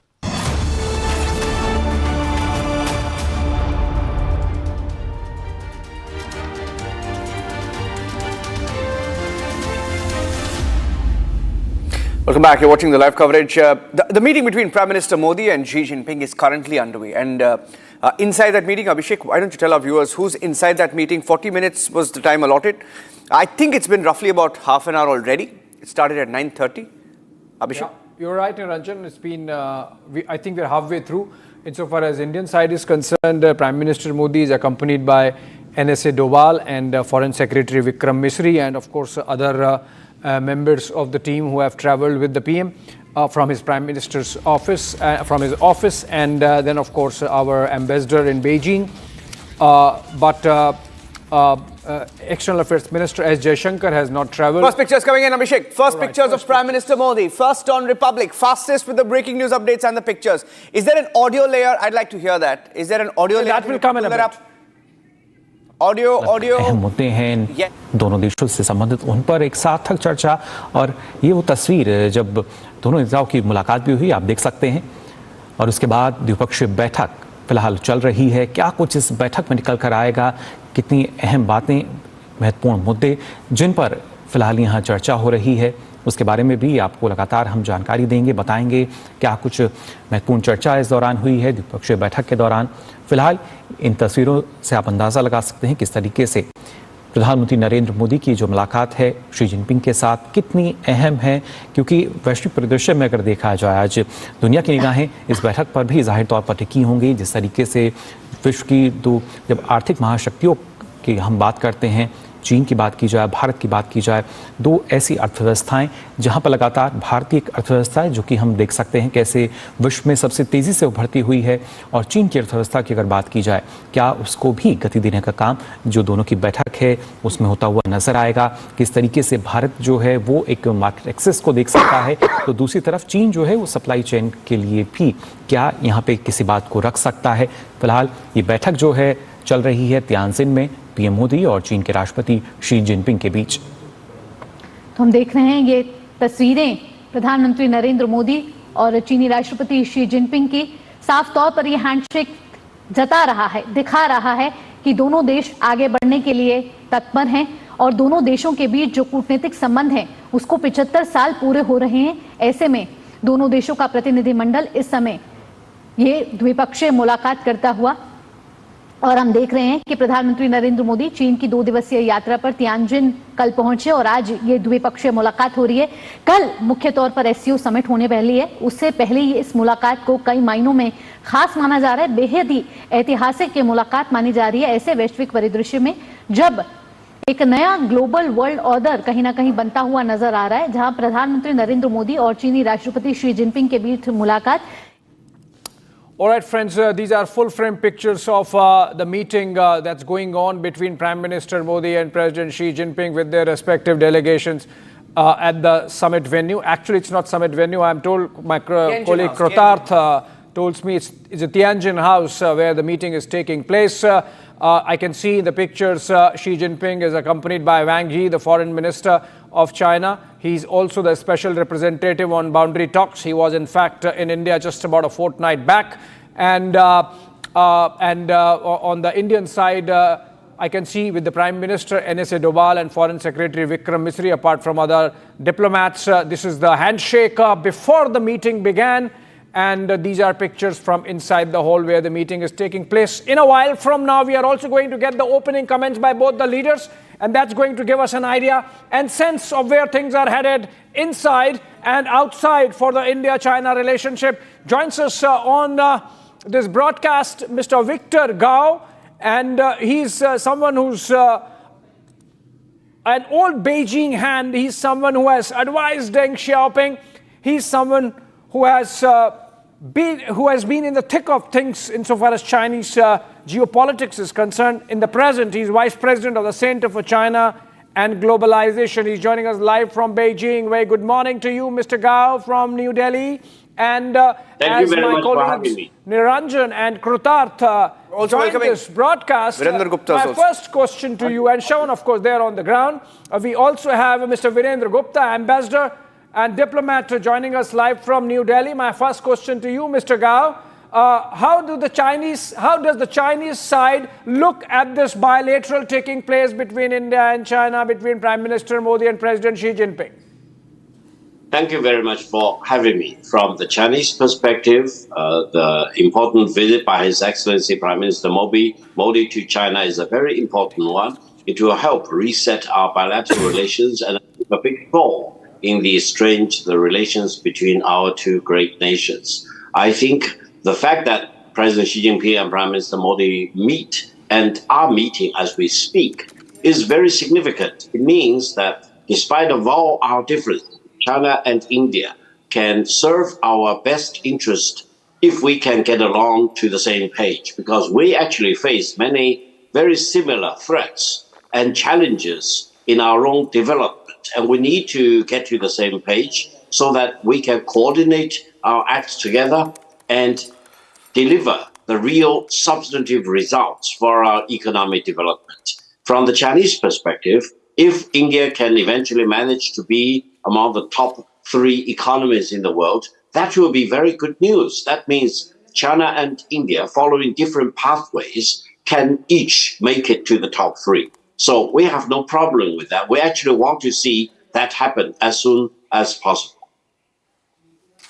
All right, Kritat. Indeed, Mr. Gao, and it is a very significant meeting that is taking place today. It's the second meeting since the Galwan clash. In fact, last year we saw about 300 days odd ago, on 22nd of October during the Kazan summit, we saw the shots of President Xi and Prime Minister Modi. And at that stage, Prime Minister Modi has stated that this partnership has to be rooted in mutual sense of respect to take it forward. Since then, now we have had 2 rounds of special representative level talks on the boundary question, and we have had high-level bilateral ministerial meetings as well. What do you think will be the next point that will shape the direction of the India-China bilateral relationship that is the outcome of this meeting today? Because we saw tremendous progress being made since the last bilateral meeting.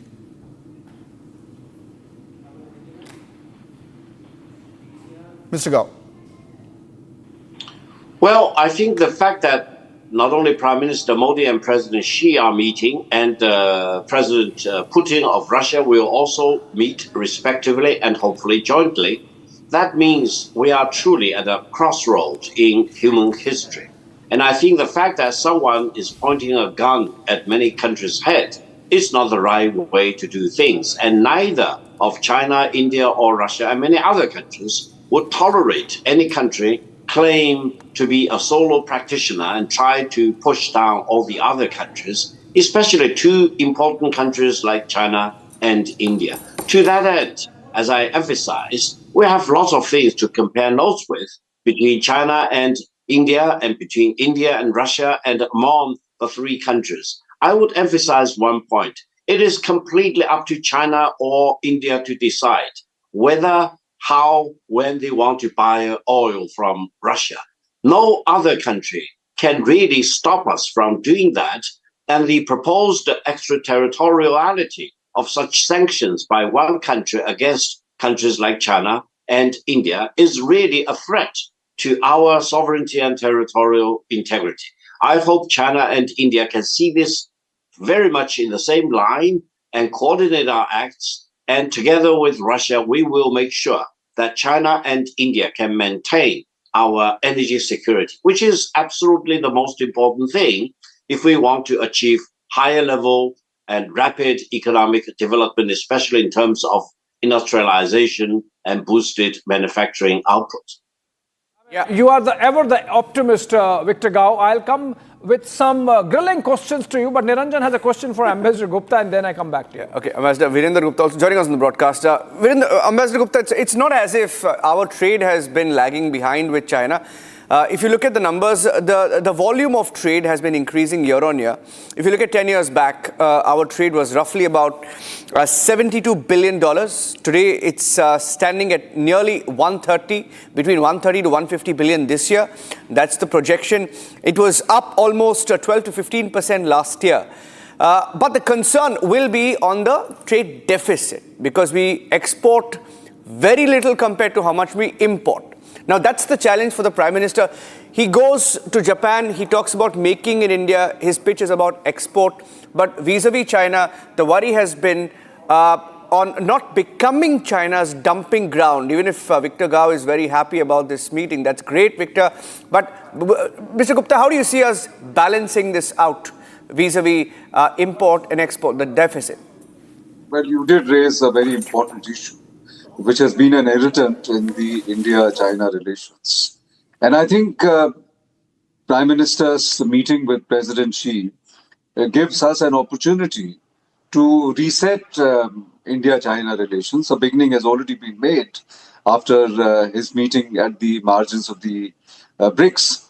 But I think a lot more needs to be done.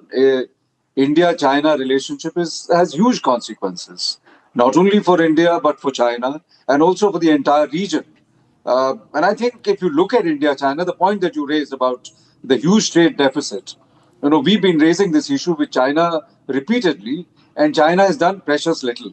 So I think there is a lot of responsibility on China to take steps in all sincerity to firstly address this deficit, open up their markets to Indian products. And I think China also has to somehow fundamentally get used to the idea of India's rise. India is no longer the country what it was in the 60s. India is today one of the most consequential countries in the world. And I think, that is the fundamental issue. That while India has wholeheartedly supported China's rise and accepts China as the most preeminent country in today's geopolitics, China has somehow not gotten to terms with India's rise. And I think that has been the fundamental issue. The other important thing which we will achieve from this meeting is to do a messaging for America. America is somehow, wantonly believed that it is the old world order where America was the sole superpower, which is no longer the case. It's a multipolar world, and sooner America gets to terms with the reality, the better. I think the way America has mistreated India, using very derogatory words like, India needs to be punished. I mean, that kind of language is totally unacceptable. India is a proud country. Ambassador Gupta, just sorry for interjecting, but we are getting the opening statements. Listen to them. And that is the message. Disagreement के बाद शांति और स्थिरता का माहौल बना हुआ है. हमारे स्पेशल रिप्रेजेंटेटिव्स के बीच बॉर्डर मैनेजमेंट के संबंध में सहमति बनी. कैलाश मानसरोवर यात्रा फिर से शुरू की. दोनों देशों के बीच डायरेक्ट फ्लाइट भी फिर से शुरू की जा रही है. हमारे सहयोग से दोनों देशों के 2.8 बिलियन लोगों के हित जुड़े हुए हैं.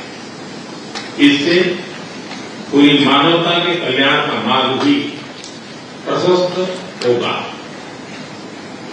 परस्पर विश्वास, सम्मान और संवेदनशीलता के आधार पर हम अपने संबंधों को आगे बढ़ाने के लिए प्रतिबद्ध हैं. एजेंसी चीन द्वारा SCO की सफल अध्यक्षता के लिए मैं आपको बहुत बहुत बधाई देता हूं.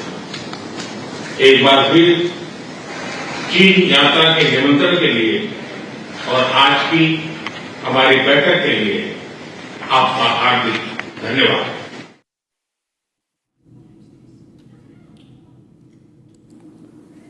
Okay, that's the first statement. Abhishek, he spoke of peace at LAC. The first time you've heard the Prime Minister saying there has been a peace after the disengagement. Spoke of Mansarovar Yatra. What else were you able to pick up? Abhishek and Kritat, and we'll go across to Shravan as well. All right. Kritat, you go first. Indeed, and we saw a reiteration of the progress that has been made since the Kazan summit. Of course, the acknowledgement that the Kailash Mansarovar Yatra has resumed, at the same time that the peace and tranquility on the border has largely been intact with the de-escalation along the line of actual control. Prime Minister Modi there also acknowledging the special representative level dialogues that have been held. The 23rd dialogue was held in Beijing with Wang Yi there, and we just saw just few days ago where he was visiting New Delhi and he called on Prime Minister Narendra Modi. The 24th round of talks were also done. Let's listen in once again to what the bilateral meeting is all about. Ladies and gentlemen, live from here. के बीच border management के संबंध में सहमति बनी. कैलाश मानसरोवर यात्रा फिर से शुरू की. दोनों देशों के बीच डायरेक्ट फ्लाइट भी फिर से शुरू की जा रही है। हमारे सहयोग से दोनों देशों के 2.8 बिलियन लोगों के हित जुड़े हुए हैं। इससे पूरी मानवता के कल्याण का मार्ग भी प्रशस्त होगा। परस्पर विश्वास, सम्मान और संवेदनशीलता के आधार पर हम अपने संबंधों को आगे बढ़ाने के लिए प्रतिबद्ध है। एक्सेलेंसी, चीन द्वारा SCO की सफल अध्यक्षता के लिए मैं आपको बहुत बहुत बधाई देता हूं। एक बार फिर चीन यात्रा के निमंत्रण के लिए और आज की हमारी बैठक के लिए आपका हार्दिक धन्यवाद। Okay, so we are being told, I don't have the earpiece, but that's not the point. Point is, we are hearing that this will be coming in parts. Abhishek, I'm handing it over to you. You can perhaps go to Shravan as well if he's live. Yeah, I mean, you don't have EP in your ear, but we have an ear to the ground, which is Shravan Sen there in Tianjin. And let's go to Shravan. Before that, just one, my very important takeaway from this opening comments made by Prime Minister. He said, mutual trust, mutual respect, and mutual sensibilities, or respect for mutual sensibilities, should be guiding India-China relationship. Victor Gao is with us. Mr. Gao, when you say mutual trust, when you say mutual respect, when you say mutual sensibilities should guide India-China relationship, how do you read that statement of Prime Minister Modi? Well, I think Prime Minister Modi really mentioned all the important things. Between China and India, we really need to demonstrate and commit ourselves to achieve all these goals. From the Chinese perspective, we have huge respect for India as a country, Indian nation as a people, as well as Indian civilizations. From the Chinese perspective, for example, we actually engaged with India for thousands of years. We introduced the Buddhism mostly from India to China, and there is widespread respect and admiration for what India is as a country, as a nation, as a civilization. Now, for mutual trust, I think between China and India, we really need to make joint efforts to put the territorial dispute behind us. This territorial dispute was not created by China or by India. It was created by the British Indian colonists. And neither China nor India should be held hostage by the bad legacy left by the British when they drew the so-called McMahon line for the eastern section of China-Indian border. China will never accept McMahon line as the border between China and India. So both China and India need to really bend backward to demonstrate our commitment to lasting peace between China and India. That will really create all the conditions for peace, for respect, for engagement and cooperation between our two nations. I've coined the term superpopulations. In the world of today, only China and India are superpopulations. And we have tremendous amount of responsibility for our own people, for each other, and for mankind. It is time to reset our bilateral relations and acknowledge that our bilateral relations is not one-dimensional. It's multi-dimensional. We should not be hijacked by the territorial dispute between us. We should resolve the territorial dispute in due course while we commit to fully engage with each other. Yeah, we have the exact quotes now coming in, Mr. Gao. Mr. Gao, we have the exact quotes of what the Prime Minister has said in his opening statement come in. We have more clarity on that. He's referred to the Kazan discussion, saying that there were fruitful discussions which give a positive direction. Going across to Shravan. Shravan has the details of also the disengagement on the border, which the Prime Minister says has created an atmosphere of peace and stability. He talks about the agreement reached between special representatives regarding border management. Many rounds of talks. Shravan, you've heard the opening statement. Your takeaway of it?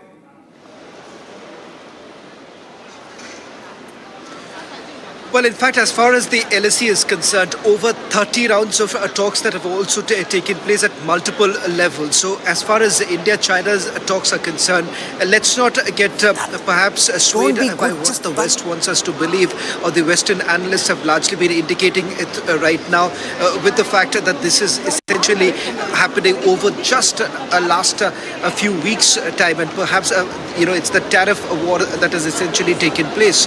What's important to point out here, I believe, I'm just going to take you some live visuals. There are some delegation from the UN that has just arrived right now. In fact, I'm given to understand that some of the other observer states are also now coming. Now, just a quick... That was just the visuals coming in of a delegation from the United Nations coming in. It's also the commemoration that's going to take place a while later. But let me just quickly come back to the crux emerging from the meeting that took place with President Xi.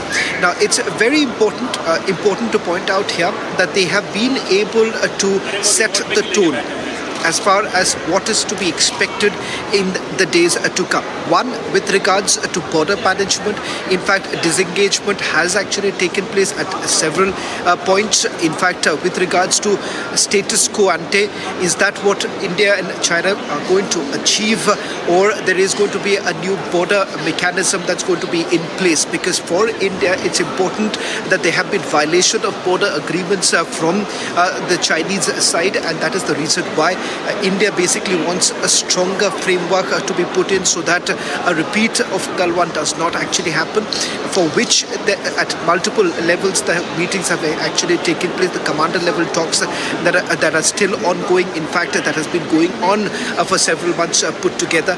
Now, with regards to trade, remember that is another aspect that has been largely pushed by the Chinese at this stage, because for the Chinese it is extremely important to have India on board with regards to expansion of their trade prospects, and that is the reason why they're essentially looking at a few of these aspects that have been covered in the multiple meetings that have taken place earlier. Okay, so he's made a mention of the direct flights as well between the two countries, which he says has resumed. Not yet, Shravan had to take a detour, but it will be soon. Shravan, speaking about 2.8 billion people coming together in both countries, talking about how that can pave way for the welfare of the entire humanity. Now, for the Prime Minister, following this bilateral, how is his day looking like? We are hearing of a possible second meeting that you mentioned, Shravan, earlier today.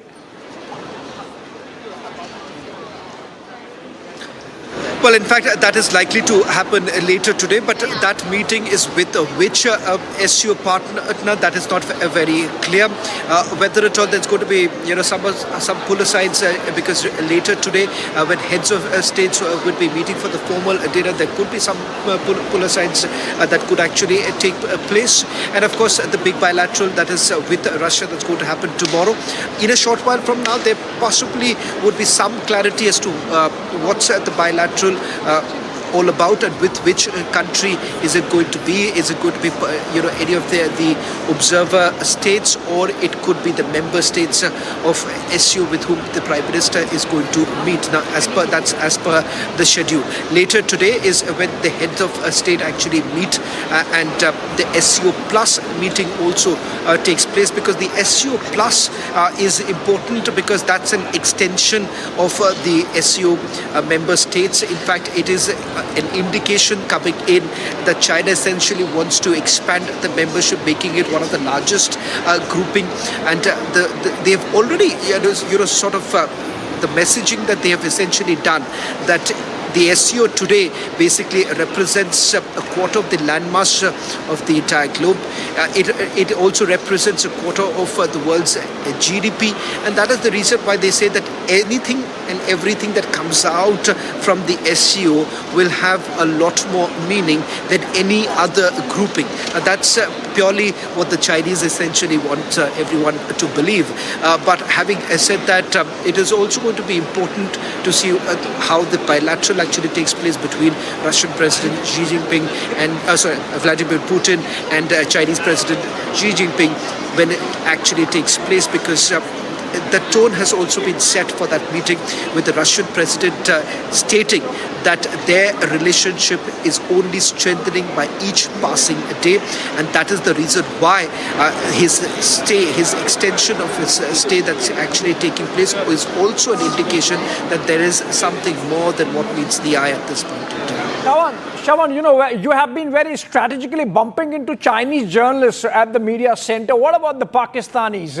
They would be desperate to bump into Indian Even a delegation. side story. How have you been strategically avoiding them, Shawan? Please tell us so that we can tell the Prime Minister's delegation also to avoid the Pakistanis.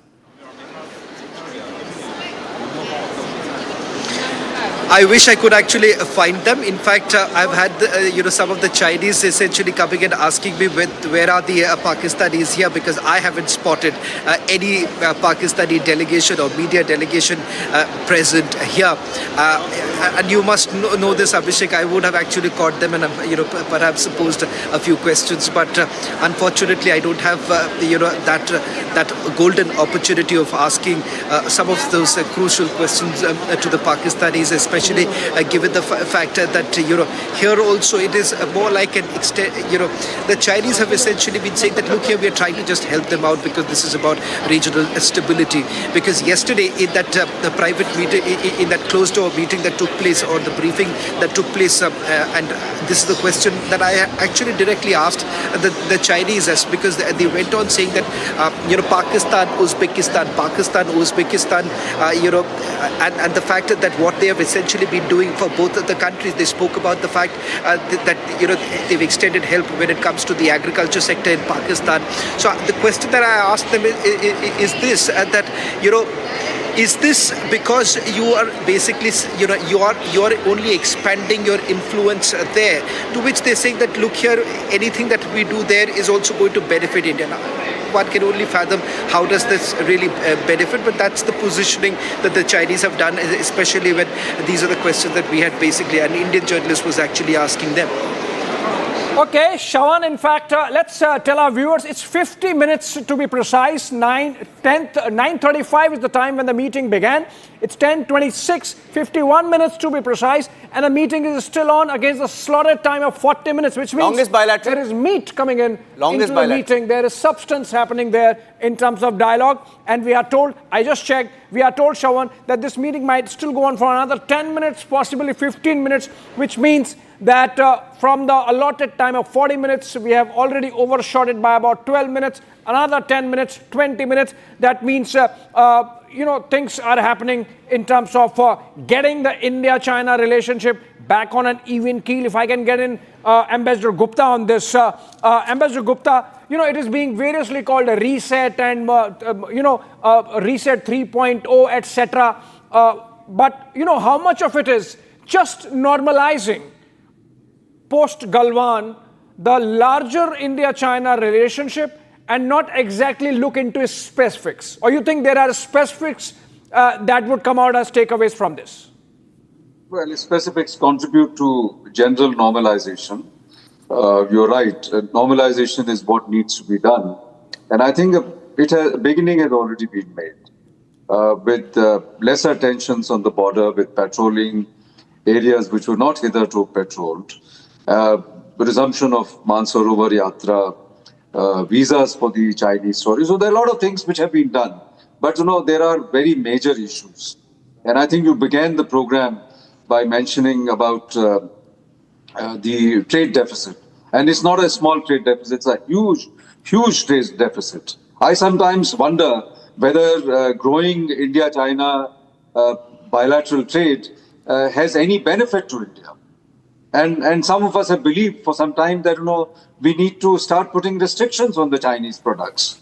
So I think there is a lot of responsibility on the Chinese side to, reset, to normalize this relationship, accept India's rise in the global, community, in the international scene. As long as China refuses to accept India's rise, I think the problem will persist. The issues about Chinese investments, unbanning some of those products. Those are very, very minor issues. I think China needs to take a fundamental decision. Is it ready? Is it prepared to accept India's rise in the global community? And I think that is a very important question. And as I said earlier, we are also looking at this meeting from the standpoint of messaging to America. India-America relationship defines this century. And I think there is no getting away from it. I regard the present disturbances only as a temporary blip. It'll get over. It'll soon get rectified. But I think America is laboring under the impression, a delusion that America is the sole superpower, which it is not. I think today we are clearly in a multipolar world, and I think America needs to show greater respect and accommodation to a country like India, which has emerged as a major partner. I mean, everybody talks about India-America as strategic partnership.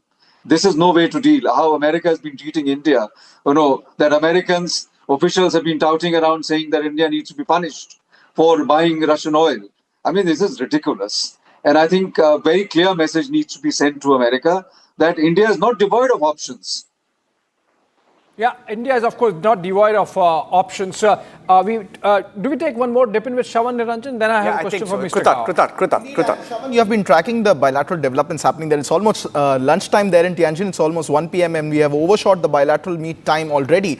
We see the visuals coming in from inside the offices, and we see both of the leaders are flanked by the special representatives on the boundary question, NSA Doval on the Indian side and Wang Yi on the Chinese side. Last time we saw significant developments in terms of de-escalation on the LAC coming out as a possible outcome of the bilateral meeting. What are you picking up vis-a-vis the border tensions between India and China? Because as Mr. Gao was also previously mentioning, if India and China are able to set aside the boundary question for some time, then there's a lot of progress that can be made by mutual respect and respecting mutual sensibilities. Shravan.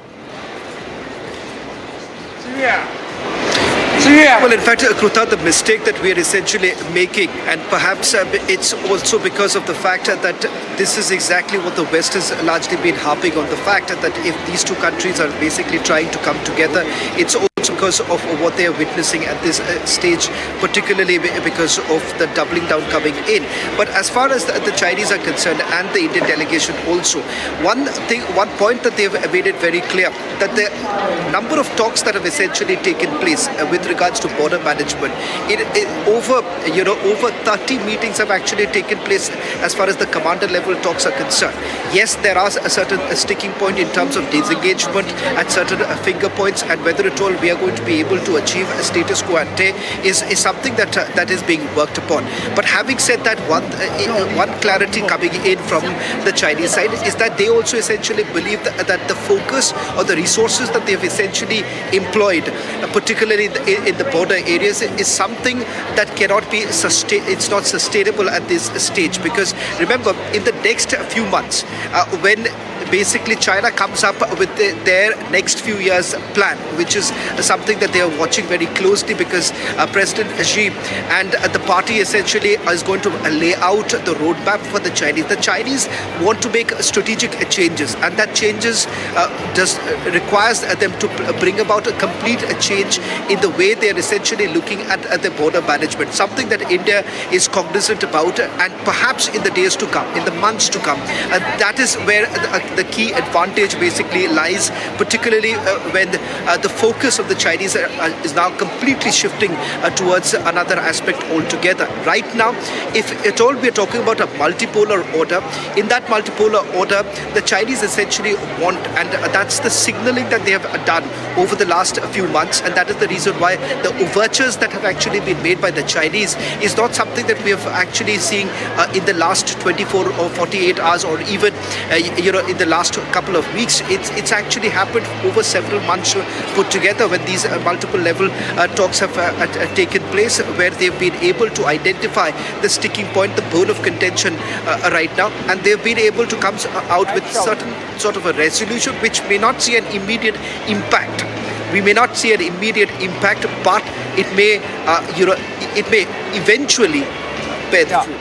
I mean, in diplomacy, it's always brick by brick and step by step, Shravan. But I want to take this to Victor Gao. Victor, I really want to probe your eternal optimism a bit. Ambassador Gupta was talking about the kind of lopsided trade relationship we have. China always wants to do more trade. But look at the pattern. Restrictive trade practices on exports of fertilizers for India at the time of peak sowing season.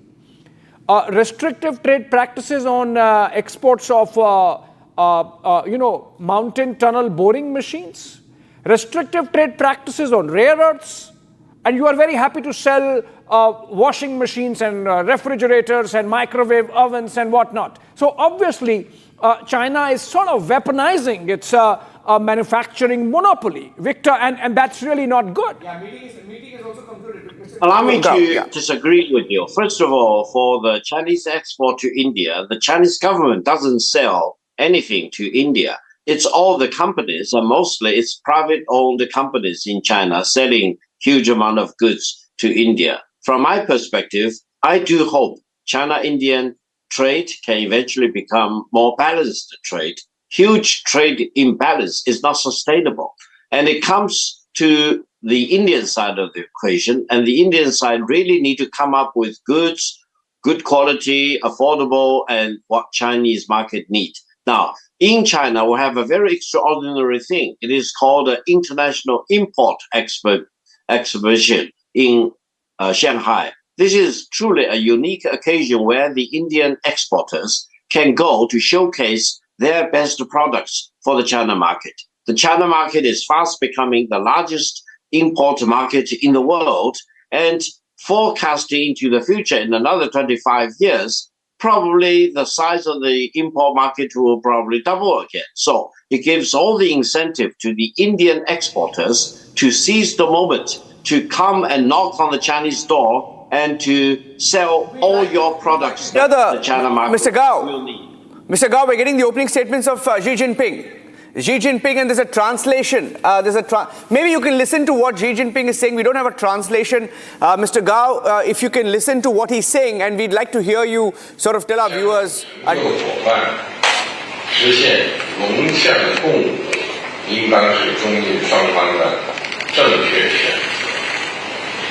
The world today is swept by once-in-a-century transformations.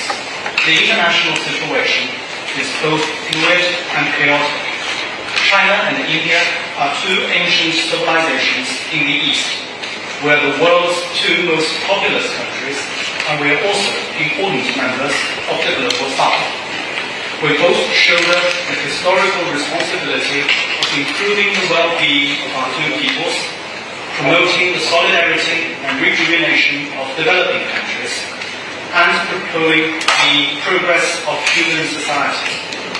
It is the right choice for both sides to be friends who have good neighborly and amicable ties, partners. 双方要坚持从战略高度和长远角度看待和处理中美关系，推动两国关系持续健康稳定发展。双方还要共同展现历史担当，坚持多边主义，携手推动世界多极化和国际关系民主化，为维护亚洲乃至世界和平和繁荣做出应有的贡献。This year marks the 75th anniversary of China-India diplomatic ties. Both sides need to approach and handle our relationship from a strategic height and long-term perspective, so as to realize the sustained, sound and steady development of our bilateral ties. We must also step up to our historic responsibility to uphold multilateralism, work together to bring about a multipolar world and more democracy in international relations, and to make our due contributions to peace and prosperity in Asia and around the world.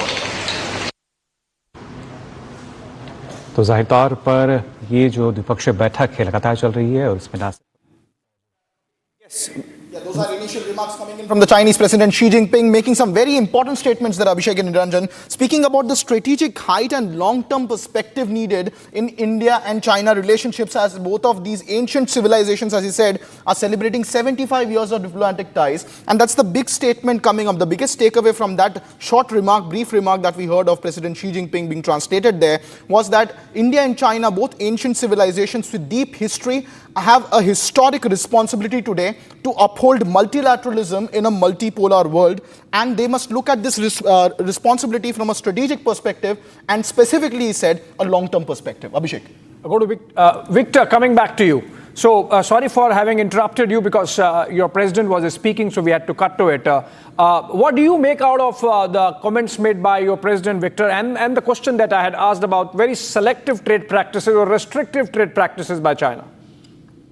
Thank you very much. I listened to the original Chinese that the Chinese president said. One thing struck me. He said he wants to see China and India engage in a dance involving an elephant and a dragon for mutual benefit.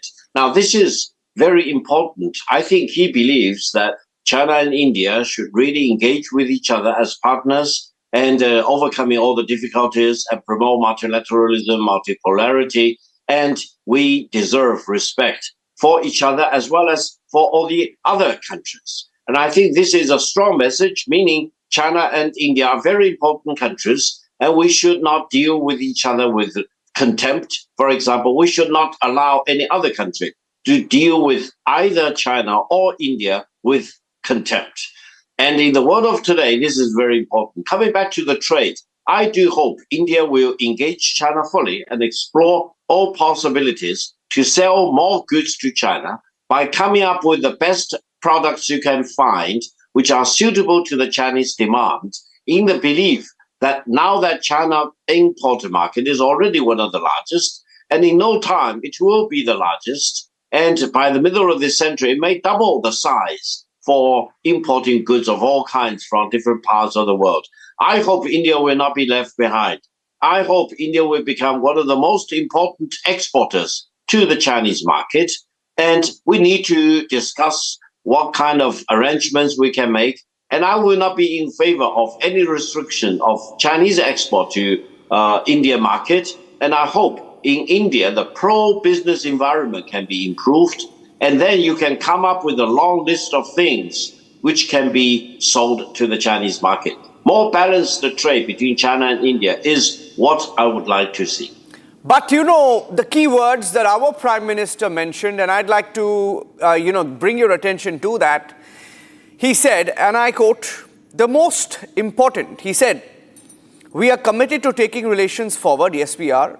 But, he didn't use the word but, I'm just saying it here. He's saying on the basis of mutual trust, mutual respect, and sensitivity. See, what happens, Victor Gao, is we are a very sensitive nation, right? And we love, when it comes to, for example, what we saw recently, Operation Sindoor, we saw the kind of tactical support that your country gave to Pakistan. See, now, these things are irritants. And your message, of course, when you refuse to condemn Pahalgam. Now, these things don't go unnoticed. You see, mutual trust, mutual respect, this is what our Prime Minister perhaps meant when he said that to Xi Jinping. Allow me to make one very important question. You mentioned the terrorist attack in Kashmir. I believe the SCO actually provides the best occasion and umbrella for countries like India and Pakistan and China and others to talk about what we can do to get to the root causes of these terrorist attacks and make sure that they do not come up again. Now, don't believe that China is not having a vested interest in that, because inside Pakistan, lots of Chinese nationals have been killed by terrorist attacks. Each time we lose any single Chinese life inside Pakistan, especially in Balochistan, we are pained and we demand justice is done. This is the sentiment whenever we look at any terrorist attack. However, we need to have a process and a structure and a framework so that each time when terrorist attacks take place, we need to spring into action and get to the bottom of that. with the aim of making sure that such terrorist attacks will never be allowed to happen inside India or inside Pakistan or inside China. And we want to get rid of terrorism. And this is the original purpose of the founding of the SCO back in 2001 or 2002. Okay, so stay with us. I request you to stay with us and Ambassador Gupta as well. We'll take a short break. Okay, I have some more time. Okay, Abhishek, if you want to take a question with Ambassador Gupta as well on that note. Yeah, I can take a question to Ambassador Gupta. You know, the meeting has ended, Ambassador Gupta, and all indication is that both the sides have really sought to build on the momentum and, not talk about disagreements and focus instead on agreements. So the Prime Minister, for example, spoke about the Kailash Mansarovar Yatra, the issue of direct flights, the re-establishment of people-to-people connect, etc. And then, of course, he did mention that there is peace and tranquility at the borders. And so far as President Xi Jinping is concerned, he spoke about the road to normalization that began with Kazan. And then, of course, the need to continue on this road. You think this is good enough for a second meeting that has taken place between the two leaders post-Galwan? I think it is definitely a progress, and I welcome it. There are confidence-building measures which need to be taken to create better optics, create better atmosphere for the relationship. There are difficult issues. Border issue, for instance, is not going to go away in a short while. I mean, this has remained with us and it'll take years to resolve it. But you need trust and good faith. And I think China needs to, what is the most critical thing? China needs to show good faith to India in accepting India as a major power. And I think once that happens, all the problems, in my opinion, will begin to whittle away. Take, for instance, the UN Security Council expansion. I think India has a legitimate aspiration to be admitted as a permanent member of the Security Council. And I think everybody knows that China is one of the countries which has been the main opponent. They have been actively orchestrating with countries which are opposed to that idea to not let that happen. They're frustrating us all around, So I think there is clearly a lack of good faith. China first accept India as an emerging big power in this region, not just this region, but globally. And I think that is an important change that China will have to bring about. China can regard us as a competitor. We are. Competition is not a bad idea. But when it degenerates into preventing somebody else from assuming the rightful role in that region and the global issues, and I think that is where the problem arises. There are issues on Chinese side, that India has put restrictions on investments and all. I can tell you, I served for 2 years on the Foreign Investment Promotion Board in 2005 and 2007. And at that time, security agencies were still opposed to the idea of Chinese investments in critical areas. But Finance Secretary was the chairman of the committee, and I was representing Ministry of External Affairs on that board. And we were always supportive because times were different. Yeah. And we were still hoping that China will come around and deal with us as a friendly country. Yeah. But all those expectations were belied in the subsequent years. And we have unfortunately reached a situation where we regard each other, at least in India, we regard China as an adversarial nation. And I think that needs to change. Yeah, Ambassador, while the President mentioned about India-China or the elephant-dragon tango or dance as it is called, and Victor mentioned that, but I think as we say in our colloquialism, a tangdi adana, so in the sense that China, while we are doing this tango, is prone to occasionally getting us off balance, be it Galwan or Chumar before that, or Depsang before that, or Chip Chap before that, and it keeps really happening, or Doklam, So, we have to always remain on our guard. Shravan is there back with us. Shravan, over to you. The meeting is over. Any flurry of activity you see around the delegations? Well, in fact, we are far away from where the meeting is actually taking place. The Chinese have ensured that there is a security blanket all over.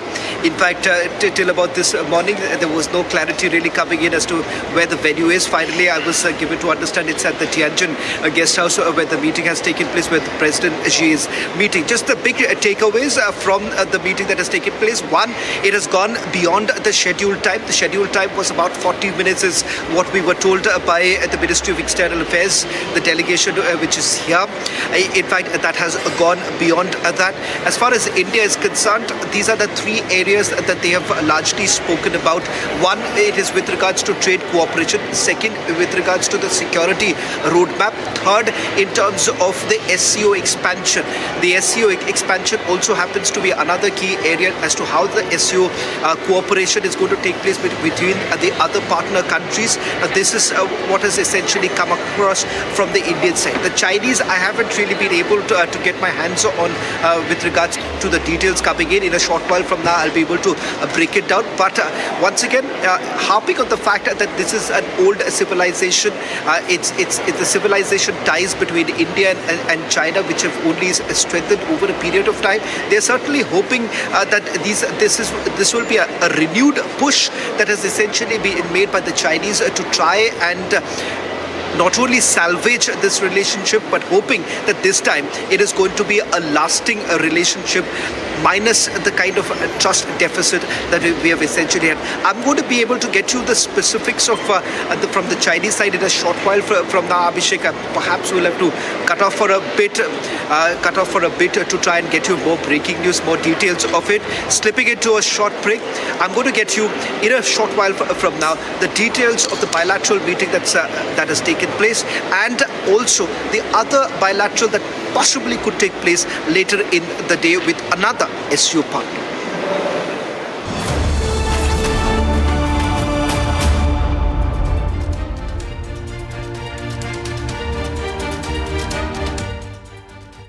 आधे bowl दही में 4 चम्मच MDH चटनी पुदीना मसाला डाला, stir करो, पुदीना चटनी तैयार। MDH चटनी पुदीना मसाला।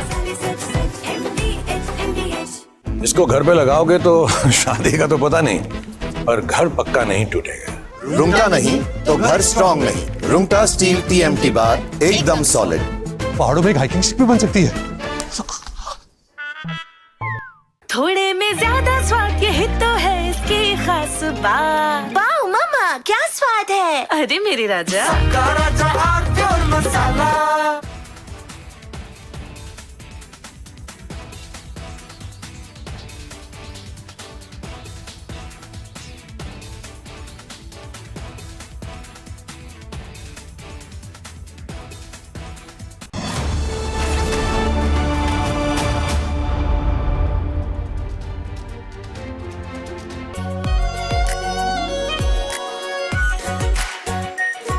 Pure shahi paneer masala, delicious, healthy everyday.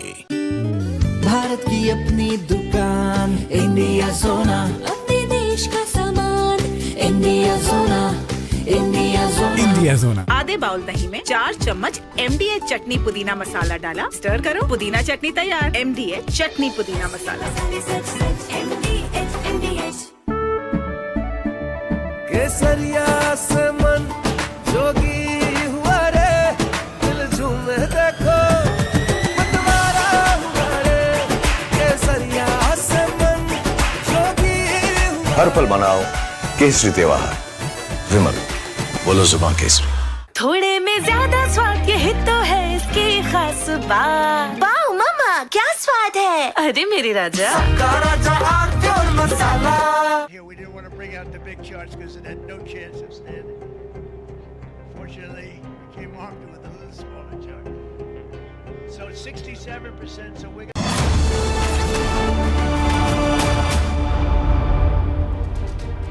थोड़े में ज्यादा स्वाद, यही तो है इसकी खास बात। वाओ मामा, क्या स्वाद है। अरे मेरे राजा, राजा और मसाला।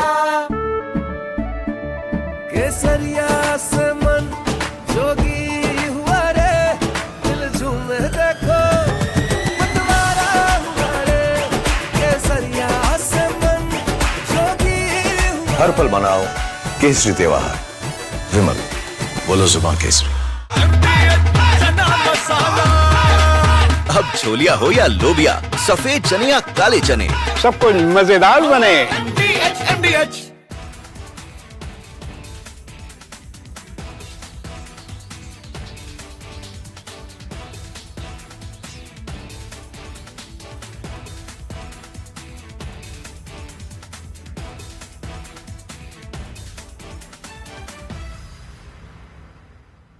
Yesterday, a coward decided to take our 8-year-old son Fletcher away from us.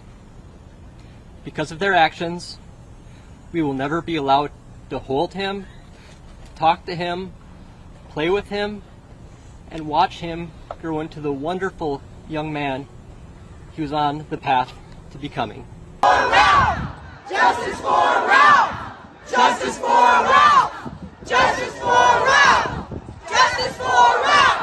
Justice. Families in Minneapolis are mourning. Our Greater Annunciation Fellowship is mourning.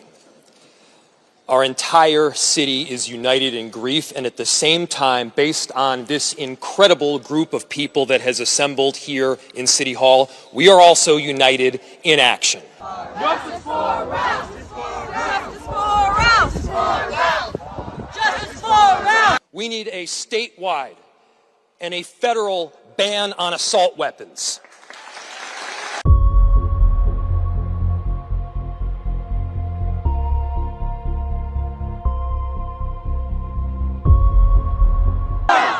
Justice for Ralph!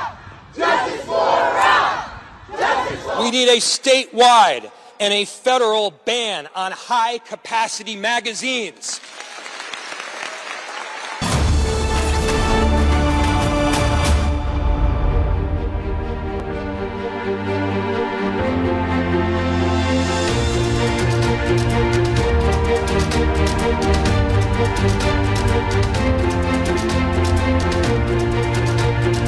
Saying they gave a positive direction to the relations between India and China after the disengagement in the border.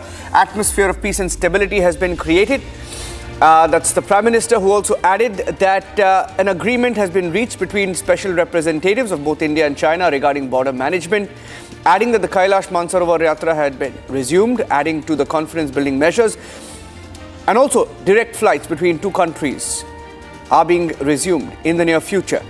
Interests of 2.8 billion people of both countries linked to cooperation, adding that it would pave way for the welfare of the entire humanity if 2.8 billion people, citizens of both India and China, come together, work together, saying India was committed to taking relations forward on the basis of mutual trust, respect and sensitivity. We are now playing out the full opening comment of the Prime Minister of India, followed by Xi Jinping. That's in a few minutes from now. We'll take a short break. Back with the live coverage.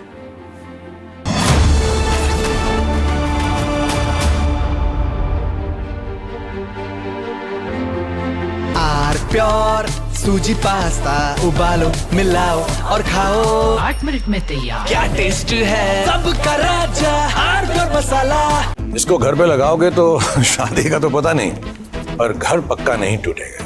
Rungta नहीं तो घर strong नहीं। Rungta steel TMT बार एकदम solid. पहाड़ों में एक hiking stick भी बन सकती है।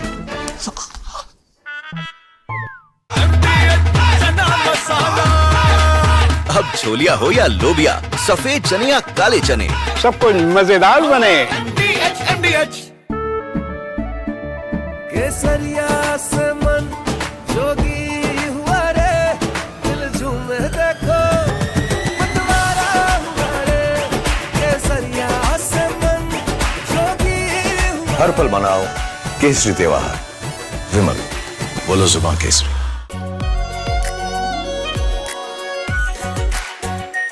Are pure shahi paneer masala, delicious, healthy every day. I'm headed to the northern port city of Tianjin in China to cover the largest ever SCO summit in history. This would be the Prime Minister's.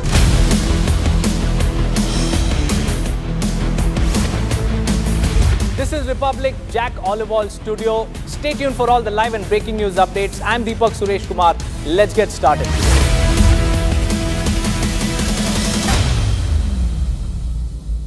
दादी के हाथों का जादू और खुशबू से महकता घर, माँ की मुस्कुराहट और खाने की सुगंध। MDH गरम मसाला, क्योंकि हर रिश्ता है स्वाद से जुड़ा।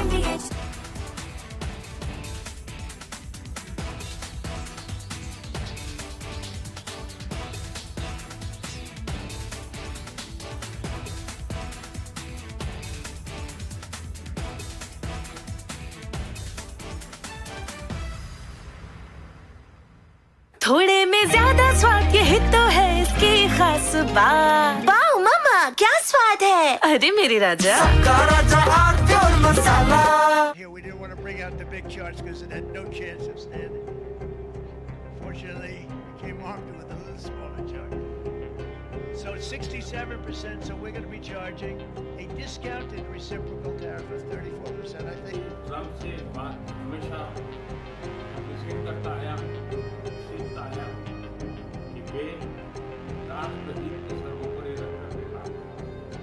Today, the World Health Organization officially announced that this is a global pandemic. We have been in frequent contact with our allies, and we are marshaling full power. During an interview, American economist Richard Wolff called out the US administration for attacking India with tariffs and shooting itself in the foot by doing so. Wolff said that India is central for trade and that it will find other places to sell its exports if the US gets shut off. Wolff said that India is now, according to the United Nations, the largest country on earth, the United States telling India what to do.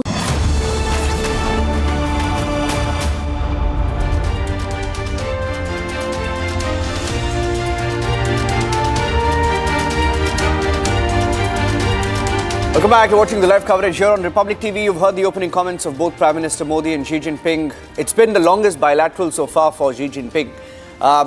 He breezed through his bilaterals with the relatively smaller countries all of this morning. But the bilateral with our Prime Minister has lasted an hour. That's the number we have, Abhishek. Yeah. A lot to be covered, of course, when they meet. When the Prime Minister goes there for the first time in 7 years, they have met after that, of course, in between. But what are you picking up, Abhishek? And then, if you can tell our viewers what we can look forward to in the next few minutes, and then we'll take the headlines. I think there are a couple of more bilaterals planned so far as Prime Minister's Day at the SCO Summit is concerned. Of course, later in the evening, the family photo op and the first panel discussion of the SCO takes place. That's how the day is planned. Let's give the headlines to the viewers and then we come back, Niranjan. Disengagement के बाद शांति और स्थिरता का माहौल बना हुआ है। कैलाश मानसरोवर यात्रा फिर से शुरू की।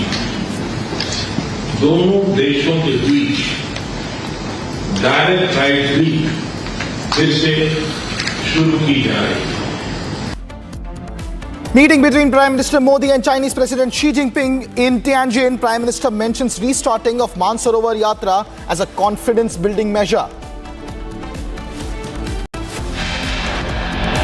परस्पर विश्वास, सम्मान और संवेदनशीलता के आधार पर हम अपने संबंधों को आगे बढ़ाने के लिए प्रतिबद्ध हैं। During his bilateral meeting with Chinese President Xi Jinping, Prime Minister Modi says mutual trust, mutual respect and mutual sensibilities should guide India-China relationship. Chinese President Xi Jinping said that it is vital to be friends and a good neighbor, and the dragon and the elephant should come together. Russian President Vladimir Putin lands in Tianjin for the SCO meeting.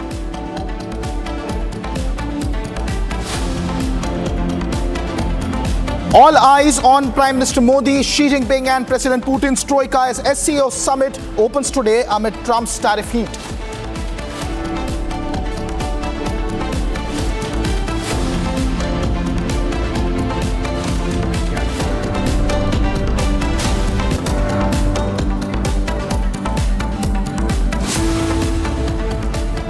Ladies and gentlemen, as we go across to Tianjin, where Shravan Sen, our senior editor, is reporting live. We also have Kawal Sibal, former ambassador, and Andrew KP Leung joining us on this broadcast. But before we go across to them, Here's what Prime Minister Modi and Xi Jinping said to each other in their opening remarks at the Tianjin House at the SCO summit a few minutes back. Excellency, हमारे गर्मजोशी भरे स्वागत के लिए मैं आपका हृदय से आभार व्यक्त करता हूं। पिछले वर्ष कजान में हमारी बहुत ही सार्थक चर्चा हुई थी। हमारे संबंधों को एक सकारात्मक दिशा मिली।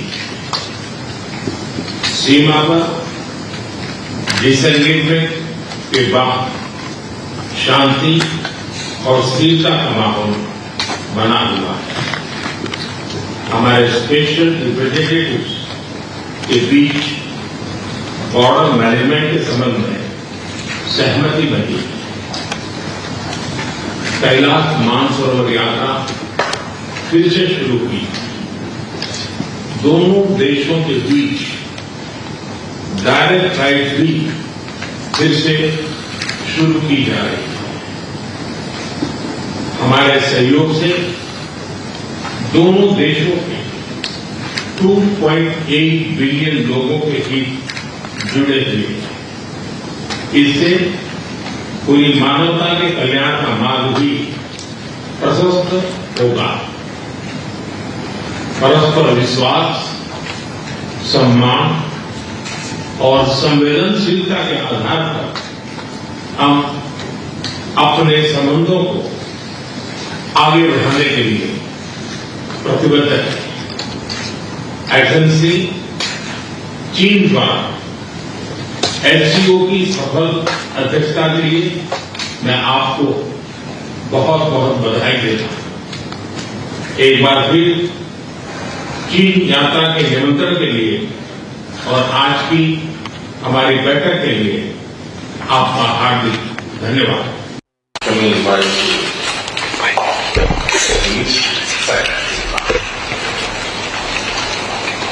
双方认真做事，大体有共识，两国交往合作不断取得新进。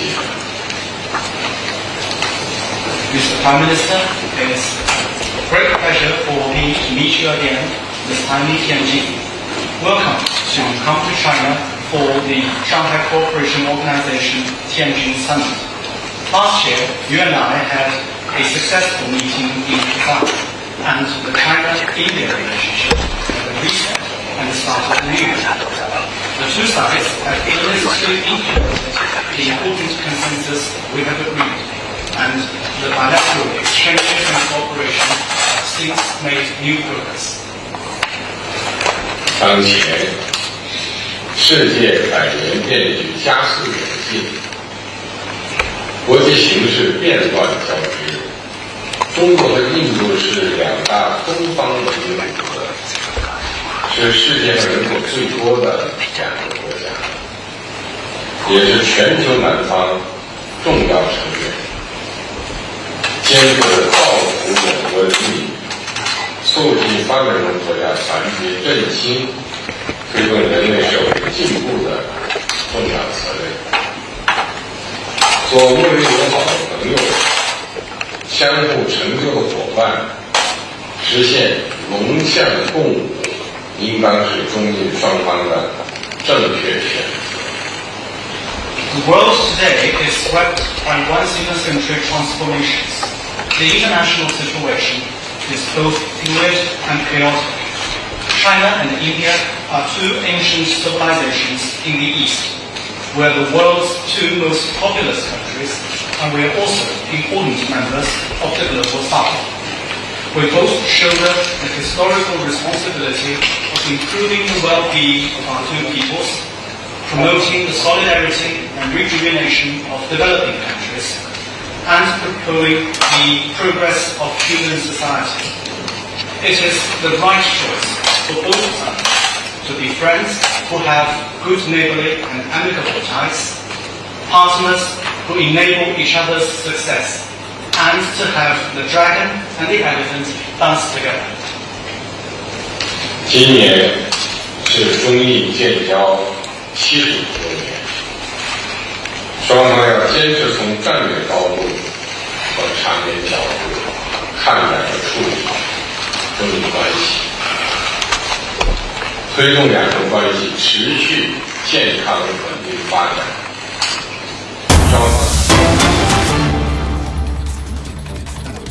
कहिएगा क्योंकि उन्होंने इतनी कठिनाइयों के बीच भी एक बेटी को आगे बढ़ने के लिए इतना प्रोत्साहन दिया।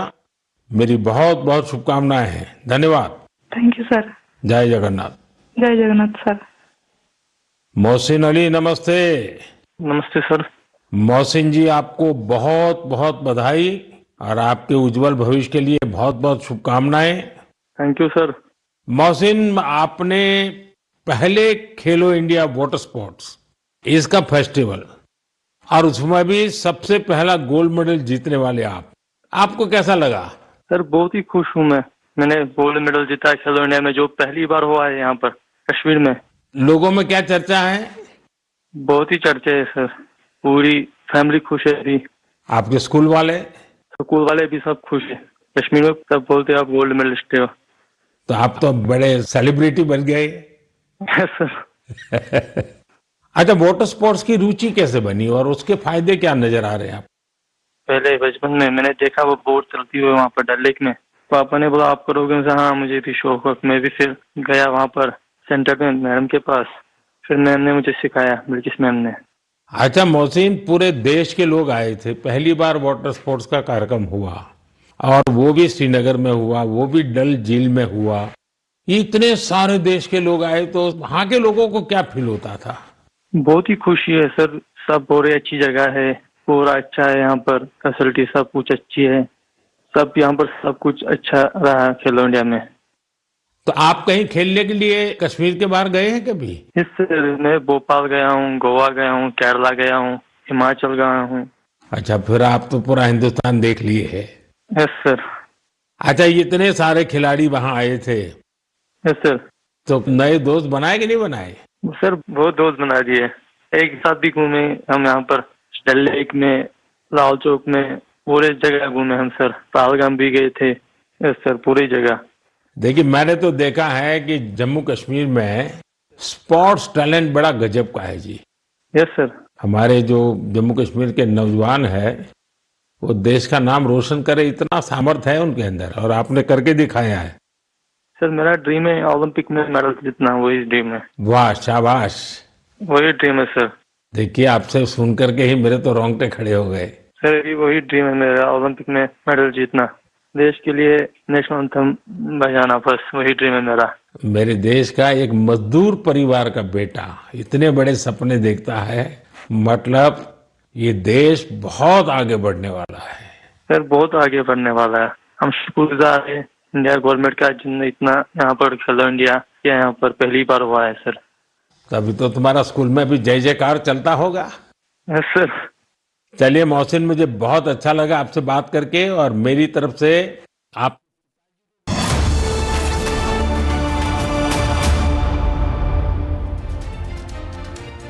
Okay, back to the big story. We have conversible former ambassador joining us on the broadcast along with Andrew KP Leung.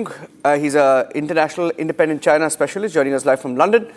Ambassador conversible, you've heard the statements, the opening statements at least from both sides. Okay, Andrew, let me put that question to you, Andrew. Welcome. You've heard the statements, Andrew.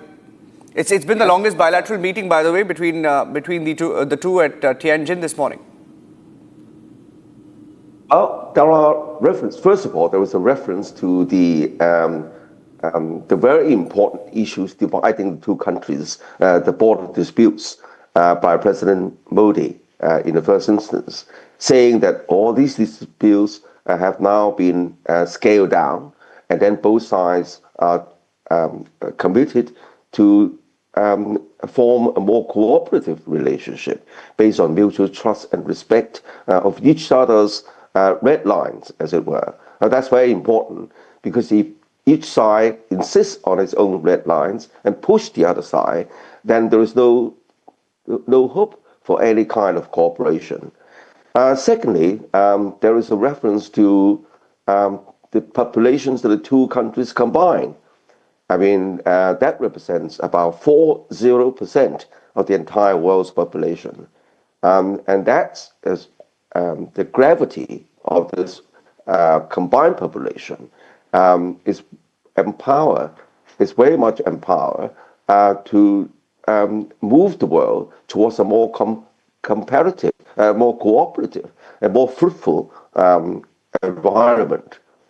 And thirdly, of course, there was a reference to resumption of direct flights. Why direct flights? It highlights the importance of people-to-people exchanges, because people-to-people exchanges is the first, perhaps, low-hanging fruit to form a more positive relationship, because there is a great deal of misunderstanding on both sides. A lack of sufficient understanding of each other's red lines, of each other's perhaps history and culture and politics. So I think the people-to-people exchanges, by enabling the people of both countries to mix together, to talk with each other, to visit one another, to trade with one another, is a very, very useful bridge to form a positive relationship between the two countries. At a time when the whole world has now been upended, hence the importance at this critical moment of the world's development and history, in fact. Yes. Yeah. And before I come across to you, Kritat, you had a few details looking at the statement of both the Prime Minister and Xi Jinping. If you can tell us, looking back at the previous times the two leaders met, how similar or how different are these statements? Indeed, Niranjan, and it's more or so, ladies and gentlemen, a reiteration in terms of what the Prime Minister said today, vis-a-vis what was the bilateral meeting that was held on the sidelines of the BRICS summit last year in Kazan, where he also spoke about the mutual respect and mutual trust and sensibility should prevail for the bilateral relationship to be taken forward. So it is more or so a very standard response, a very cautiously optimistic stance, a very normal bilateral engagement vis-a-vis India is concerned. But what is very interesting is what President Xi Jinping had to say, where he said that we are standing at a point where we have historic responsibility to uphold multilateralism and uphold the values in a multipolar world, and also look at the India-China relationship from a strategic perspective and a long-term perspective. Mr. Andrew, I would like to come to you with that. We have been hearing this time and again from President Xi Jinping about the so-called proverbial dance or tango between India and China, and he is also something that he has reiterated once again today. Well, it takes two to tango, and what could be that first step, if at all, it has to take place? Well, the reference to this historic moment is important. Why is it historic? Because after the Second World War, the whole world has entered into a relatively peaceful and prosperous period, led by the United States found and led liberal world order based on commonly accepted rules, while they accept the overarching influence of the United States, and the United States taking on responsibilities to maintain world peace, to respect the sovereignty of other nations, and in fact has gone out of its way to help poor countries but to develop, and without too much of a coercive kind of tactics. But now the game is completely changed. And the President Trump 2.0 has now launched a global tariff war. Not just tariff war, but various restrictions and sanctions and even military coercion against not only its perceived existential threat, which is China and Russia, but also against its long-time allies like India, and also the transatlantic relationship with European Union countries, let alone other countries around the world in the global south. So the whole world is now being held hostage to American ransom, as it were. So this has never happened before since the end of the Second World War. It harks back to a very dangerous time during the Second World War, where powerful countries like, at that time, Nazi Germany, Imperial Japan, and fascist Italy are trying to impose their will on the rest of the world. So we are now entering not exactly identical, because American, of course, obviously, is the world's large democracy, very powerful democracy. But we are entering into a world where the world order has been totally fractured, and resulting in disruption of supply and value chains, resulting in inflation and joblessness in many countries, and resulting a sense of insult and erosion of other countries' sovereignty. So I think that this sense of outrage is now binding the Global South together, not to form a bloc against the United States, because after all, no country wants to make an enemy of the United States, but this feeds a momentum towards an atmosphere of seeking opportunities for cooperation and opportunities for coordination to recalibrate the relationship with the world's most powerful country, which is the United States, not to block against the United States, but to seek areas of maintaining stability, and also recalibrating relationship with one another in spite of differences, as in the case of China and India. I mean, the border disputes have been lasting for decades, and the border disputes largely is a legacy of history. If you trace back to the history of British India, British India, in fact, extended its influence and in fact, invasion against China's Tibet province, for example, resulting in the partition of the then Tibet province into two parts. And one part, of course, is that now a province of India.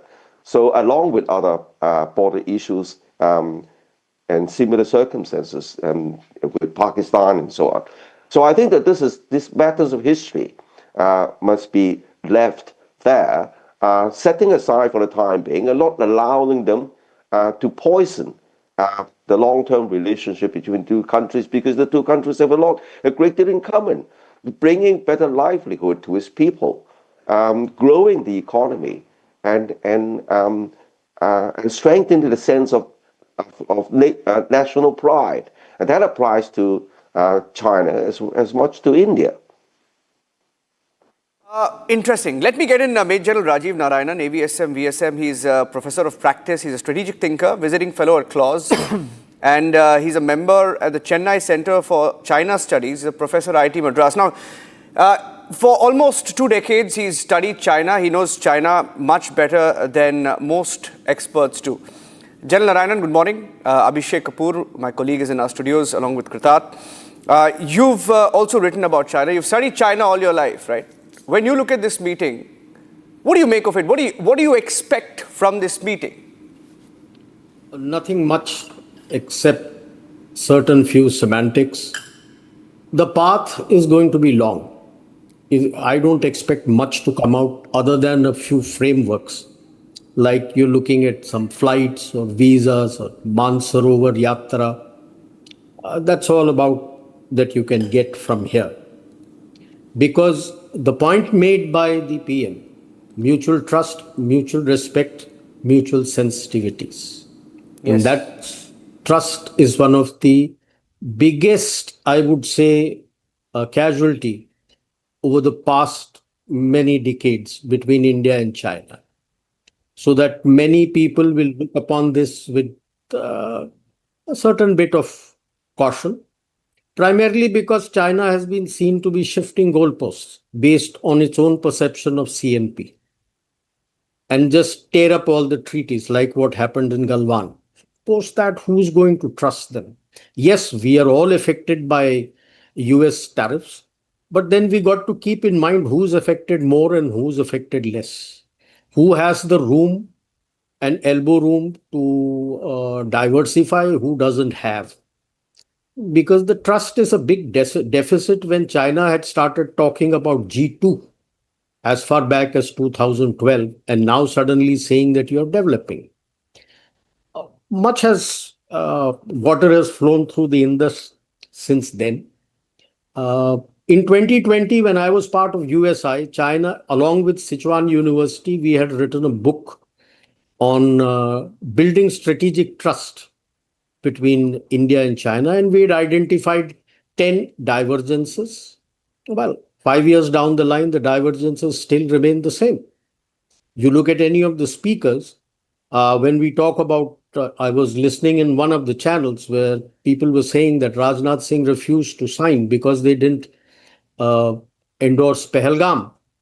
The Chinese speaker, who's been there for 20 years in China, only emphasized on Balochistan. He still did not speak about Pakistan, terrorism from Pakistan, which is the biggest challenge that India is facing over decades. And China has been helping them. Op Sindoor, China helped them. Can this be forgotten? So let us be pragmatic. Yes, it is going to be totally transactional. And I would expect India would be pushing for opening more the Chinese market for Indian goods. And let's see what China does on Make in India and what opening up. Narrative wars have started about TikTok. I don't think so TikTok will open up because it was shut due to security threats. What kind of data and what details were coming out. So I don't think TikTok is going to come back. The Chinese would love that to have it. Our Niti Aayog has said 24% FDI is acceptable in non-critical sectors. And India is pushing for Make in India, that you want to sell in India, you make in India. Will BYD start making in India? I doubt it. So let's see what it goes and let us not push too much. I would be happy if we go it step by step. First, I would always say resolve the border. First step is resolution of the border, and only then anything else, trust can be developed. If the border is not resolved, no trust will ever be developed between India and China. General Narayanan, General Narayanan, great that we are having this conversation. We were missing the military point of view in all the conversation that we have been having since morning. You mentioned about the boundary question. That's something which perhaps the Chinese would never want to do because that's a leverage they have. If there is a Chinese perception of LAC and there is an Indian perception of LAC, it gives them that leverage to continue with their salami slicing, to continue with their incursions. Because if the LAC is well defined, then obviously this cannot be done. And then the leverage which China has of taking India militarily off balance, off and on, that would be gone. So that's the reason why the boundary question is the last that the Chinese strategic thinkers really talk about whenever they talk about normalizing India-China relationship. Well, having been in the military operations, I have seen the actual text of the boundary agreement done in 1914 with British India and Tibet. Chinese says they didn't agree to it. I would beg to differ. The only thing that was not agreed to was the internal boundary between Tibet and China. There was no comment, nothing on between the boundary between India and Tibet where the McMahon line lies. So now to say that you had not agreed to that, I would beg to differ. That is factually incorrect. So I don't think the Chinese have any claims on any place as far as the McMahon line is concerned. So that I would like to state clearly that is where it stands. And Chinese have a habit of saying what is mine, let us discuss what is yours. And that I have seen over the number of days. I don't think they can say the claims on Aksai Chin. I doubt they have any claims on Aksai Chin. Tibet never claimed Aksai Chin. So if Tibet has not claimed Aksai Chin, since they have subsumed Tibet within themselves, I don't think they should have any claim to Aksai Chin. The only reason when you read the letters is that it gave them at that point in time a better route to connect Xinjiang with Tibet. And that's how the road came about, which still is there. So the claims can be anything. I can also claim anything. If you say historical claims, then the Buddhist priest from India was the Rajguru for the dynasties in China. Then should I claim the whole of China based on that? You see, when you start talking history, where do you draw the line? So that has to be something, and I entirely agree with you that that is the point they will always keep so that they can pressure us. And that is where, as a military man, I say, first resolve the border issue. Then you develop trust. Then you know that, yes, that's he means business when he wants to do business with you. So we got to be careful. In Hindi, there's a saying, दूध का जला छाछ भी फूंक के पीता. So in English, I would say that if somebody's burnt his mouth with hot milk, even a cold drink, he will blow first before he drinks. So that's the way it stands. So trust is the biggest deficit that we have at the moment. Hence, whatever is going to happen is going to be transactional, and it's not going to happen in a hurry. Yeah. Mr. Andrew, there you heard General Narayanan articulating the Indian position vis-a-vis the boundary question at large. And we have been repeatedly hearing this dance, the proverbial dance that President Xi is proposing to India. But burnt once and you'll be shy twice. And that's essentially what the Indian position is. What do you think the Chinese can do as a confidence-building measure? Because just opening up direct flights cannot be the biggest outcome of a second bilateral meeting between President Xi Jinping and Prime Minister Narendra Modi today. Of course, there's a huge mountain of differences between the two countries, like the Himalayas dividing to two countries. But you will say, well, there's the Himalaya out there. There's no way that we can cross to each other's countries to make friends. Well, then everything stands still. But you could find other paths around the Himalayas.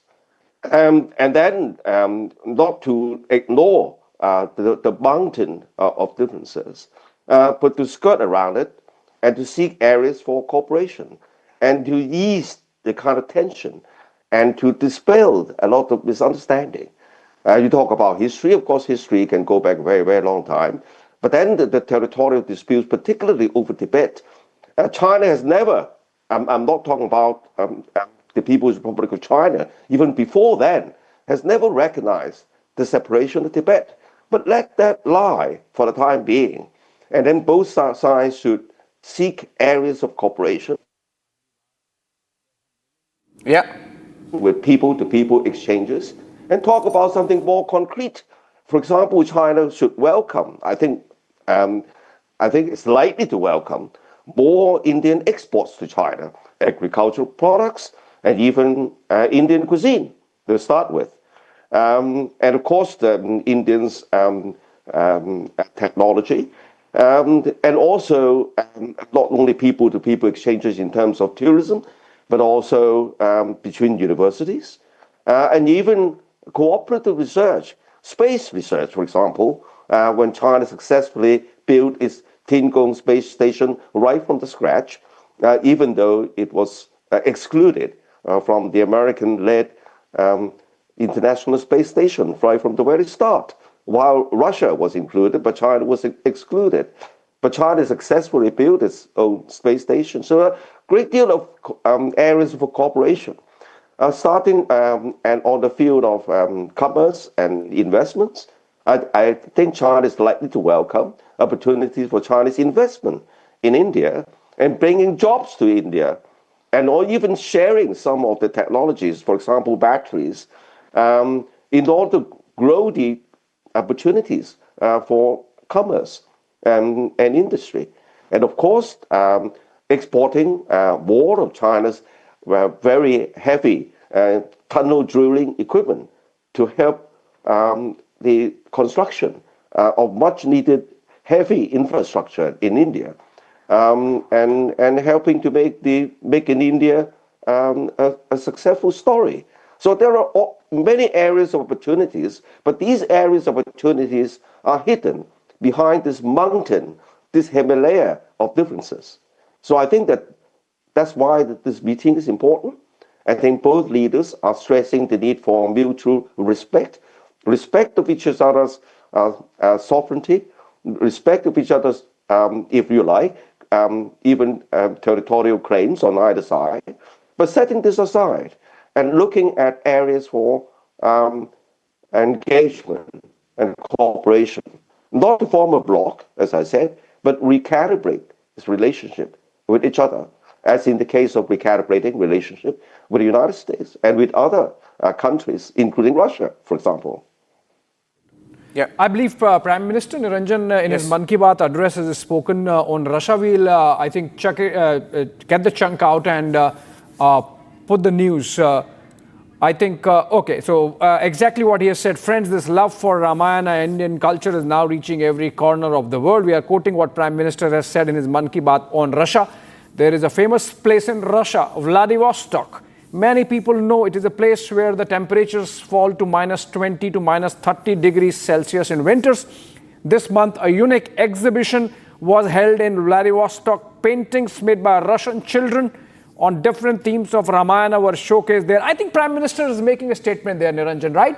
In the midst of all heat coming in from the Americans on our trade with Russia, Prime Minister underscoring the deep-rooted people-to-people connect with Russia, the strong India-Russia relationship, transcending those business ties. And I think Prime Minister, they are really doubling down, staring down, so to say, on Trump. That seems to be happening. We come back and I think we play that soundbite of Prime Minister from Mann Ki Baat in a bit. Requesting Andrew KP Leung and Midjan Narayanan to stay with us. Taking a quick commercial break, 2 minutes back after this break.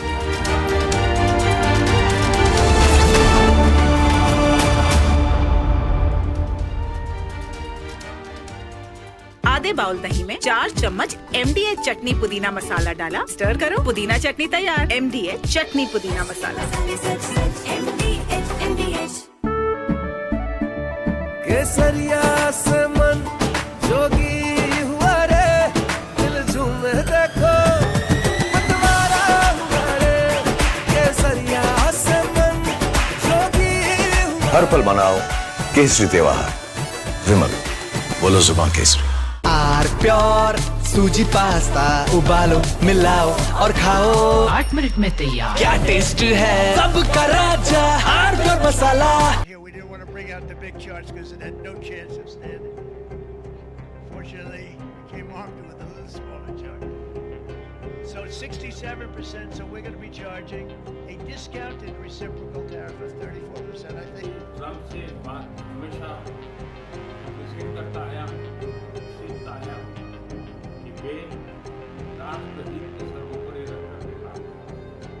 Today, the World Health Organization officially announced that this is a global pandemic. We have been in frequent contact with our allies, and we are marshaling the full power. During an interview, American economist Richard Wolff called out the US administration for attacking India with tariffs and shooting itself in the foot by doing so. Wolff said that India is central.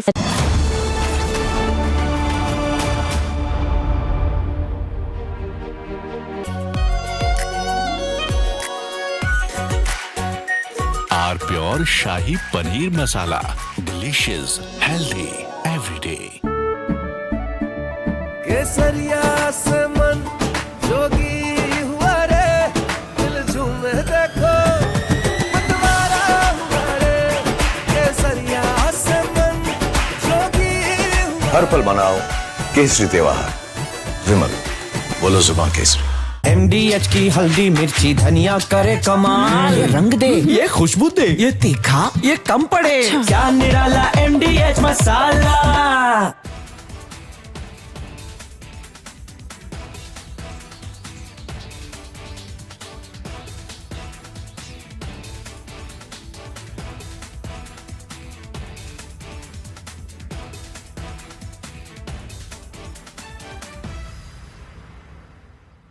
Yesterday, a coward decided to take our 8-year-old son Fletcher away from us.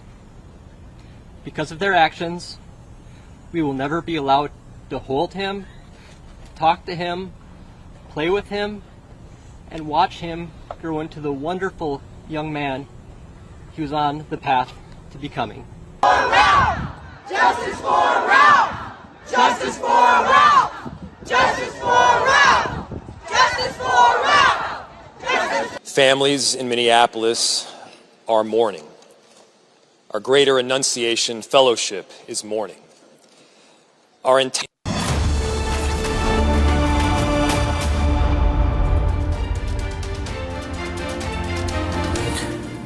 Welcome back. Going back to our live coverage. So in a short while from now, we'll get Shawan Sen back. We still have Major General Rajiv Narayanan and Andrew K.P. Leung. Okay, Andrew's just moved out of the frame, taking a short break perhaps, but you heard him, General Narayanan. They're very hopeful. I mean, I was surprised that he said when he mentioned exports, he mentioned agricultural exports and he said Indian cuisine. He mentioned Indian cuisine, right? Now, our trade deficit is, our exports are nearly 1/10 that of our imports. It's a problem. But you asked this question about how are they going to deal with Pakistan, and they just, that's where most of them go silent, because they can't afford to, take sides. They will obviously be with Pakistan always, right? And when you've looked at the recent past Operation Sindoor, you've spoken about it in great detail. How do you see both India and China handling the Pakistan equation? See, before I answer that, what I am watching is a repeat of the same language used by the Chinese and Chinese experts when our Honorable Prime Minister Rajiv Gandhi had visited and met Deng Xiaoping after the Samdorongchu fiasco. This is a repeat of the same language now, I would say, after the tariff fiasco. 3 decades after all those talks, we had a Galwan. Can you trust? That is the first trust deficit which comes in. It took 2 decades to build all the confidence building measures and all the details, and yet we had a Galwan. What people may say in China that it was because of Xi, fine. How do I know that 30 years down the line I don't get another Xi? So that is an issue which will always be there, and that is why I said that the steps now we'll take will be adaptive approach, one by one at a time, and see how things move. As far as agriculture is concerned, I'm not surprised. Yes, they need it. They are a food dependent. They import a lot of food, and so they will need this. And if we can build up our piggery industry, I'm sure they would depend on us for pork. Because China is the only country in the world which keeps an emergency stock of pork. People like the pork out there. So there are certain things that we need to do. It will be done. And will China go the extra yard? I don't know. Will Xi Jinping be there after the 3rd? That's the moot point. That is the debate most of the Chinese experts from China are talking about. That he's at the moment at his weakest, and we don't even know post the 3rd Victory Day parade that the PLA has on victory over Japan, which they are holding. Will he be there? Who comes up? The question has been raised about his health. There's not. We really don't know what exactly is the problem, but it appears the issue is coming up about his health. And so the CPC is looking at new people to come in and going back to collective decision making of Deng Xiaoping era. So while we may have our talk with Xi Jinping, will he be there? In what capacity will he be there? Who will be the new faces? When the SCO meeting and others start taking place, will we see those new faces out there of the CPC sitting there talking? That would be, I would see on those issues. If those people are not there, then like I said, it's a step-by-step approach in any case. You're not going to jump the gun and say, okay, we do all these agreements. A broad policy framework, certain steps on certain issues will be done before formal agreements are signed and things open up. So I'll stop here. The Pakistan part. Very unlikely of you. Now, Pakistan has always been like border Pakistan is the cat's paw for the Chinese. So how can China give up? Yes, Pakistan has jumped parties this time and gone into the lap of US.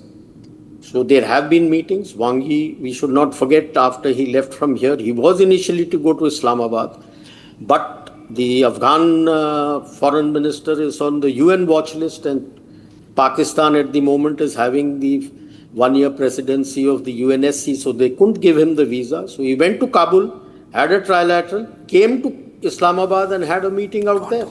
CPEC is a sore issue as far as China is concerned with Pakistan because of what the BLA is doing and what the TTP is doing. It's not moving anywhere, and Pakistan is bankrupt. And without the sovereign wealth fund being supported by Saudi Arabia and UAE, he can't even get his tranche from IMF.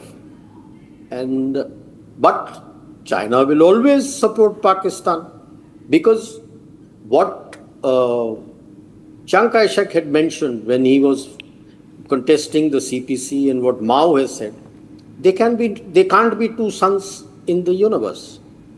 So China seeks to dominate Asia. That's the ultimate aim, and that can't change.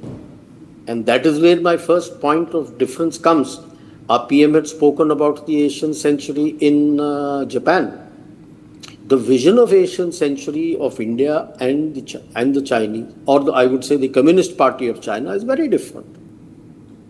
So that is another issue which we'll have to look at, because it's not just Pakistan.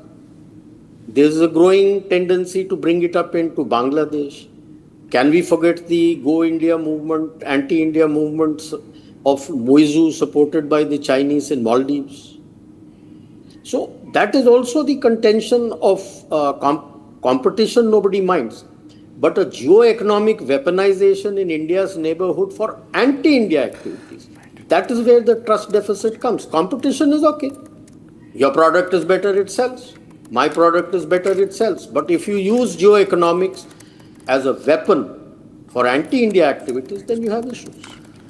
General Narayanan, the fact remains that unless we also really up our game in terms of manufacturing, we have been making tremendous amount of effort for the last decade or so, but something had to give. Yesterday only India inaugurated first manufacturing plant for what's called tempered glass, which is the basic essential for your smartphones. So things are moving, but maybe moving at a slow pace. The Chinese really had a 3-decade advantage in terms of mastering the shop floor, and their manufacturing muscle is something which has become a trouble spot, not just for India, for the rest of the world. And Europeans, for example, have been talking about Chinese overcapacity, manufacturing overcapacity being used as a geo-economic tool. Americans have been in a trade war with the Chinese, not just now with the Trump tariff wars, but even from before. So it's a situation with which not just India, the entire world is dealing with. But my specific question is, this Pakistan pivot of China, I should take this to Andrew K.P. Leung. Andrew, you have been talking about normalization, you talk about trade, you talk about a civilizational connect between the two nations. But the fact of the matter is that in the recent military standoff, we were effectively fighting the Chinese war machine, not Pakistan. Now that's something which is not going to in any manner help normalize the relationship. Having a working equation, a development partnership with Pakistan, having China-Pakistan economic corridor, supplying them weapons, even that is fine. But to help Pakistan in a military standoff real time, providing them intelligence, providing them wherewithal to fight, that's really unfair if you are calling for normalization of your ties with India. China has been a long time partner with Pakistan. And then this relationship illustrates the skill intricacies. So that does not mean that you are balancing- going to militarily help them and turn it into a two-nation war against India. I mean, you are literally in a state of war with India while your leaders are talking about normalizing ties. Are you allowing me space to answer your question? Okay, let me finish, please. So it goes back a long time. And then I said it illustrates a very important skill in balancing the various forces that, on the one hand, help with cooperation, but on the other hand, with risk to China. Don't forget that Pakistan as a Muslim country, and then it's related with the independence movement, the Eastern Turkestan independence movement, that is rattling the stability of Xinjiang province. So China is not on all fours with Pakistan, but on the other hand, China wants to form good relations with all its neighbors. All China's want is a peaceful neighborhood to grow this economy, to improve its trade relations, to expand its market around the world, of course, and hence the Belt and Road Initiative that passes through not only Pakistan, but the central corridor countries like Azerbaijan, Armenia, and they're welcome with a lot of countries. So this kind of infrastructural connectivity is not geared to as a threat to India, by no means. And as I said, the two countries are, and then you talk about the military, because of this close relationship, Pakistan has long bought China's military hardware, including fifth generation jet fighters. Well, that happened well before Operation Sindhu. And then, of course, Pakistan also imported and cooperated with China's telecommunications network, including satellite systems, which of course enable the Pakistan Air Force to detect the hostile airplanes from a very, very long distance. So this all happened well before Operation Sindhu, and that is not because China wants to help Pakistan to fight against India. It's just a product of the close relationship. But then comes back to my earlier point. There is a huge mountain of differences, a huge mountain of misconception, if I may say so, the misunderstanding of China politics, and the remarks made by your other panelists about Xi Jinping. So all these are part of the Himalaya mountain dividing the two countries. And you will say, well, unless you get rid of Himalaya, nothing can be done. Well, that's nonsense. You can skirt around the Himalayas. You can find paths. You can find reasonable conduits.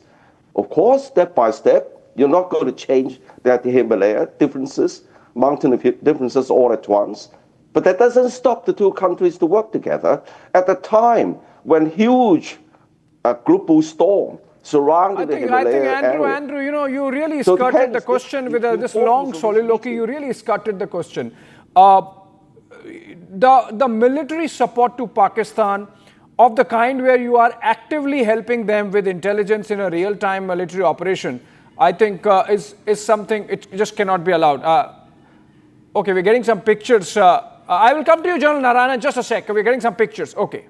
Prime Minister Modi, there.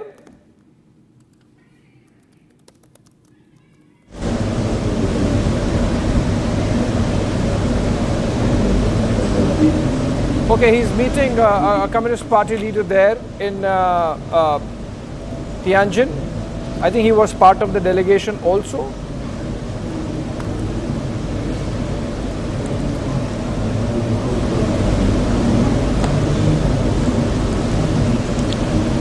We are trying to find out.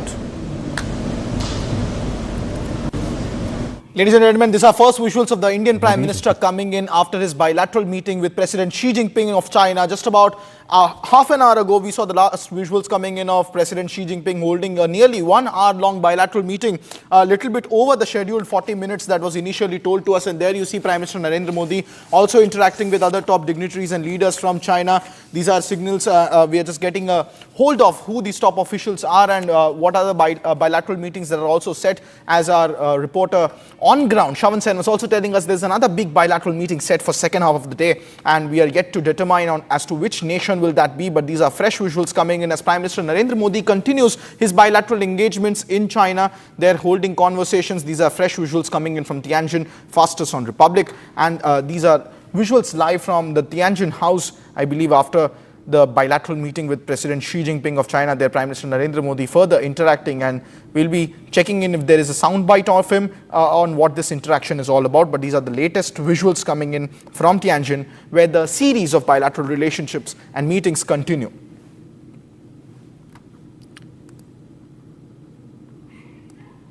These are the visuals, ladies and gentlemen, coming in live from Prime Minister Narendra Modi's recent engagement there, and the longest bilateral ties discussions continuing between India and China. Just moments ago, we saw President Xi Jinping also concluding his bilateral meeting, which lasted about an hour, and various key talking points that we have been reiterating over and over as to what was the key discussion about. Chinese have hailed the bilateral visit, hailing that India and China both have an ancient civilization. Both of them are ancient civilizations in the East, and both are the most populous nations in the world and important members of the global South, which is why President Xi Jinping urged Prime Minister Narendra Modi to consider this, that we both should shoulder the historic responsibility of improving the well-being of our two people, promoting solidarity, rejuvenation of developing countries, and promoting the progress of human society. It is the right choice for our both nations to be friends who have good neighborly and amicable ties. Those are the words of President Xi Jinping as he welcomed Prime Minister Narendra Modi for the SCO summit in Tianjin just moments ago.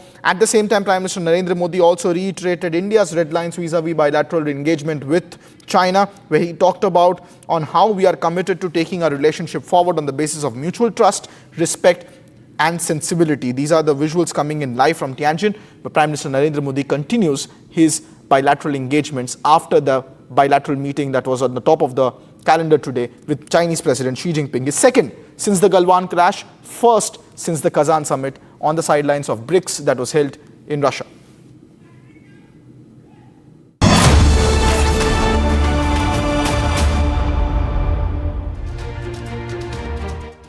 Secret recipe MDH का जीरा SIP जल जीरा मसाला SIP SIP जीरा SIP MDH का जीरा SIP MDH का जीरा SIP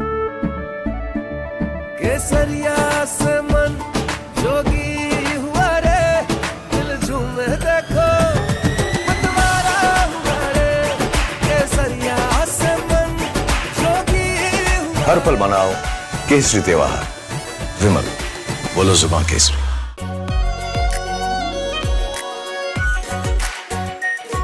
pure shahi paneer masala, delicious, healthy every day.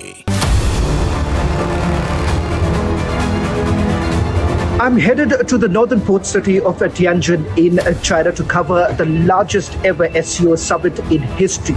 This would be the Prime Minister's first visit in 7 years since the border clashes began. Will the global South solidarity reset the equation with the West? Will there be a trilateral between India, Russia and China? Answers to all these questions and much more only on Republic TV as I get you minute-to-minute update from China.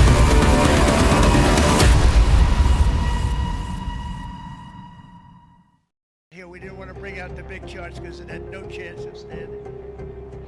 Fortunately, we came armed with a little smaller chart. So 67%, so we're going to be charging a discounted reciprocal tariff of 34%, I think.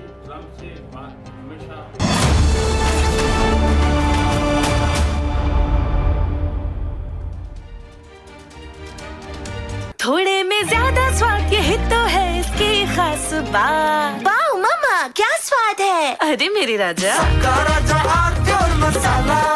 इसको घर पे लगाओगे तो शादी का तो पता नहीं, पर घर पक्का नहीं टूटेगा। रुंगटा नहीं तो घर स्ट्रॉन्ग नहीं। रुंगटा स्टील TMT बार एकदम सॉलिड। पहाड़ों में एक हाइकिंग स्टिक भी बन सकती है।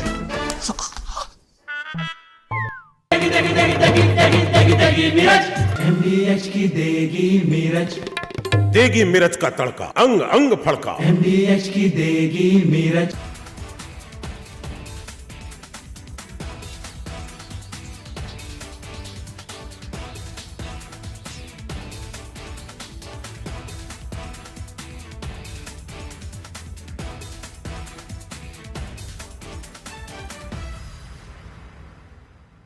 Here, we didn't want to bring out the big charts because it had no chance of standing.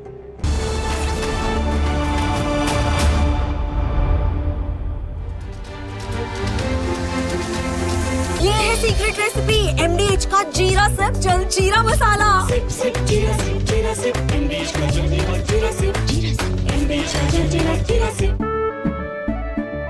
केसरिया से मन जोगी हुआ रे, दिल झूमे देखो मतवारा हुआ रे। केसरिया से मन जोगी हुआ। हर पल मनाओ केसरी त्योहार। विमल, बोलो जुबान Kesari.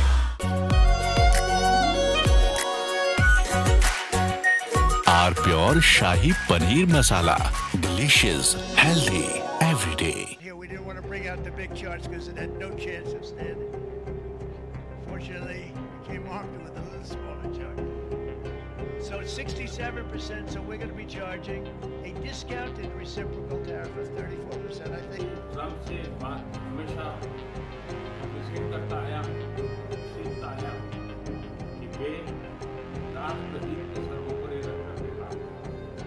Today, the World Health Organization officially announced that this is a global pandemic. We have been in frequent contact with our allies, and we are marshaling the full power. During an interview, American economist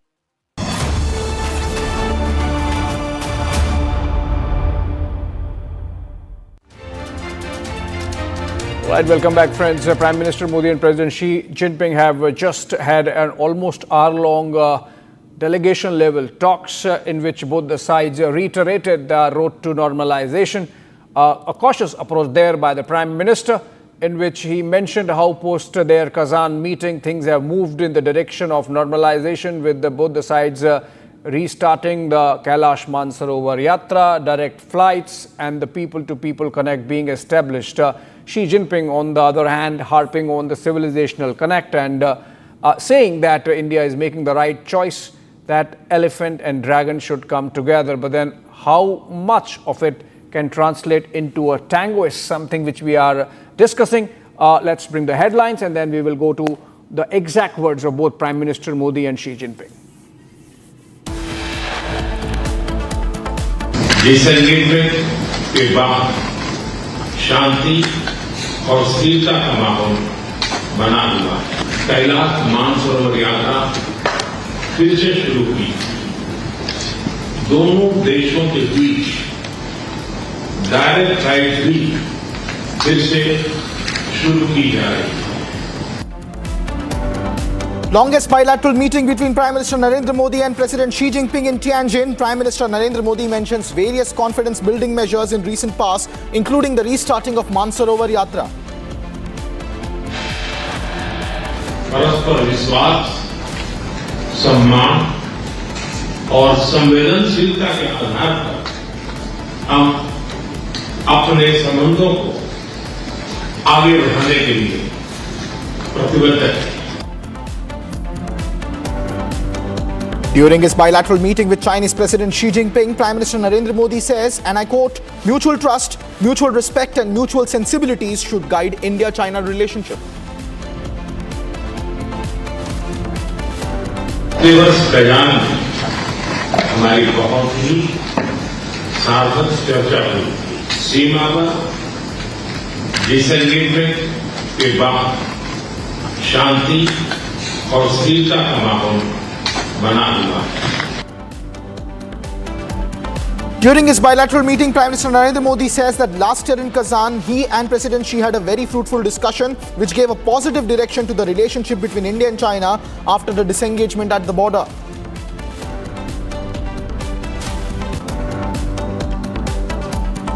While having a bilateral meeting with Prime Minister Narendra Modi, President Xi Jinping said that it is vital for India and China to be good neighbors.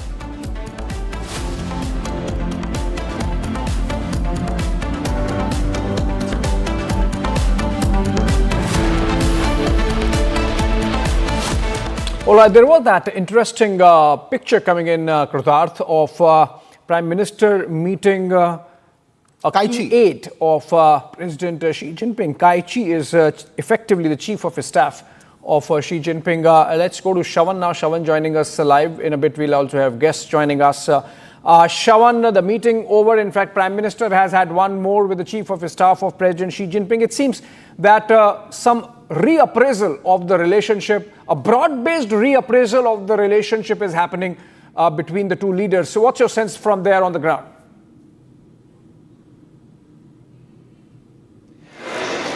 Well, in fact, Abhishek, this has become the biggest headline for the Chinese media. In fact, they've largely quoted what President Xi had to say about the elephant and dragon basically coming together.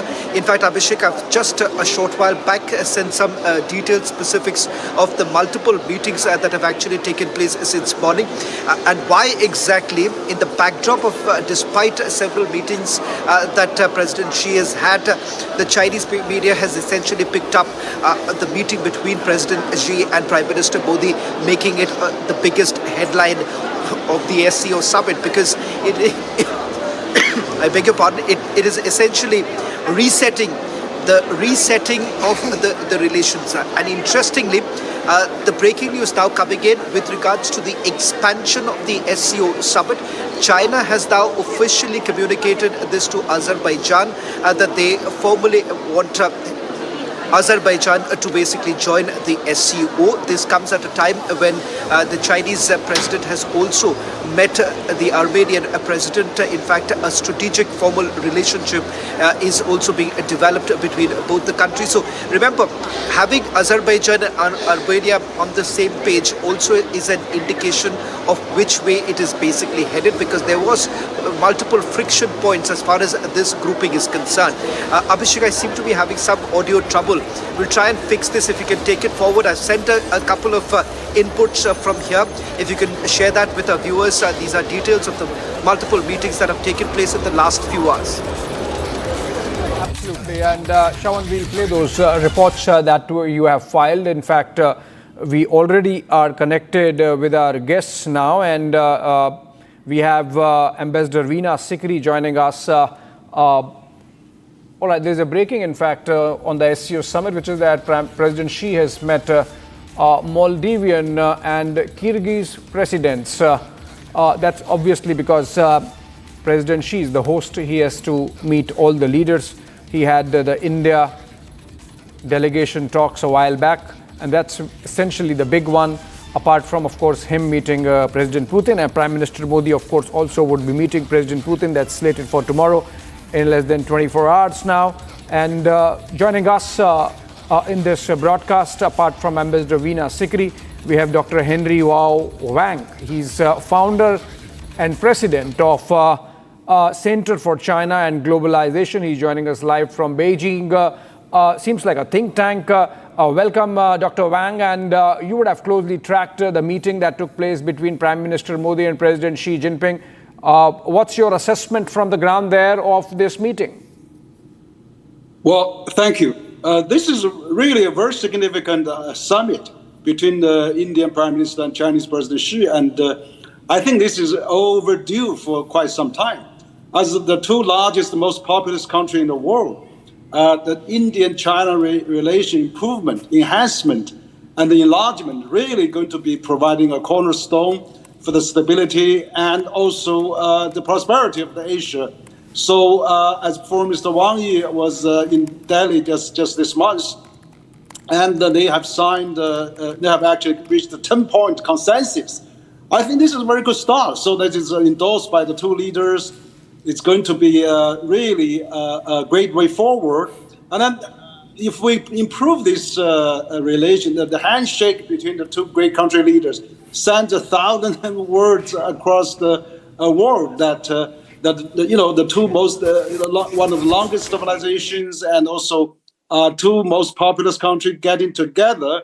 That means a lot of things to follow up to, and so we have more opening flights, people-to-people exchanges, stabilized border dispute, and of course economic cooperation is the biggest pie down the road that is so complementary. We have 2.8 billion people, over 35% of the global population. I don't see why, two neighbors cannot get along. I mean, there's a Chinese saying, a good neighbor is worth 1,000 times than a distant relative. So this is really a good start, and I'm sure today's meeting has, really proved that two countries has huge potential, and both countries have realized that, and we overcome our differences, our misunderstandings. Let's look forward, and that's a great picture, great potential future for all of us and for the mankind. Right. Dr. Wang, stay with us. I really want to have a couple of more questions with you. We have some breakings. If we can go to them and then come back. I believe Shravan is back with us live from Tianjin, and I can see him, in fact. Shravan, we are hearing that President Xi Jinping continues with his round of meetings, but as yet, we have not heard of him meeting Shehbaz Sharif of Pakistan. Is it like slated for later, because obviously all these meetings are going to go on all day, or is it that that meeting is not happening? What's your sense? Well, in fact, I've got some important update with regards to the Pakistani delegation. I do have a confirmation that the Pakistani Prime Minister has already landed. As far as the delegation is concerned, it also includes the Deputy Prime Minister and, of course, the Foreign Minister who are also present here. In fact, the indication that came in from the Pakistani side is that there is a scheduled meeting, most likely with the Chinese Premier Li Qiang, and as far as the Chinese President is concerned, Xi Jinping, I am not very sure at what time is the meeting going to take place. There are, of course, courtesy calls, because President Xi would eventually meet all the leaders in terms of the courtesy calls that he is essentially making, and all of this is happening from the time the head of states have been landing. But just an interesting bit, I'm not too sure whether you can make much of it or not, Abhishek, because almost all the leaders who landed yesterday, there was a meeting that actually took place. The courtesy calls had taken place, unless a bilateral was actually scheduled. For instance, the Nepalese Prime Minister met late last evening. Then you have had the Cambodian Prime Minister with whom President Xi met yesterday. As far as the Pakistani Prime Minister is concerned, I do have a confirmation that the Pakistani Prime Minister had landed in Tianjin yesterday evening, and thereafter there has been no courtesy call that has been made as yet. So what do you really make of it, or are you reading too much into it? I'm going to leave that to you, Abhishek. I'm just passing on the information that I've been able to gather. I've also been told that in all likelihood there would be a meeting, and that meeting would be between the Pakistani Prime Minister and Chinese Premier Li Qiang. As far as whether at all there's a scheduled bilateral or not, so far, remember, there's no scheduled bilateral that they've spoken about. They've only indicated that there are certain bilateral engagements that are going to happen, but that is going to happen with SCO partners. So the Pakistanis themselves aren't very clear at this point in time. If at all there was a scheduled bilateral with the Chinese president, then I don't see why the Pakistanis would not be tom-tomming about it. Yeah, absolutely. And so it's really building up. Some uncertainty there whether Pakistani Prime Minister will get an audience with Xi Jinping. Kritat, you were picking that. We can go back to Ambassador Veena Sikri now. And Ambassador Sikri, you would have seen the developments of the last couple of hours. You would have seen media reports coming out of China. And you have, of course, tracked the meeting that has taken place. My sense is, Ambassador Sikri, and I want your views on this, that the Chinese really want to paper over the disconcerting aspects of the relationship. The Pakistan pivot, the lopsided balance of trade situation, the undecided LAC, the fact that off and on these military clashes keep happening, and they just want to focus.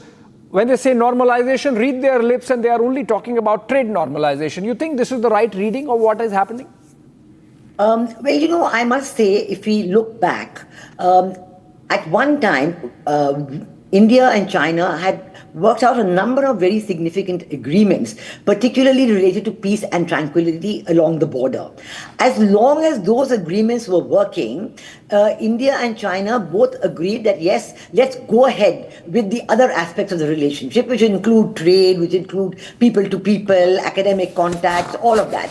And in fact, that is the basis on which the relationship was moving forward. And in fact, this was quite a good model for the rest of the world, that all right, if you have any problems, they can also be discussed, but they can be kept on the back burner and the other parts of the relationship can move forward. But there was one important factor that I think China did not realize, and that all this development of the relationship was premised upon peace and tranquility along the border. This was the most important point, the red line of the relationship. Now, in 2020, with Galwan, this point was shattered because the action that have taken in Galwan and the attacks, on the Indian army, loss of lives on both sides, and after that, of course, this great, eye-to-eye soldiers on both sides, armed to the teeth. It was a very difficult, and the relationship has taken a hit. But after the meeting between Prime Minister Modi and President Xi Jinping in Kazan during the big summit last year in October 2024, I think that the decision was that yes, let us move forward. And it was followed up by many meetings, most recently by the visit of Foreign Minister Wang Yi. When Foreign Minister Wang Yi was in Delhi, and he had the meeting, the special representatives with NSA, Mr. Ajit Doval, and they discussed border management. They discussed again how to maintain peace and tranquility along the border. He had a meeting also with External Affairs Minister Dr. Jaishankar, and again the same red line of peace and tranquility along the border was reiterated. So I think this has to be recognized, that as our Prime Minister has said in his opening statement, that the disengagement at the border, we're not yet very clear on what this actually has means. Have the troops moved backwards? Have they decided to move away and leave, a space in between so that there can be no return to what happened in Galwan? We are not sure about that. But there is a statement that disengagement means or disengagement will ensure peace and tranquility along the border. This is important. And if this happens, if this remains like that, I think there is a great, strong momentum to move ahead on the other aspects of the relationship, including, if possible, in this, we know that Foreign Minister Wang Yi and Mr. Ajit Doval discussed border management. This has been mentioned. This has been spoken about. We're not yet clear about what aspects of border management were discussed. What is the agreement? Maybe there will be a word by tomorrow. Maybe there will be some kind of a joint statement by tomorrow. We're not sure of that. But if that does happen, we will have a lot more clarity. But all I can say is that if the peace and tranquility along the border is assured, I think there is a basis for moving ahead on many other aspects of the relationship. We know that the Kailash Mansarovar Yatra has been restarted. That is welcome. We know that flights between India and China may recommence. This is important. People to people will start, issuing of tourist visas for Chinese who want to visit India. That is an important step forward. And of course, in trade, we have to look at the fact that India has a trade deficit of 100 billion, close to $100 billion with China. This is not a small amount. And we have to work with China. China has to work with India on seeing how this can be overcome, because this is a very, very important aspect that we would like to work with China on. And I think within India also we have to work on it. There are many areas, many manufacturing areas that India can look at where we can, restart the manufacturing in India, whether it is in the APIs, the active pharmaceutical ingredients. We also know that on things like soft toys, India has made a lot of progress in manufacturing in India. So these are many aspects that India has to look upon by ourselves. And in addition to that, of course, there is the bilateral discussions on this subject. And of course, the another factor is that when Foreign Minister Wang Yi was in India, he had spoken about resumption of supply of rare earths to India, resumption of supply of tunnel boring machines and fertilizers. So all that we hope is going to be implemented very soon. So I suppose that is what another aspect that India will be waiting for, to see that the decisions which were taken at that time during Foreign Minister Wang Yi's visit, whether those would be implemented very soon. And that gives another basis basis for moving ahead. So in short, these 2 or 3 points are very important: peace and tranquility along the border, other aspects of border management, including, if possible, some kind of talks on border settlement. Then side by side with this, you have the people-to-people contact being resumed, and trade is very, very important. How do we get over this big trade deficit, whether we do it by manufacturing in India, whether we work with the Chinese, whether the Chinese government is willing to work with India on that, what we have to do ourselves within India. These are many aspects, but I can say all in all that the meeting from what it seems like over here, the meetings have gone off very well. There's a lot of resumption of goodwill and bonhomie. There's a statement of good intentions from each side, and we certainly hope that based on this, the relationship will go forward and all these issues that I have raised will be resolved. Ambassador Sikri, thank you so much with that deep dive on the meeting that has taken place. You also seem back to Dr. Henry to basically understand. Go ahead. I'm sorry, Abhishek. Can I take the question with Dr. Henry, Abhishek?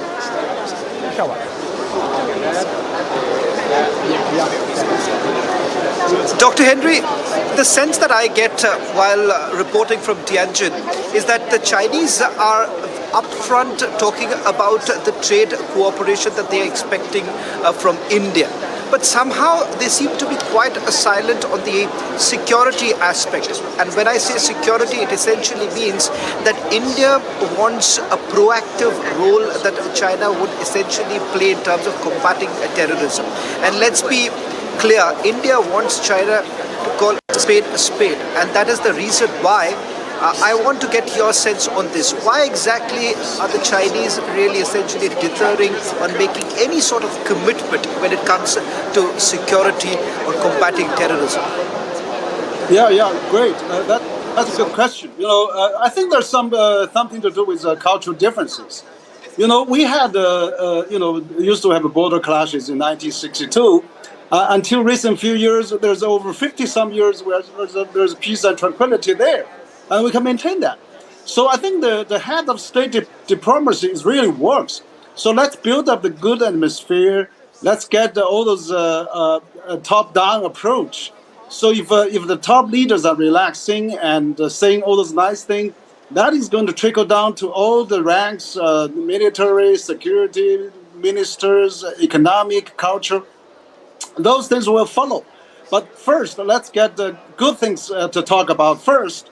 And let's handle those tough issues maybe at a later time. But I'm sure, in order to tackle the tough things, we need a good environment, good atmosphere, and good benefit to see, the elephant and dragon comes together. So this is so important. I think there's a little bit cultural difference.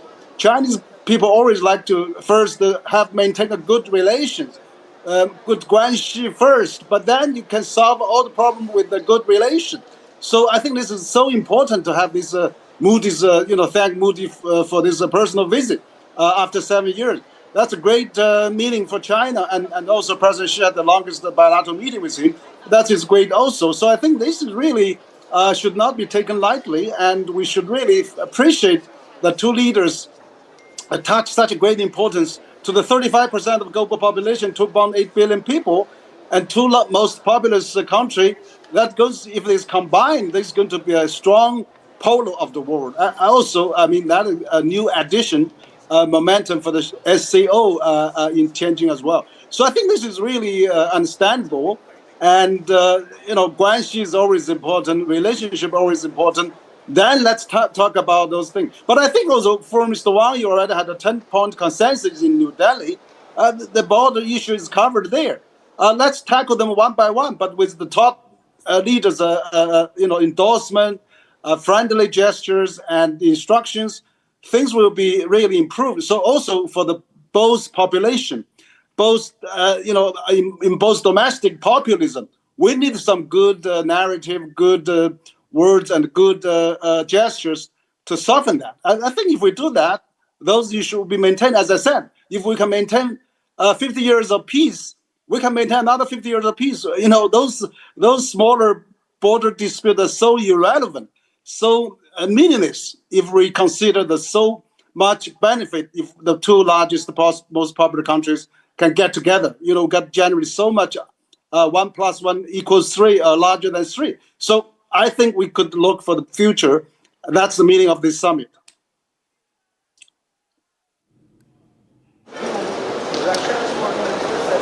Well, thank you very much, Dr. Henry. I'll request you to stay on with us because there are certain subject aspects that we would like to touch upon in terms of the roadmap itself. And there are inherent contradictions within the SCO grouping. The very fact that you have an Azerbaijan and Armenia together, will they be also coming together on one platform?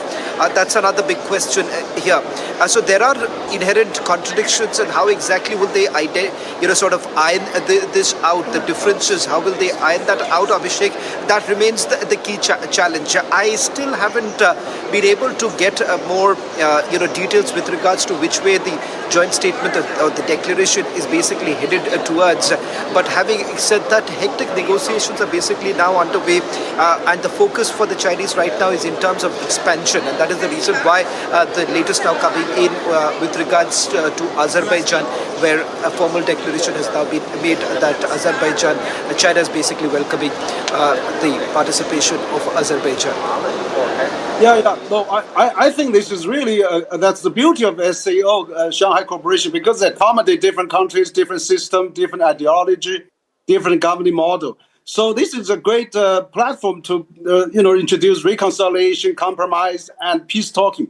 So if China can bring Azerbaijan and Armenia together, that's a great benefit of SCO. If China can bring India and Pakistan together, that's another great thing.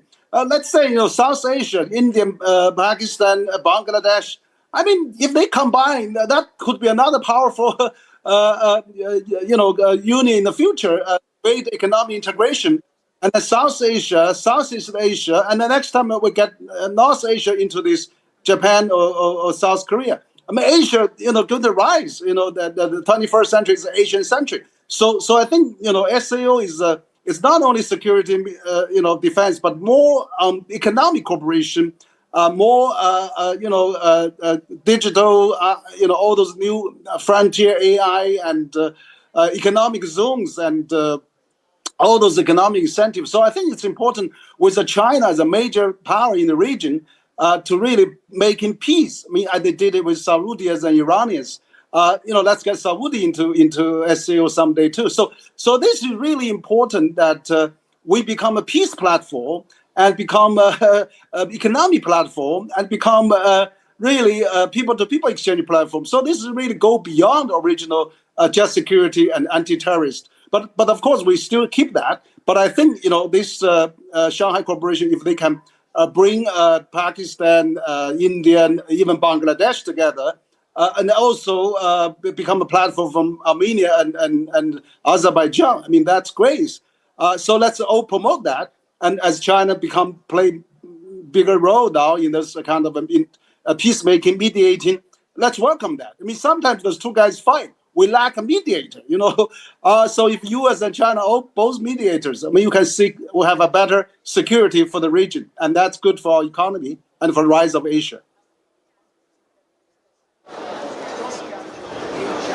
Dr. Henry, I'll request you to stay on with us because we continue with our live analysis of what's really happening here at Tianjin with respect to the SCO summit. Let me also bring in Ambassador Sanjana. Ambassador Sanjana, thank you very much for joining us. Good afternoon from Tianjin, where we are covering live the SCO summit. Now, the big takeaways, of course, what has essentially happened, the bilateral between President Xi and Prime Minister Modi. Big takeaways here. What I witnessed, it has become the biggest headline for all the Chinese media.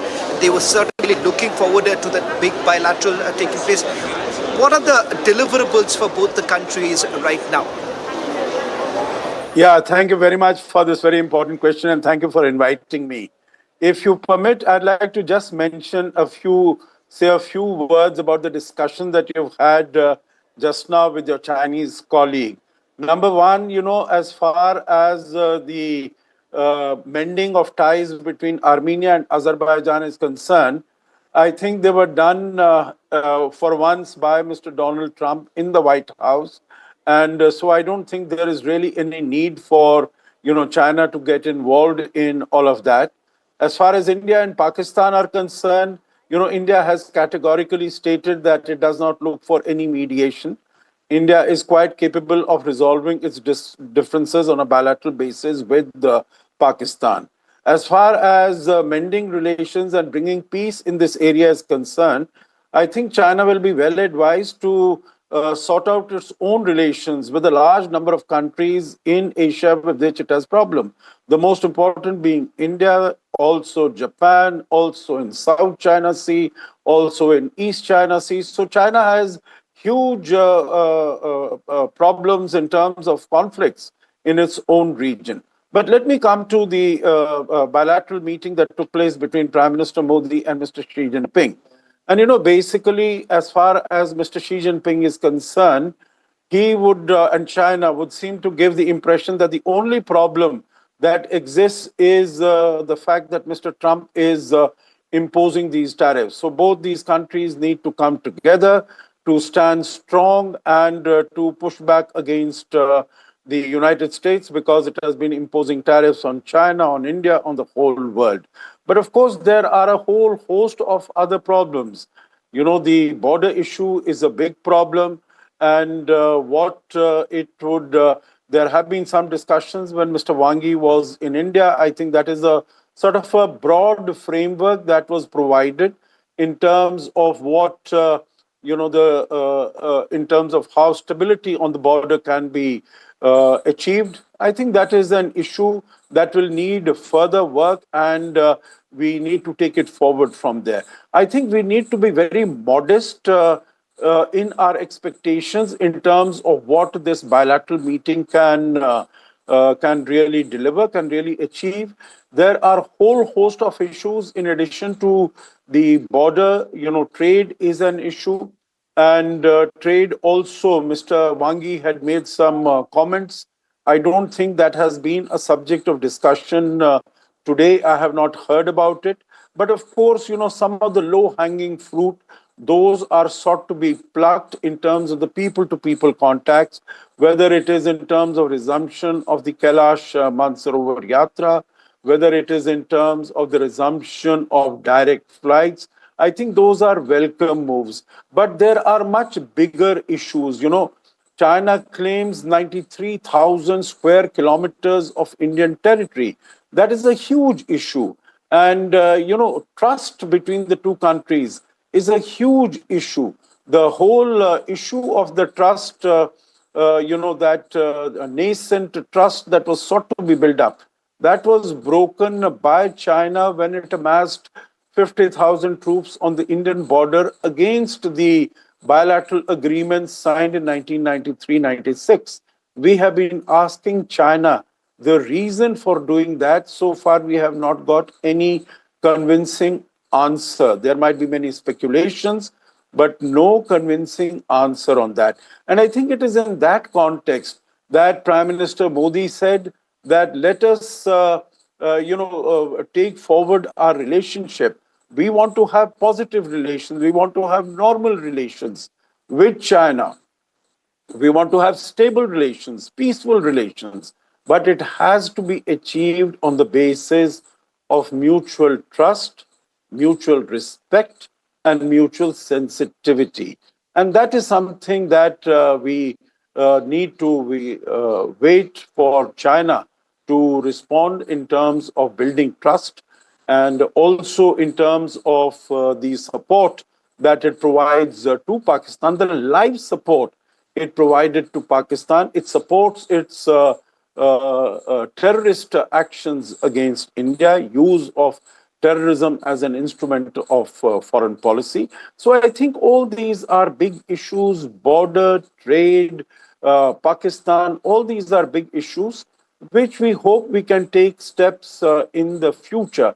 But definitely, China's attempt to sow discord and a permanent rupture between India and the United States, I don't think that is going to succeed, because the tariff issue between India and the United States. It is a problem, but I'm sure we'll get around it sooner or later. And India-US partnership is a very broad, expansive, comprehensive partnership, which is a very important partnership.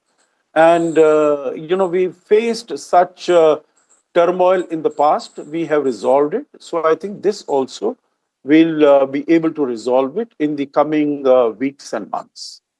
Thank you. Ambassador Sajjana, I'll request you to stay on with us because we are expecting another bilateral to take place. However, there is no clarity with regards to who exactly would be the partner SCO country with whom there's a possibility that Prime Minister Modi may have the bilateral. Ambassador Sikri, I want to come back. I want to bring you back into the conversation right now. With regards to the tangibles here that we've been speaking about, I've spoken to that with Dr. Henry and Ambassador Sajjana, talking about the inherent problem in this relationship, and that's about the trust factor, the trust deficit. The sense that I'm getting here, Ambassador Sikri, from speaking to some of the Chinese diplomats is this. I'm sharing this so that perhaps it may help you all to understand what's really happening on the ground here. The sense that I get here is that they are willing to move past the border clashes that we've had. They also believe somewhere down the line that right now the resources that they have put together is a kind of a waste beyond a point. Let's not forget that in the next few months, they're coming up with their roadmap for the next few years. And it appears right now that there is a stamp that President Xi wants to put with regards to his legacy, and particularly bringing in a marked shift from what they have essentially worked upon, especially with regards to the economy, especially with regards to the fact that they are, a few people that I spoke to, they said that no longer would China be known for cheap goods, but high quality goods. That's the focus that they're essentially making right now. So there is a change in the thinking system. Now, that's a preliminary understanding from spending some time here. You would be in a better position. What do you really make of it in terms of can we overcome this deficit and move ahead? Well, the trust deficit, yes, you're very right to point it out. But this trust deficit is very much linked to the situation at the border. And I think this is something that cannot be glossed over. So I think India is prepared to make the steps regarding trade and economic cooperation.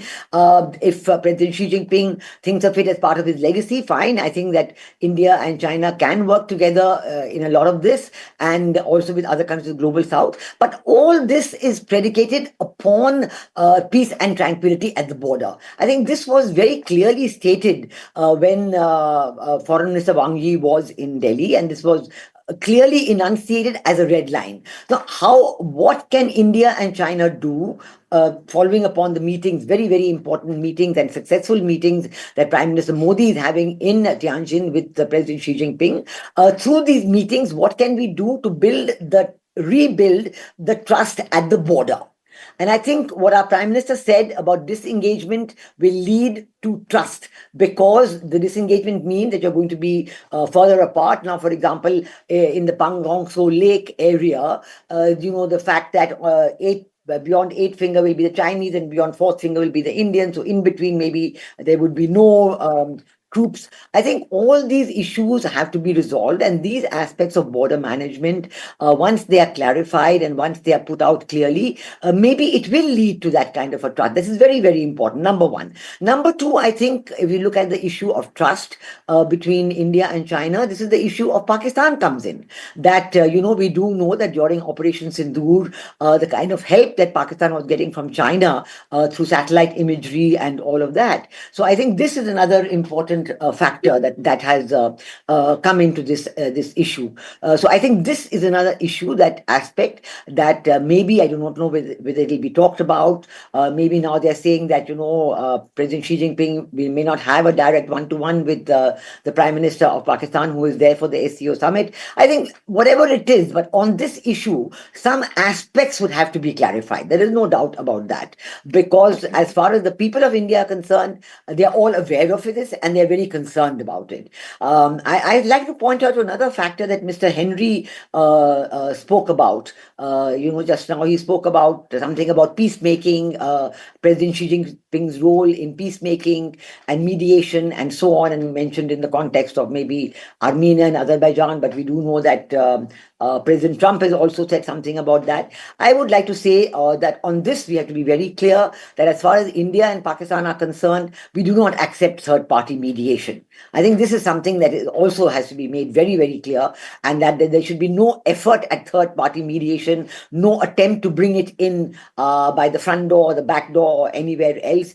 We do know that with President Trump also this has been made very, very clear. This is a clear red line, one of the 3 red lines that India has enunciated. So I think while you're right, I mean, it's good that you're sensing at Tianjin that President Xi Jinping is in the legacy mode, and he is looking at giving a very good and positive direction to the relationship. The phrase being used that the elephant and the dragon must dance. I think there's no must in this. The elephant and the dragon can dance. They can work together if these issues are sorted out. I think peace and tranquility at the border, no question of mediation between India and Pakistan or anywhere else. And, the complete aspect of mutual trust, mutual respect, and mutual sensitivity. So respecting India's sensitivities on this question of no mediation, this is very, very important, And the question of respecting India's sensitivities of wanting peace and disengagement at the border, that is also very, very important. So I think that if these aspects are recognized on the both sides, why not? I mean, maybe I can ask you, is there the likelihood of a second meeting between President Xi Jinping and Prime Minister Modi? This was talked about in some of the media here in India. So if there's a likelihood of a second meeting, is there a likelihood of a joint statement after that? I think all these will further clarify the situation and all these issues that we have been talking about.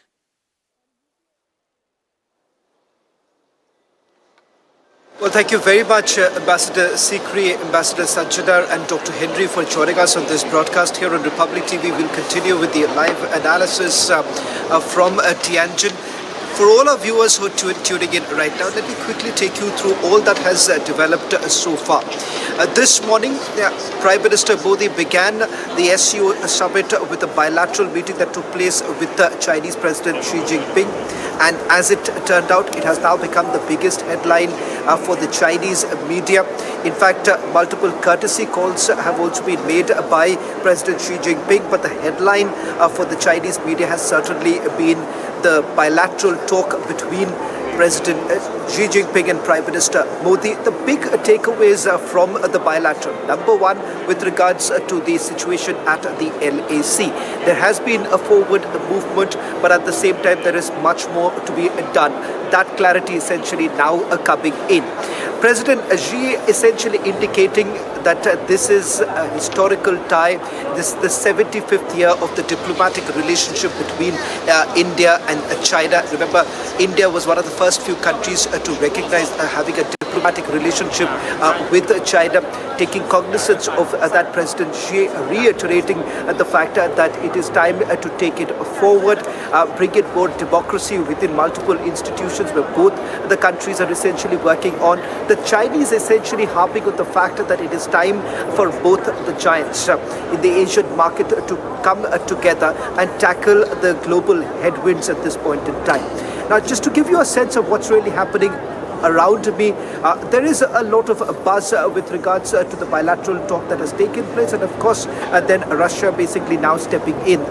The one bilateral that the Chinese media are also closely tracking is the meeting that's going to take place between Russian President Vladimir Putin and Prime Minister Modi, that is scheduled for tomorrow. There could be another surprise bilateral meeting that that can take place with another SCO partner as far as India is concerned, but that clarity may come in a while from now.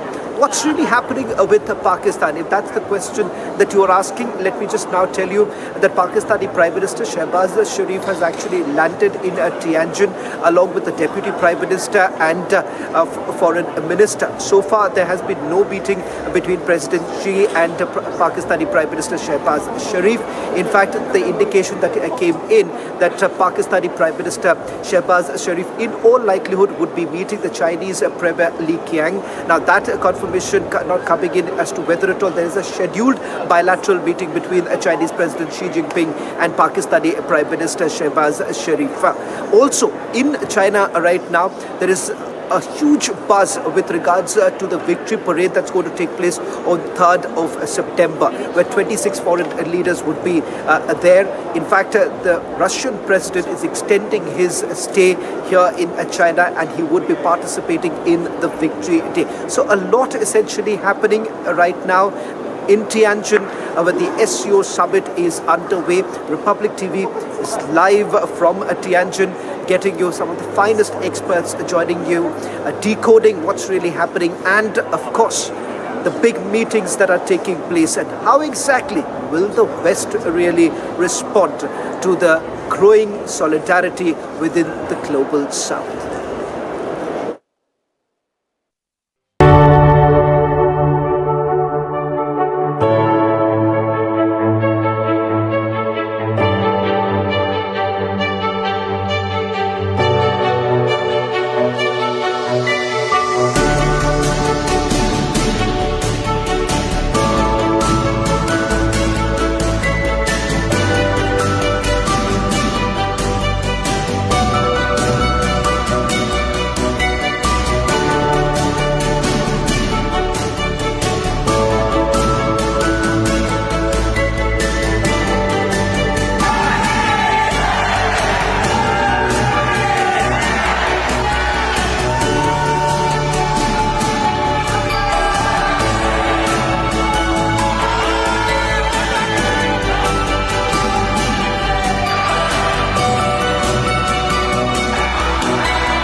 Pure Shahi Paneer Masala.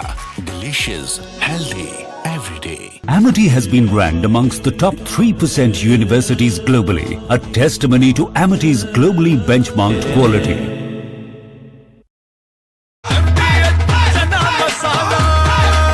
अब छोलिया हो या लोबिया, सफेद चने या काले चने, सब कुछ मजेदार बने। केसरिया से मन जोगी हुआ रे, दिल झूमे देखो मतवारा हुआ रे। केसरिया से मन हर पल मनाओ केसरी त्योहार। विमल, बोलो जुबान केसरी। आर प्योर सूजी पास्ता उबालो मिलाओ और खाओ 8 मिनट में तैयार। क्या टेस्ट है सबका राजा R pure masala.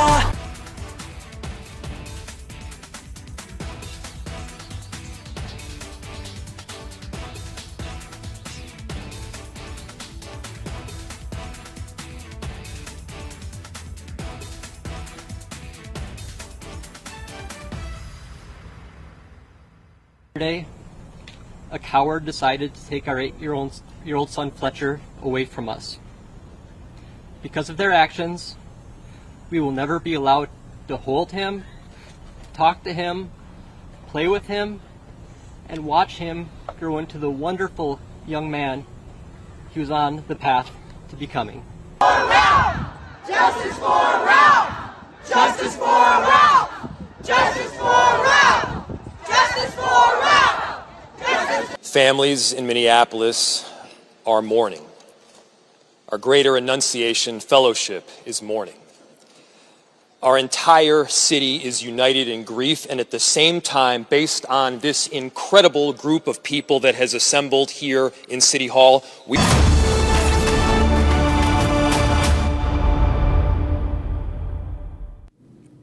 Welcome back, ladies and gentlemen. Our non-stop coverage continues on Prime Minister Narendra Modi's visit to Tianjin for the SCO summit. And this morning was quite packed with Prime Minister Narendra Modi's almost an hour-long bilateral meeting, his second since the Galwan clash and first since the Kazan summit last year with Chinese President Xi Jinping. Prime Minister Narendra Modi once again reiterated India's position that we want bilateral ties based on mutual trust, respect and sensibilities. At the same time, the Chinese president extended an arm of hope, perhaps, calling on India to be a good neighbor and uphold the responsibility of holding multilateralism at a global stage. Those were the initial remarks of Prime Minister Narendra Modi and Chinese President Xi Jinping. And here's the full bite of what exactly happened this morning at the bilateral meeting between Prime Minister Narendra Modi in Tianjin. Excellency, हमारे गर्मजोशी भरे स्वागत के लिए मैं आपका हृदय से आभार व्यक्त करता हूं। पिछले वर्ष कजान में हमारी बहुत ही सार्थक चर्चा हुई थी। हमारे संबंधों को एक सकारात्मक दिशा मिली। सीमा पर डिसएंगेजमेंट के बाद शांति और स्थिरता का माहौल बना हुआ है। हमारे स्पेशल रिप्रेजेंटेटिव्स के बीच बॉर्डर मैनेजमेंट के संबंध में सहमति बनी। कैलाश मानसरोवर यात्रा फिर से शुरू हुई। दोनों देशों के बीच डायरेक्ट फ्लाइट भी फिर से शुरू की जा रही है। हमारे सहयोग से दोनों देशों के 2.8 बिलियन लोगों के हित जुड़े हुए हैं। इससे पूरी मानवता के कल्याण का मार्ग भी प्रशस्त होगा। परस्पर विश्वास, सम्मान और संवेदनशीलता के आधार पर हम अपने संबंधों को आगे बढ़ाने के लिए प्रतिबद्ध है।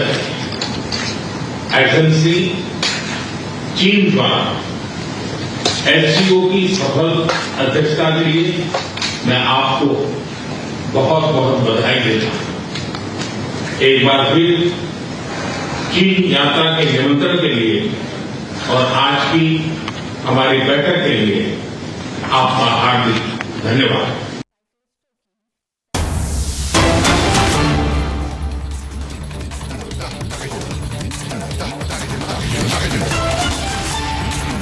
Fire has been reported after an explosion in a firecracker factory in the Behta village of Gudumba area in Uttar Pradesh. A major accident in a firecracker factory. A sudden explosion in the firecracker factory led to the death of 6 people in this incident. Those are the initial inputs coming in. Republic Bharat is reporting live from ground zero. This is a case that has taken place in the Gudumba area of the Behta village where 6 people have lost their life after an explosion at a firecracker factory. Those are initial inputs and visuals coming in from Lucknow, where a firecracker factory has seen an explosion, following which 6 people reportedly have lost their life. We are closely tracking the developments coming in on this story, but those are live visuals coming in from the Behta village of Lucknow in the Gudumba area, where a major accident has taken place at a firecracker factory. A sudden explosion was reported earlier today at this firecracker factory. The visuals are on your screen, ladies and gentlemen. And 6 people have lost their life in this incident as far as the initial reports are concerned. We are closely tracking the developments and are attempting to get a voice from the ground to bring you the details of what exactly is the situation, but very concerning visuals coming in. An unfortunate explosion taking place at a firecracker factory in Lucknow's Behta village. Those are live visuals coming in. Republic Bharat reporting live from Ground Zero. These are live visuals, ladies and gentlemen, coming in from Lucknow, the capital city of Uttar Pradesh, where in the Behta village, an explosion was seen at the firecracker factory in the Behta village. We do not know the exact cause of what led to this firecracker factory explosion, and we are asserting more details. But at the moment, initial reports suggest that 6 people have lost their life in this unfortunate tragedy. There you see people trying to carry out some amount of rescue from all the rubble that you can see after a massive explosion at this firecracker factory in Lucknow's Behta village. And many people are still feared to have trapped underneath the debris that we see on screen, and rescue operations are presently on. The local administration has also plunged into action to carry out the rescue operations, as the death toll at the moment reportedly stands at 6 people who have lost their life in this unfortunate accident that took place in the Behta village of Lucknow, where a firecracker factory experienced a massive explosion. The exact cause of this is yet to be ascertained. Initial reports suggest that 6 people have lost their lives. The amount of injured people is also yet to be ascertained, but these are very initial inputs coming in on the firecracker tragedy that has struck Lucknow now. In the Behta village, in the Gudumba area in particular, where 6 people have lost their lives in an explosion at this firecracker factory. This is listening once again to what's happening on ground. I have my colleague Raghavendra joining us live on the broadcast with more details on this story. Raghavendra, what's the latest vis-a-vis the firecracker blast that we are reporting live from Lucknow? बिल्कुल, देखिए लखनऊ के outer में ये घटना घटी है। जिस तरह से वहां पर पटाखा फैक्ट्री चल रही थी, निश्चित तौर से वहां पर नियमों का उल्लंघन किया जा रहा था और पूरी तरह से जो भी उसके नॉर्म्स होते हैं, न तो उसका कोई लाइसेंस था, न तो उसके बारे में पूरा डिटेल था। और यह फैक्ट्री चल रही थी, अचानक उसमें किन कारणों से आग लगती है यह तो नहीं पता है, उसकी जांच चल रही है।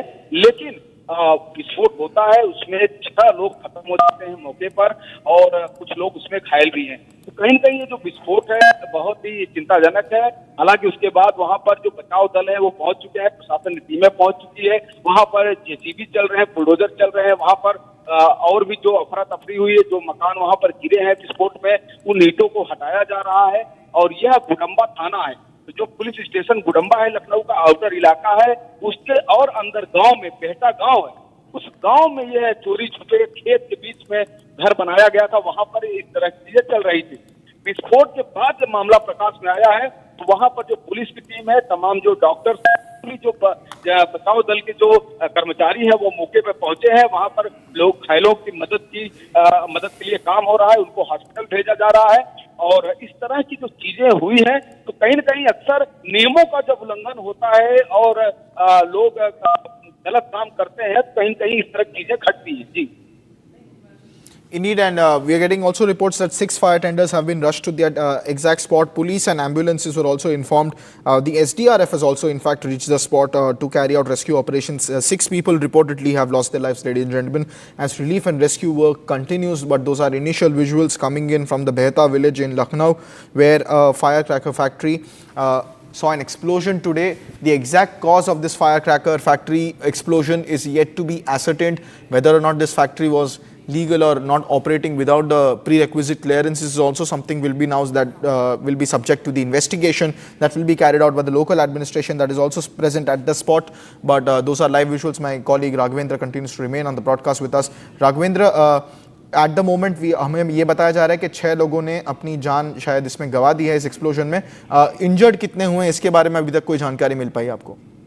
बिल्कुल, देखिए 6 लोगों की तो मौत हो गई है, वो आंकड़े आ गए हैं सामने, क्योंकि जो डेड बॉडी है वो वहां पर मिली है तो वो जो आंकड़े हैं 6 हो गए हैं, लेकिन जो घायल हैं, घायलों को बचाने का प्रयास किया जा रहा है और वो भी आंकड़े सामने आ जाएंगे कि कितने लोग, क्योंकि कुछ लोग गंभीर रूप से घायल हैं, कुछ लोग बहुत ही मतलब कि कम घायल हैं, तो ऐसे में वो जो संख्या है वह भी क्लियर हो जाएगी। लेकिन वहां पर बचाव का काम तेजी से चल रहा है, जिससे कि वहां पर एम्बुलेंस पहुंचे हैं, डॉक्टर्स पहुंचे हैं, पुलिस की टीम पहुंची है और भी अन्य जो कर्मचारी हैं वहां पर पहुंचे हैं। वहां पर बहुत तत्परता से वहां पर एग्रेसिव रूप में काम हो रहा है, लेकिन क्योंकि ये विस्फोट बहुत तेजी से हुआ है, बारूद वगैरह होगा, वहां पर अवैध पटाखा फैक्ट्री बनाई जा रही है, आने वाले समय में दीपावली जैसा पर्व है, तो उसके लिए लोग पहले से ही इन पटाखों को तैयार कर रहे थे, तो छोटी सी लापरवाही हुई होगी। हालांकि कारण क्या रहा कि शॉर्ट सर्किट रही या कुछ अन्य दिक्कत रही, किस वजह से वहां पर आग लगी, तो इसको लेकर जरूर कहीं न कहीं वहां पर इसको तलाशा जा रहा है कारणों को, लेकिन सबसे पहले प्राथमिकता है कि घायलों का उपचार करना, उनको hospital. Thank you, Raghavendra, for bringing us those details. Ladies and gentlemen, that's the latest coming in from Lucknow. 6 dead after an explosion at a firecracker factory. Do not go anywhere because we'll be coming up right after a very short break with more details on the Lucknow explosion at the same time. Breaking news updates coming in live from Tianjin, fastest on Republic. Stay tuned. We'll be right back after a very short break.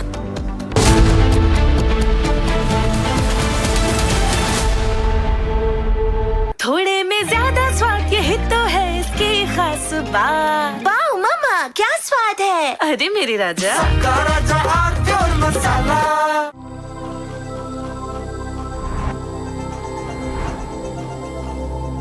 10 years of Creta, legend forever. आधे bowl दही में 4 चम्मच MDH चटनी पुदीना मसाला डाला, stir करो, पुदीना चटनी तैयार। MDH चटनी पुदीना मसाला। केसरिया से मन जोगी हुआ रे, दिल झूमे देखो मतवारा हुआ रे। केसरिया से मन जोगी हुआ। हर पल मनाओ केसरी त्योहार। विमल, बोलो जुबान Kesari.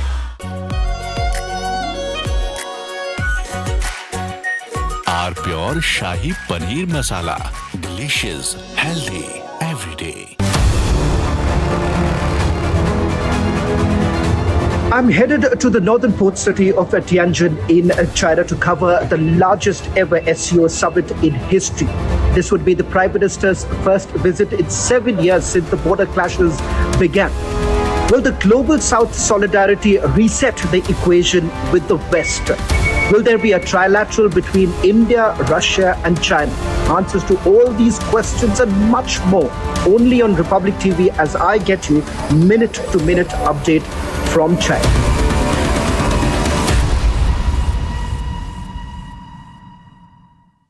Here we didn't want to bring out the big charts because it had no chance of standing.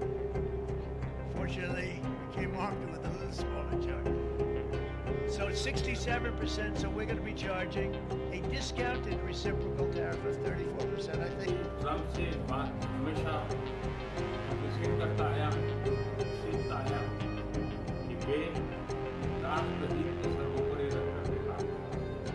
Today, the World Health Organization officially announced that this is a global pandemic.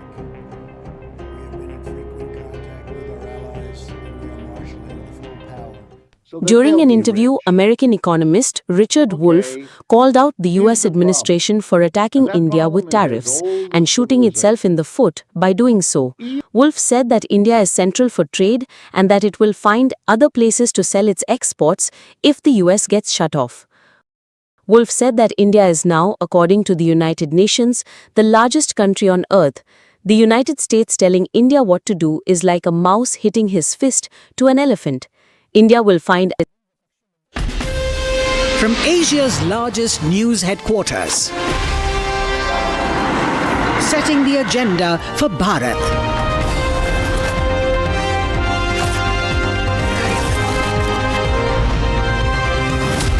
You're watching Republic.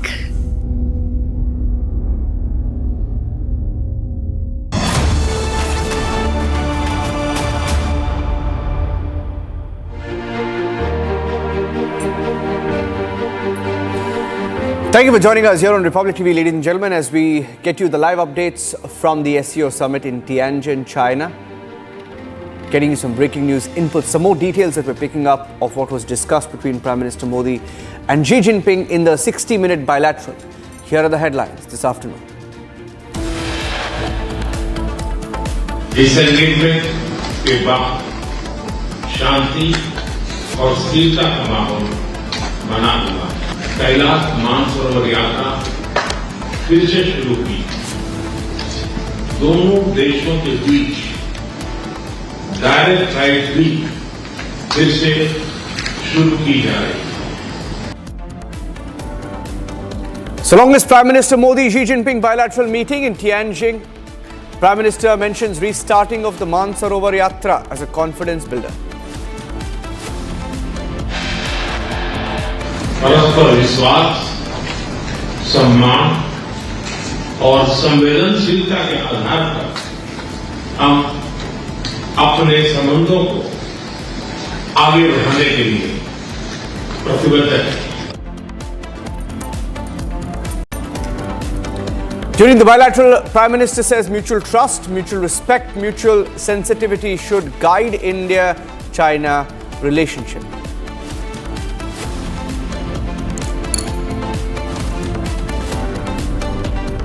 पिछले वर्ष Kazan में हमारी बहुत ही सार्थक चर्चा हुई। सीमा पर disengagement के बाद शांति और स्थिरता का माहौल बना हुआ है। Prime Minister tells Xi Jinping last year in Kazan, both India and China have given a positive direction to the relationship after disengagement on the border.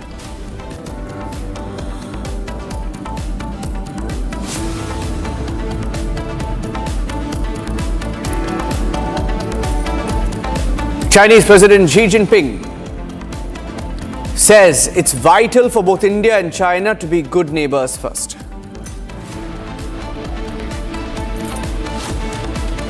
Chinese President says elephant dragon tango must continue.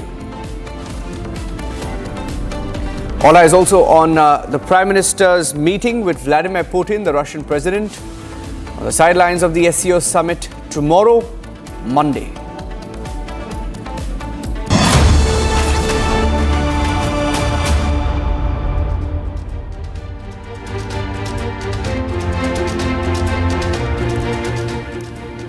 And we're getting in some breaking news as Arnab also joins us on the broadcast. He's a political economic expert. He's a Chinese voice on this broadcast. We had a breaking news update coming in that among the messages that were shared between both leaders, Chinese President Xi Jinping told Prime Minister Modi that China and India are cooperation partners, not rivals, and that the two countries are each other's development opportunities rather than threats. Xi Jinping making those remarks when the two leaders met today, and it was a 60-minute bilateral. I think the key takeaway there, Arnab, Xi telling Prime Minister Modi that China and India should be cooperation partners, not rivals, should look at each other's development opportunities rather than threats.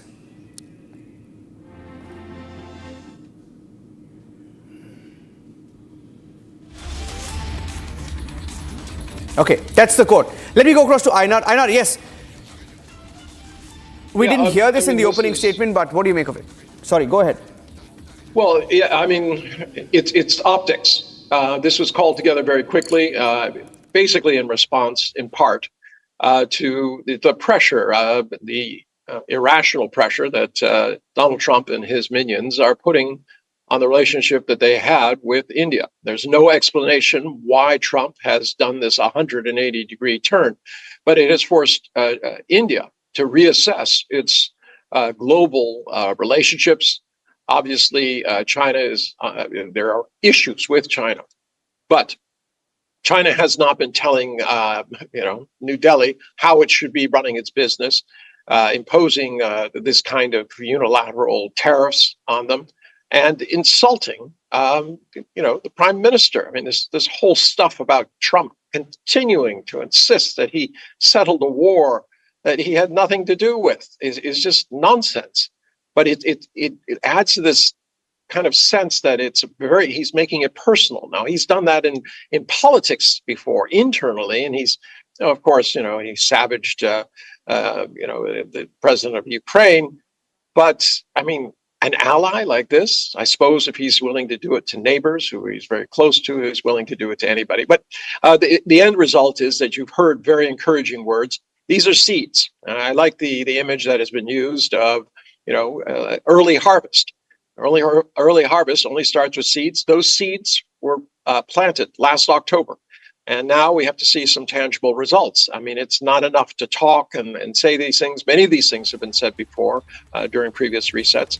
It's a time for real action. That means that China and India have to sit down and figure out economically how to address the trade issues, the imbalance, to get more Indian goods into China, open up the markets, things like that. That means that, it has to be easier to get visas going both ways. Travel has to be unrestricted, and there has to be an understanding of how to treat goods coming in and out. On the border, it's been an issue since 1962. It's not going to be solved in the next 6 weeks, but at least it's encouraging that they're talking, and they're talking about how progress has been made. The Prime Minister obviously went back and he looked at what has been accomplished since last October, and I think it's very good. First, you need to stand down, but the seeds for an early harvest depend on trust. And trust has been in short supply. Both sides have their different narratives, but in the end, how do you go forward? And that trust has to be built up step by step. Both sides have to feel it, and therefore, now they have reasons to go forward. The question is, will they follow through on what is a promising situation, not only for these two countries, the entire world? Remember, these countries, along with Russia, are 3 of the 4 original BRIC, and they could take the leadership. And I think India is poised especially well because it has been always the balancing country, both at SCO and also BRICS. If it decides that it is time to put the bully in his place, India will emerge as a global leader, as a leader not only concerned about the people of India, but the people of the world, fulfilling the promise that was made many, many years ago with the creation of the non-aligned.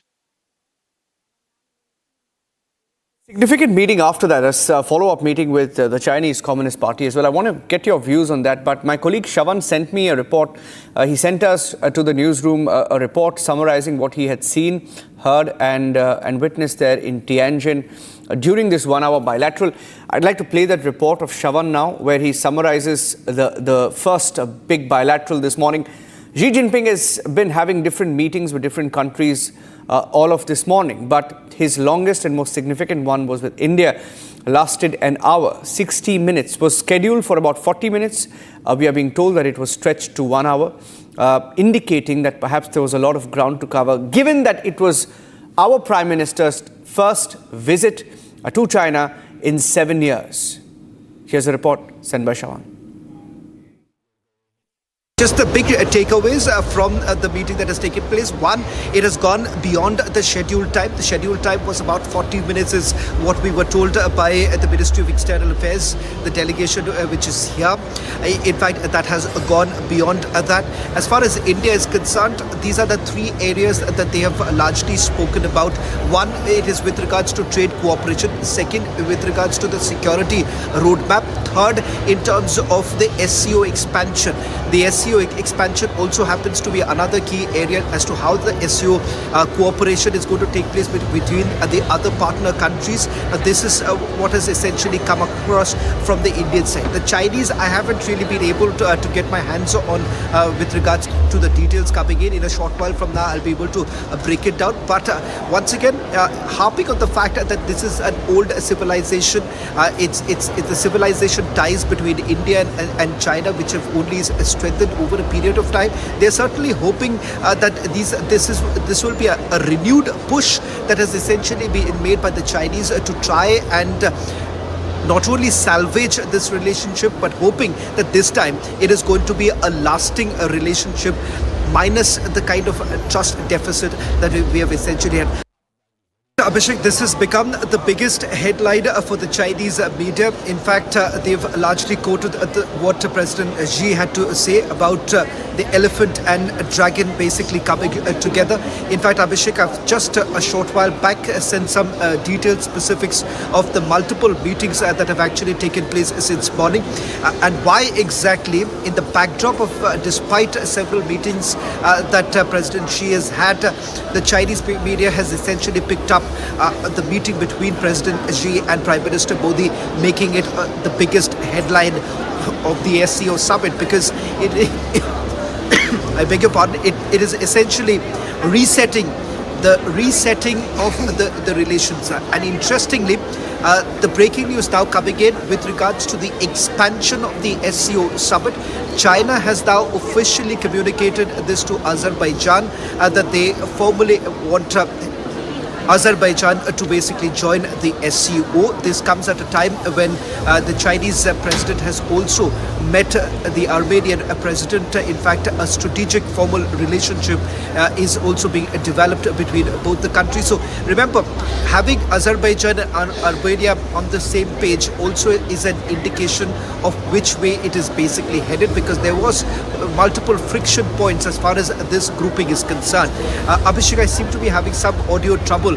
We'll try and fix this if you can take it forward. I've sent a couple of inputs from here. If you can share that with our viewers. These are details of the multiple meetings that have taken place in the last few hours. Well, in fact, I've got some important update with regards to the Pakistani delegation. I do have a confirmation that the Pakistani Prime Minister has already landed.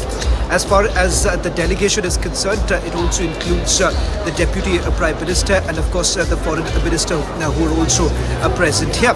In fact, the indication that came in from the Pakistani side is that there is a scheduled meeting, most likely with the Chinese Premier Li Qiang, and as far as the Chinese President is concerned, Xi Jinping, I'm not very sure at what time is the meeting going to take